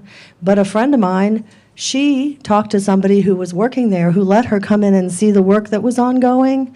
And this, I don't know exactly the date of when she did this, because she was thinking about looking for accommodations for a college student. And she was shown the 2 bedrooms. She saw it when it was not yet a bedroom. It was just 1 bedroom that was finished and a bath. That's the thing you see in your materials that was in the real estate ad. That's how it was when the property changed hands for 500 and some odd thousand. But she was also shown a kitchen. And she was told that they were going to be renting it out as a 3-bedroom, I don't know how many baths, maybe just 1, I don't know, but there was going to be a kitchen because she wanted that for her college student. So this business of y'all hearing that the kitchen plans were scrapped in favor of a laundry room, I guess I wonder, is it within your ability? I know you apparently, according to legal, you cannot direct safety and permits to pull a permit or something, or you can't, there's some stuff you can't do, but are you allowed to ask them for current video proof as to what's going on inside that basement apartment they've created? Is that something you can do? Because I think there is a kitchen in there, and I think that you're being pulled the wool over. And if somebody's misrepresenting facts in front of your appellant body or in front of safety and permits, that's a violation of state law. That's actually illegal. So I want to know, is there a kitchen in the basement of that place? Because that means 3 more college students on my block. And in case you don't know how bad the parking is, not just counting the Lusher buildup every day, that I can put up with it just twice a day, but the rest of the student parking that happens around there, and they have bigger cars than mine. It's very difficult already. I just don't know what's going to happen to us in that little neighborhood block when we have 3 more cars potentially on the street. Already the teachers who park at Lusher take up a lot of the existing parking, and I want them to be there. Teaching is good, education's great. But this is a big issue for us in the neighborhood. So what we're doing here is we're saying, you guys, we worked really, really, really hard to get this IZD through. Then there was all that ridiculosity about the definition of a bedroom. It doesn't matter whether it could be enclosed. It was not an existing bedroom. And you can look away and talk to somebody else about it while I'm talking, but it doesn't matter. It wasn't an existing bedroom. It really wasn't. So these are 2 new bedrooms. When does the IZD kick in if it doesn't kick in this situation? So we're so frustrated we're having to appeal a decision by safety and permits because they didn't do their job correctly. They listened to the developer, but they didn't look beneath the facts and see that they were being told a story. They've been told a story. This isn't right. It's y'all's ability and responsibility to make it right, and we're appealing their decision. We think that you should look at this with really strong eyes. That's the end of your time. Thank you. Thank you. Anyone else here in support of the applicant for BZA docket 057-24? Anyone here in opposition?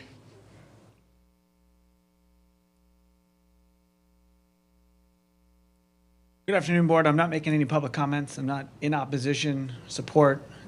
I think this was deferred last month because there was potentially, nobody knew that there was a representative for this property owner here. And I'm just here in case there's any questions on behalf of the property. But I'm not making any comments in support or opposition, just here as a source if any questions were to come this way. Thank you. Thank you. Any questions from the board? What the hell kind of comment was that?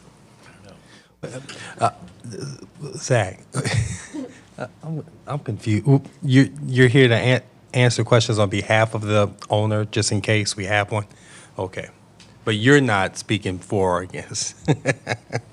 Okie doke. All right, cool. That was so good.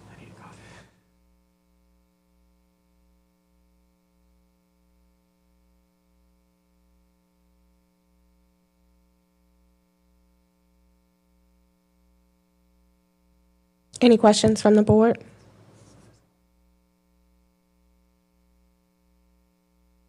Do I get to rebut the silence? There's not anything to rebut. There wasn't an opposition.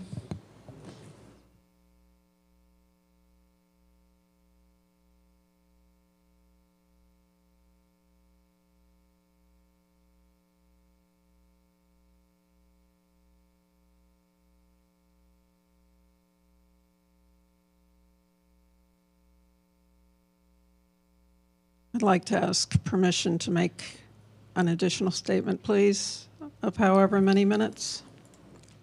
Unless there's a board member that has any need for any additional information, but the time for comment has ended, so we're at the board asking questions. I have a quick clarifying question. It was actually your statement. You threw me a little bit when you mentioned the other kitchen or additional kitchen. So is it your assertion that there are 2 kitchen areas on, on this property? Yes. Oh, okay. If you speak, you just need to speak into the mic to record it. I just want to be clear on There was always a kitchen upstairs. It's a raised bungalow. Right. Okay. But it's being marketed as 2 separate units now, not one house, 2 separate units.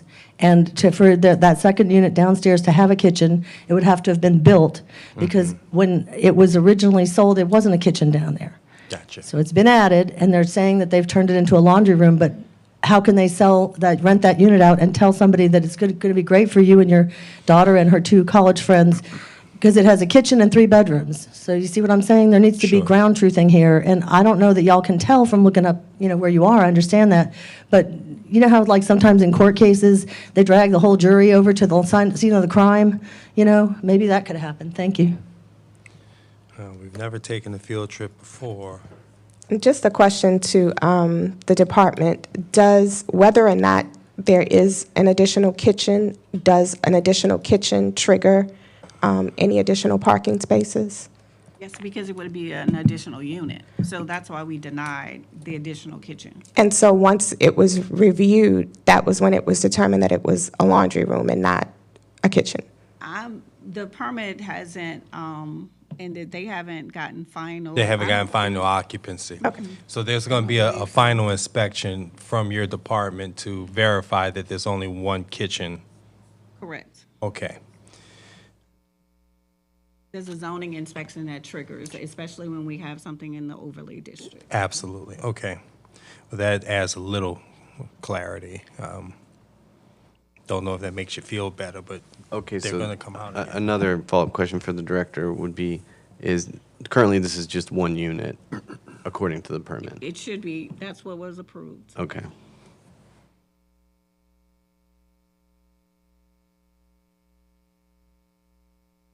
And in the event that there's anything any different than what was approved, that's at the point of safety and permit enforcing what's been requested and approved. That's correct. And we wouldn't issue the certificate of occupancy, which would not trigger a meter release. Right. And our decision is based upon what's been presented and what's been approved for the 1 unit. Correct. Yeah, and that was, thank you, Madam Chair. I was trying to get there because I was looking for where there was a actual error in the decision to just issue the permit, which on its face is on the up and up. And I hear what you're saying with the, the accusation that the developer is not being honest and adding that 2nd unit and marketing it as a 2nd unit, but we can't, I don't think we can jump the gun. You have to speak into the mic, not from the audience. Sorry about that. If I were able to find the marketing information that's showing that they're marketing it as a 3-bedroom down there, then that would change y'all's opinion, perhaps? Let me tell you something. I live in the East, but I can market my. But that's not the question. Just want to be clear that that's not the appropriate. And just one other thing, the fact that it was Let me actually respond. basement without finished Question, rooms, ma'am, that you was out of on order. its face. Ma'am, you out of order. The question was asked about we have to operate on what's before us, not what someone thinks may be the case or what is being suspected. And we're operating based upon the information that is before us. And there are appropriate steps to take should there be a scenario where something is done that is not what was approved or what was requested. But to jump to a conclusion outside of what's before us wouldn't be appropriate. Well, the 2 different versions are on pages 39 through 42. I understand what you're saying, but that was why the question was asked, what the applicant requested in their supplemental permit. So we're going based upon their supplemental permit. If it turns out that it's something different, then that would be the point where enforcement from safety and permits would step in. Okay, and what about the point that 6 bedrooms for students is not allowed under the zoning? I mean, rooming houses are not allowed in HURD. This is going to be a 6 that's marketed to students. Can the director clarify what the nature of the permit is? Is it a single-family residential permit? Is it a commercial permit? Single-family residence. And that's how it's permitted. That's how it's permitted. Mm-hmm. And that's what I've, the same thing you were saying, that's what I've said on several occasions, like we can't operate off of speculation. And so that's why the process is, once the building is complete, certificate of occupancy, inspection, and there is, in addition to building going out, or if we have a third-party inspector that sends us in something, there's a zoning inspection on this particular property. So zoning will also go out to ensure that it is built as approved. So do we have, so I guess the question would be, does safety and permits have to wait until the next inspection is requested? Or is that something that periodically the department can just go out to do a spot check on a parcel? Periodically, the department can go out. Yes. Okay, so maybe it's just, again, it's the venue of trying to challenge us to come do this as a board is one thing. No, that's not the venue, because we're only here to review a permit as it's currently been applied for. If you have a concern, communicate it to them so they can at least send an inspector out, but that's it. And until they deem, until you guys make a decision from that point, that's when a inquiry of a challenge would probably come forward based off of certain findings and whatever you guys report back. But we can't just take action based off of like the director said, we can't take action based off of speculation until there's some formal documentation to show something to be formally challenged. But they can send someone to go check and see if they see it's out of compliance, the department has the right to take action as they see fit. These were not historical bedrooms. It's clear. It's just bare studs, no doors.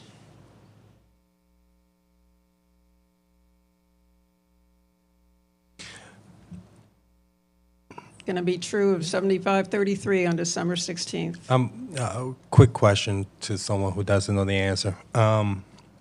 To the point about the unfinished first floor, and just looking at the the diagram that shows some rooms that are unfinished, you know, if they were to be developed into the bedrooms that the applicant is saying they're developing them into, would that be allowed under a single family as long as there isn't that kitchen being added and a true second unit being developed?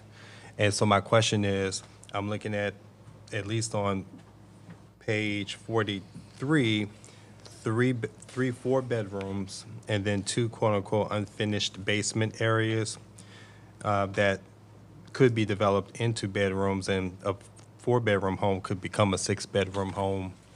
Is that not allowed under single-family residential?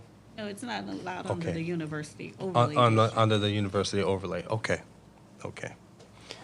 And so when you check for, and again, even with the zoning compliance officer, if they go out and they see that bedrooms are there that didn't exist during the purchase of the home, that can be flagged as well? Yeah. So, I don't see a lot of meat on the bone. I'm done. Thank you. Are there any other questions from the board?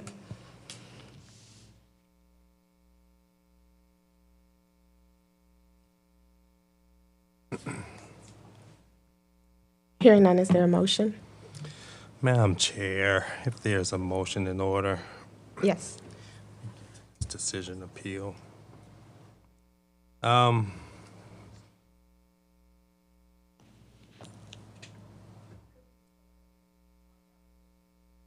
Ma'am, I've told you before about yelling out from the audience. In regards to BZA docket, looking for that numbers, BZA 063, sorry, the other Jeanette, 057-24. I move to deny the appeal and uphold the decision of the Director of Safety and Permits, finding that there wasn't an error in the interpretation of the CZO.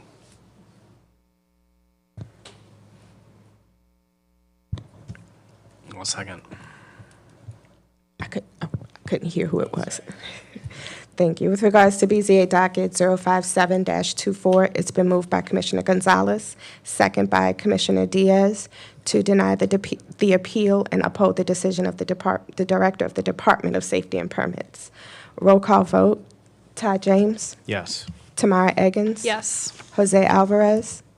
Ramiro Diaz? Yes. Alfonso Gonzalez? Yay. Jason Richards? Yes. And Candace Forrest, yes. 7 yeas, no nays, the motion carries. Next item. Next item is BZA 5824 for the property at 2831 Calhoun Street. I'll turn it over to safety and permits. 2831 Calhoun Street, BZA 5824.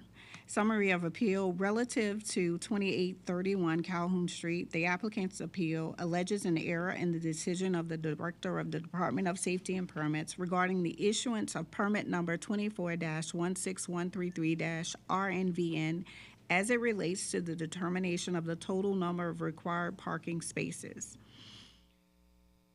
Safety and Permit Statement of Determination. The appellant argues that permit number 24-16133-RNVN was issued in error based upon the following reason. The bedroom and bathroom count does not accurately reflect what existed prior to the issuance of the building permit, and additional parking is required as outlined by the University Area Off-Street Parking Overlay District.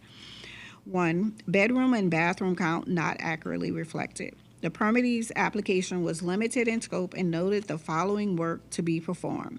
Minor renovation of an existing single-family residence. Scope of work to include new interior finishes and exterior painting. All work completed per contract.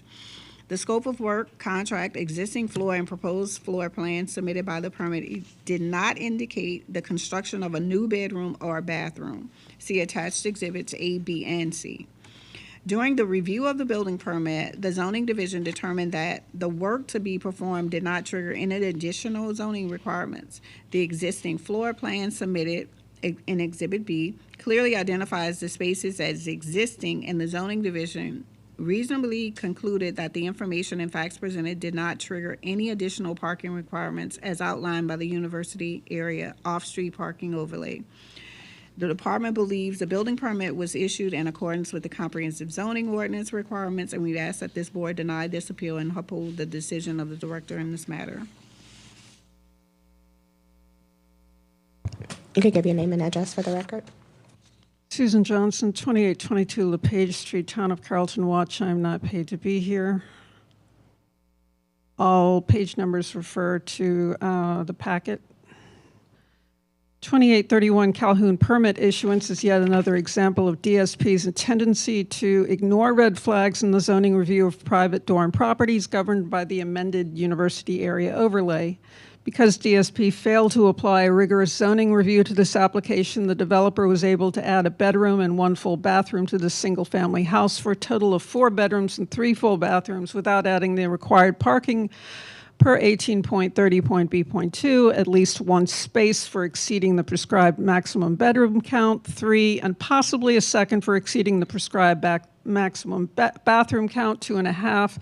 I believe that the law is unclear on this point, but exceeding the 2.5 bathrooms is prohibited by 18.30.B.4, so 3 full bathrooms requires a variance. Safety and Permits failure to identify material misrepresentation and to correct it is chronic across D2D properties in the university area. At 2831 Calhoun, the contractor was working without filing a permit because I speculate he was trying to hide the conversion of the old family room into the new 4th bedroom.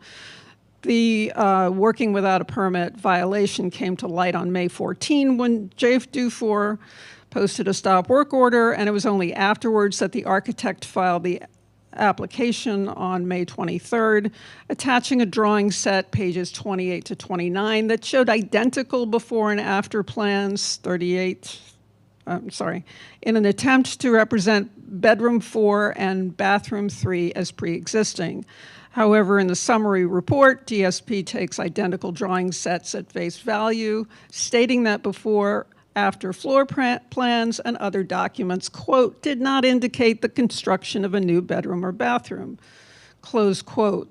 The report states that it was, quote unquote, reasonable for zoning to conclude that the information and facts presented did not trigger any additional parking requirements as outlined by the University Area Overlay. I disagree. In fact, it is reasonable to ask 3 questions. Number 1, what work had been accomplished before the violation was caught? Answer. Llama incident on page 26 states only that the work was allowed to continue on the roof decking. The incident report was otherwise incomplete, as they usually are, but a public records request produced an email to Jay Dufour dated April 27, written by a neighbor of the property, stating, quote, "There is major construction in progress on this property. There have been at least 3 dumpsters filled and removed from the site, and it seems the interior has been gutted," close quote. So safety and permits had been alerted that major construction had taken place. On the other hand, see page 13, the details of unpermitted conversion of the original family room into a bedroom and attached bath are readily inferred by a comparison of plans before and after found in private sources like the MLS. Question 2, what elements of the site and floor plan might indicate that an illegal bedroom conversion had taken place? Answer, bedroom 4 contains an exit to the backyard, which is unconventional for a bedroom, but common for a family room or den. And finally, see pages 38 to 39, why are 4 tandem parking spaces presented on plan pages A1 and A2, the before and after plans identical? DSP should have flagged this representation as an error because in the overlay per CZO 18.30.B.12, quote, "Tandem parking is prohibited and shall not be counted towards existing or required new additional parking spaces," close quote. These were all red flags. Developer was working without a permit because he was adding a new bedroom, bathroom he couldn't or wouldn't supply parking for. The bedroom conversion was then presented as a done deal on identical before-after plans. There's the unconventional exit in the new 4th bedroom, and finally, the representation of tandem parking in the driveway, which is prohibited by the amended overlay for existing parking spaces. Even if it was finally determined that the base zoning required just 1 parking space for a single-family use, tandem parking should have been flagged by DSP as prohibited, but it wasn't. Private sources, the MLS, corroborate that a bedroom and bathroom was created illegally. The permit should be revoked until the developer has shown where he will be providing the required additional parking. This property has been rented as of October 16th, according to public record, but certificate of occupancy has not yet been issued. Thank you. Thank you. Is there anyone else here in support of the applicant for BZA docket 058-24?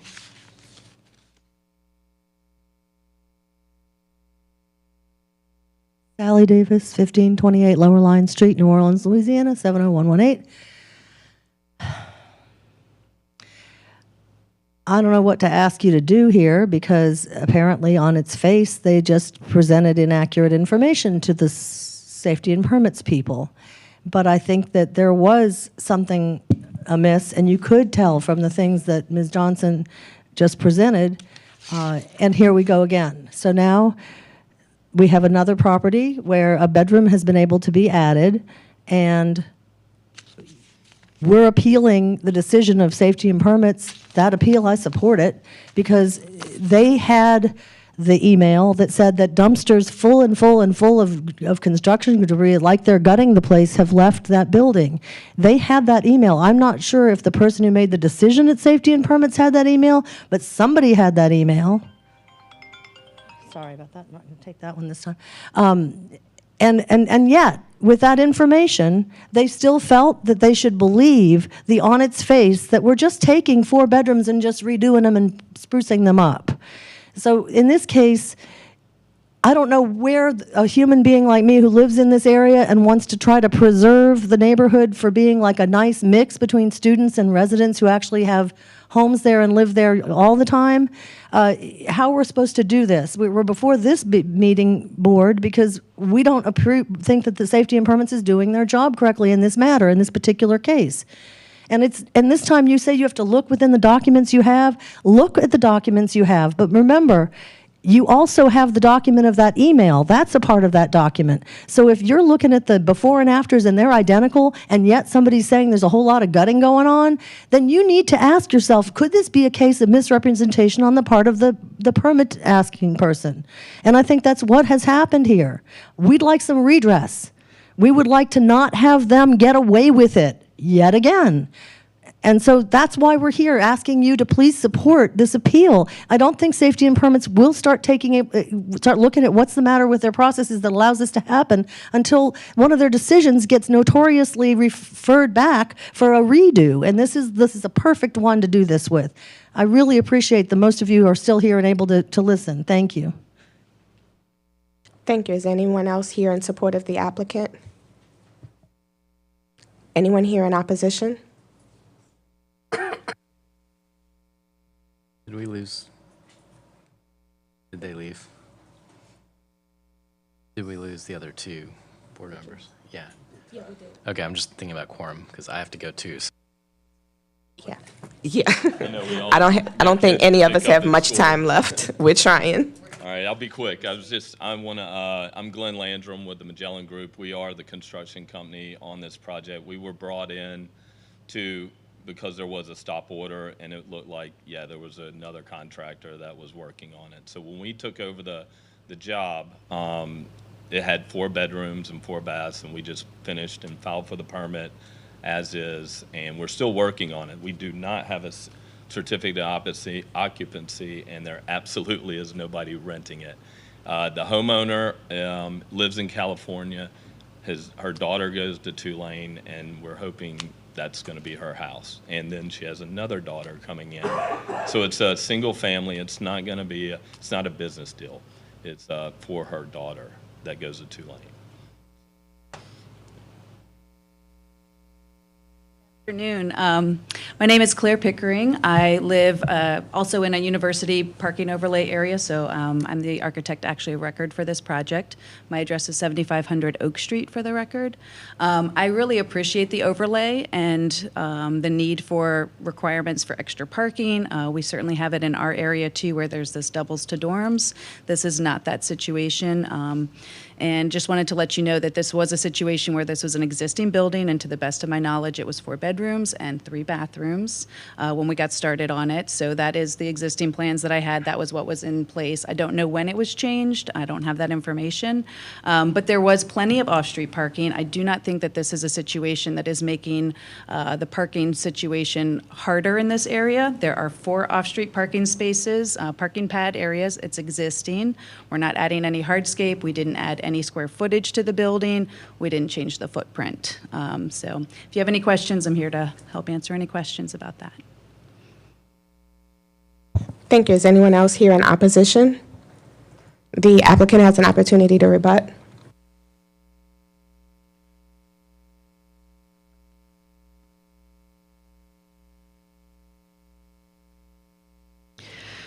On July 20, do I have 5 minutes or 5? Thanks. On July 24th, 2024, DSP asked the City Council to remove the zoning review from non-structural renovation work permit applications. But Councilmember J.P. Morrell refused, reminding DSP of the need to maintain zoning controls over non-structural renovations, specifically because the permit is so popular with D2D developers. Removal of the zoning review would of course have meant that the basis for BZA appeals on most D2D developments would no longer exist. However, in the case of 2831 Calhoun, it's as if these controls didn't exist anyway, because there's no mention of overlay compliance in either the DSP decision or in the architect's plans. Instead, the tandem parking schema that is explicitly prohibited by the amended overlay, these 4 parking spaces, was represented in the drawings, and DSP failed to flag it. On the other hand, we can independently verify from private sources the post-purchase conversion of this house from 3 bedrooms and 2 baths to 4 bedrooms and 3 baths. See page 14. The MLS sale listing of January 31 shows that the current owner purchased this modest house as a 3-2 residence on March 1. On April 13, the owner created a new MLS listing, page 25, to lease the house as a new remodel, quote unquote, with 4 bedrooms and 3 bathrooms. In the public remarks field, the renovation was stated to be in progress, which means at April 13, the owner was working or intended to work without a permit. At April 27, a neighbor complains to Jay Dufour that 3 dumpsters have been filled with demolition material.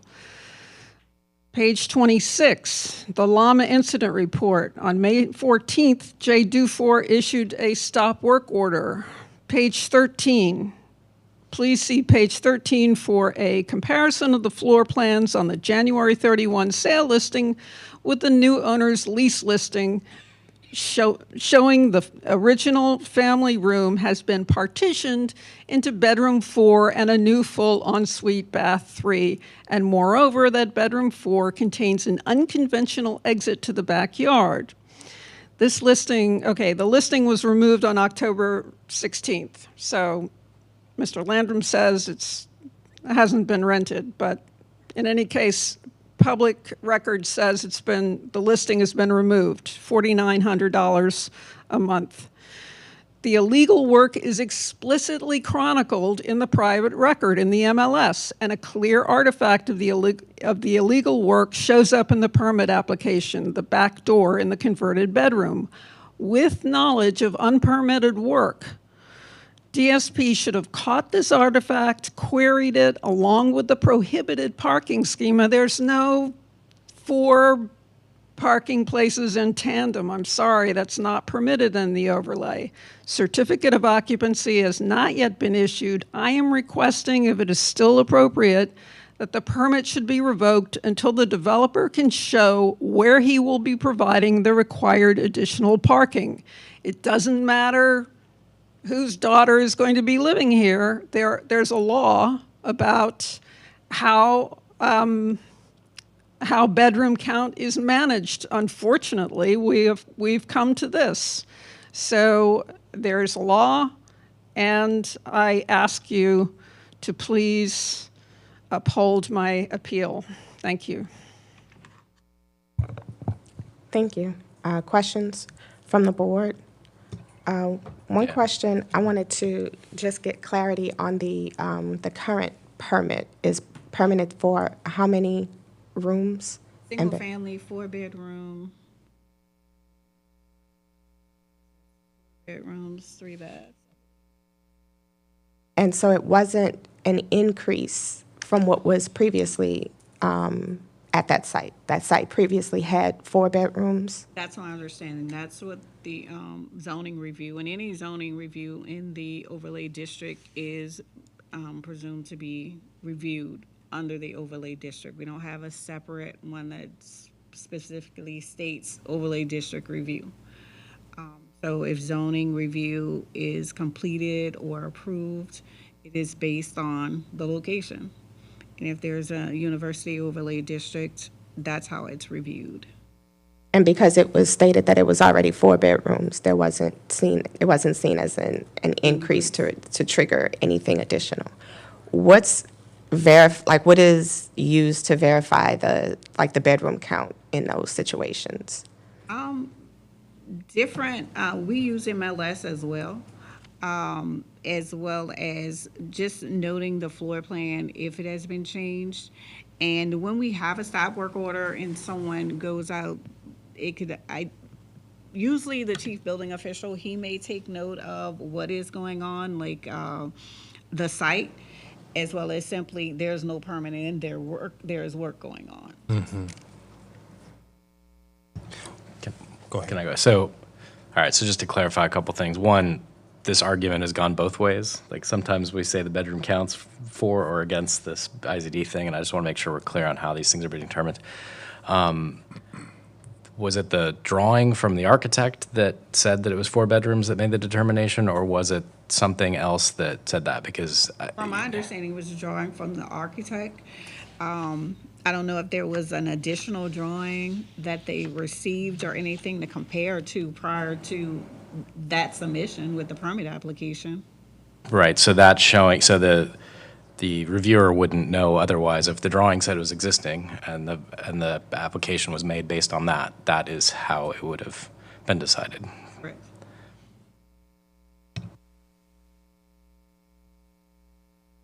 my concern here is that the applicant, is understandably upset because there's, evidence and photographs and MLS and other things that show it a different way. And, they saw work and were complaining. And then I understand it from the safety permit side that if the permit reviewer sees a drawing that's stamped that says, and they'll go by what the architect says. So I think that's my concern here, and that's where I'm wondering if that's where the kind of misunderstanding about what was actually there, if it is valid that this was previously a family room that's been converted to a bedroom, or would it follow could it have been determined that that was a bedroom based on what, if somebody had walked through, the definition, exactly, because it's an enclosed space, right? But it's got to pass through a window, and it didn't have a bathroom until the renovation, right? It could have been, and based on the number of IZDs we've had too, that's one of the things the reviewer has to take into consideration, which IZD it is and when it was submitted, as well as, I'm not sure, I didn't hear the years, when it was sold or purchased at 3 bedrooms versus 4 bedrooms, what's in MLS as well. Yeah, it's recent enough that it's still there. So I'm looking on. I Googled it, and it shows up on a couple of the real estate sites as a 3-bedroom with photographs of what it was. So that's where I'm concerned about if there was a drawing submitted to the city, and that's what the decision was made on, and not, to me, it feels disingenuous. I'm a little struggling with it a little bit, because the first thing I did is I looked at the plan and I went, well, there's a drawing here, and if I'm the reviewer, I'm going to go with the professional record, what they drew. So I think that's where I'd like the developer and the architect to answer this one is, can you please clarify that history, because it does look like from the photographs that there was not a bedroom there. Now, it could have been determined a bedroom because there have been other cases ahead of it before us where people have argued that there was a bedroom because it was an enclosed space. Right. So that's where I go back to the how do you guys determine, but I still would like to hear from the architect, what the history is of this a little bit and what was existing previously versus, your understanding. Had it already been renovated? That's what I'm concerned about. And I think that is one of the confusing things, the definition and can it be determined a bedroom, and I think that's the difference from the use. And I think that's where the confusion comes into play.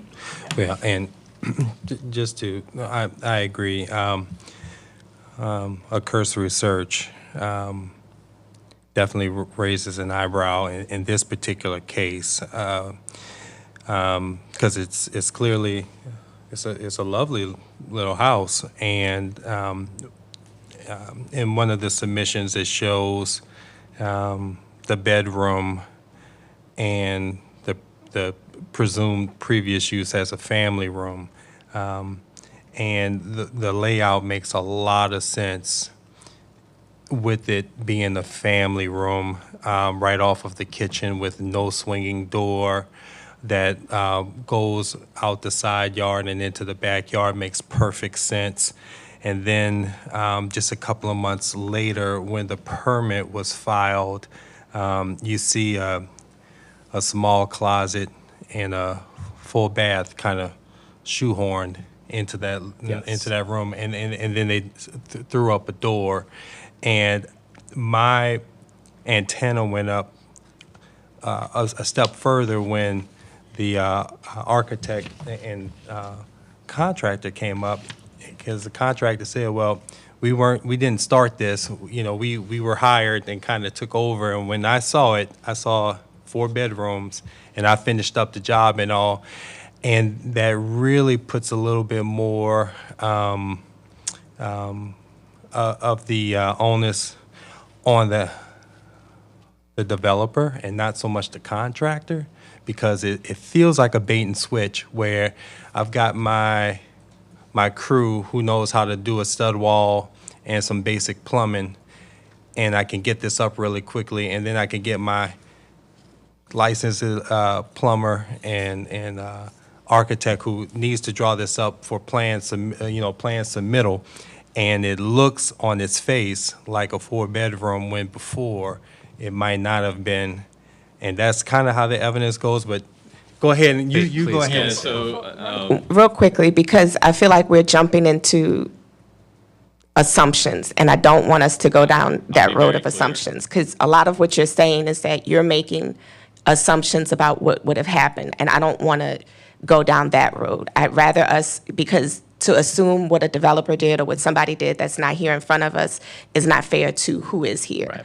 But what I really wanted to ask just quickly before you make your statement, because I know that we're talking about the family room and you brought up use versus what a room actually is. And I know when we've had these come up before, there are rooms that are not necessarily, may not have been used as a bedroom, but may have counted as a bedroom. And so that's what I wanted to try to get to, because I know that we're saying that there wasn't a change and it may not have been a bedroom before, but only certain things. And I just remember when we've had this before, there may be a dining room, there may be certain rooms, but those aren't defined in the CZO. And so when they're not, they're just lumped into a bedroom. So I just wanted to ask that question before we get to the architect. And that was my question as well, which clarifies it. Thank you. And that's what I was saying about the use versus the definition of a bedroom. And so as, you know, to say existing, this was an existing room, that meets the definition of a bedroom. That's what the zoning team reviews. And as it's presented to us as the fourth bedroom, that definition accepts it as the fourth bedroom. And so even if the previous owner did not use it as a fourth bedroom, it's accepted as that definition. Okay. Yeah, and I guess that's where I say it cuts both ways, right? Because we've had this argument made in the other direction, but I would like to get clarification from you guys on I'll be real quick on what that. the existing plan was versus the proposed, and how you guys determined what the labeling was there. That's correct. So we were brought in as a referral from the real estate agent for the client. And that happened when the stop order. So I want to be very clear. For whatever happened before that, I cannot answer that. What I can answer is it was 4 bedrooms, and it looked like we were just putting it back together. 100%. That's why we got the architect. We knew the ropes, and to do this correctly with the permitting process. Second of all,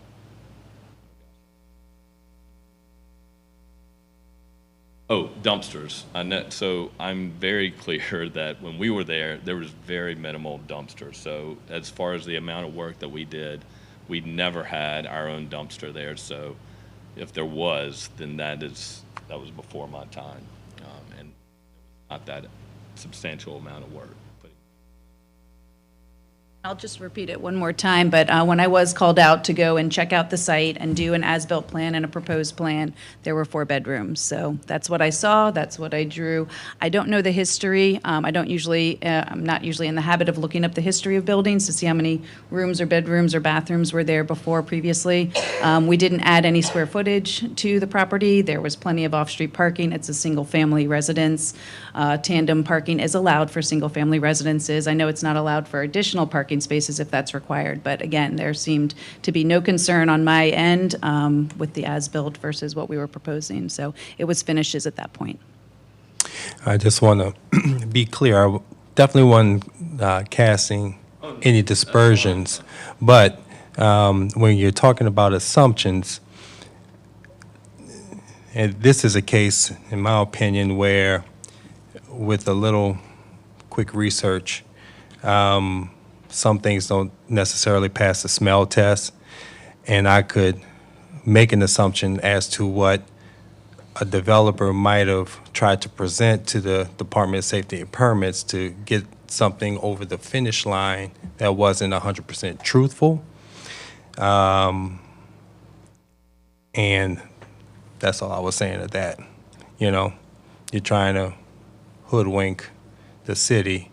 People probably do it all the time. So it's not necessarily that the city was in error in as much as they're going off of information that was provided to them, and 1 + 1 = 2.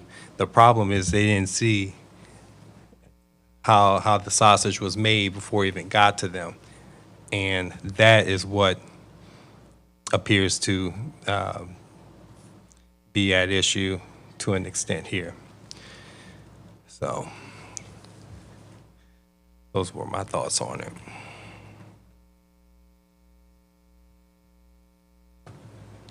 Any other questions?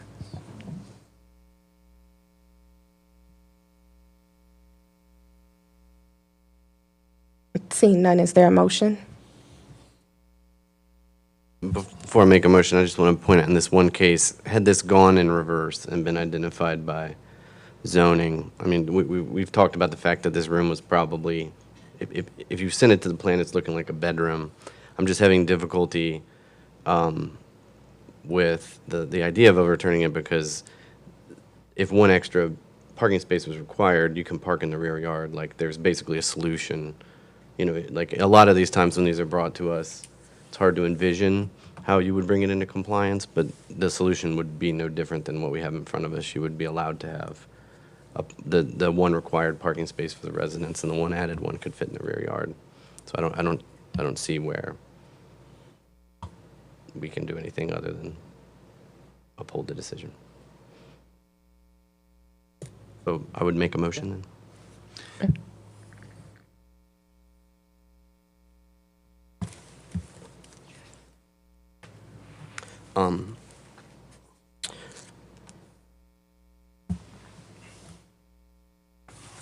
Regarding docket BZA 058-24, I move to deny the appeal and uphold the decision of the Director of Safety and Permits, finding that there was not an error in the interpretation of the comprehensive zoning ordinance. I would second that.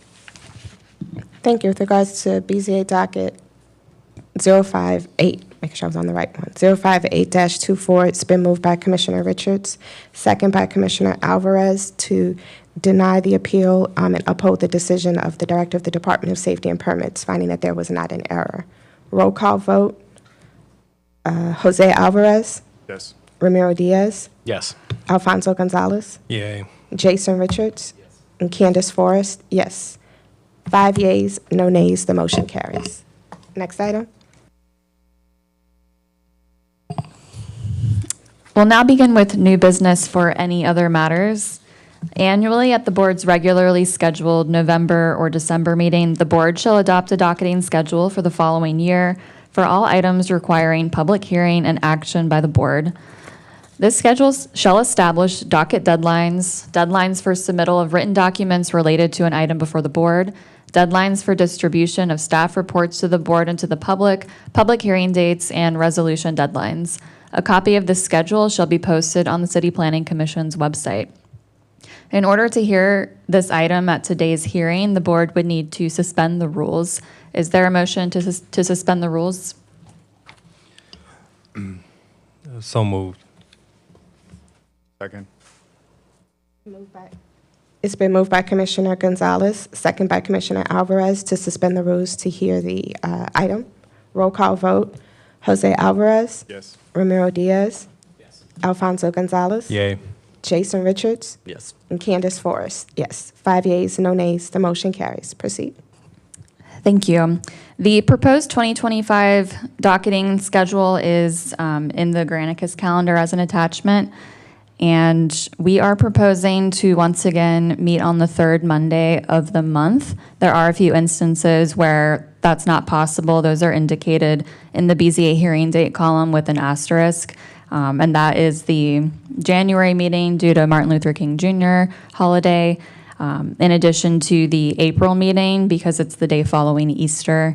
We also included the January 2026 meeting on this calendar, and that again will be pushed back 1 week due to the Martin Luther King Jr. holiday. So if the board would like to consider a motion to adopt. Motion to adopt the schedule for the upcoming year as presented. Quick question, I'm sorry. Before adopting, I just wanted to make sure that the other dates, when we've had to change when we're not on the third Monday, do the other dates also kind of adjust the other deadlines based on that change? They do. They're all tied back to that date via a formula. Okay, thanks. Did we get a second on the motion? I just wanted to make, okay. It's been moved by Commissioner Gonzalez, second by Commissioner Alvarez, to approve the 2025 BZA schedule and deadlines. Roll call vote. Jose Alvarez. Yes. Ramiro Diaz. Yes. Alfonso Gonzalez. Yay. Jason Richards. Yes. And Candace Forrest, yes. 5 yeas, no nays, the motion carries. Thank you. And lastly, would the board consider a motion to adjourn the meeting? So moved. Do I have to second that? Yes. Yes. It's been moved by Commissioner Gonzalez, second by Commissioner Alvarez, to adjourn our meeting. Roll call vote. Jose Alvarez. Yes. Ramiro Diaz. Yes. Alfonso Gonzalez. Yay. Jason Richards. Yes. And Candace Forrest, yes. 5 yeas, no nays, the motion carries, and our meeting is adjourned. Thank you. Have a good rest of the day.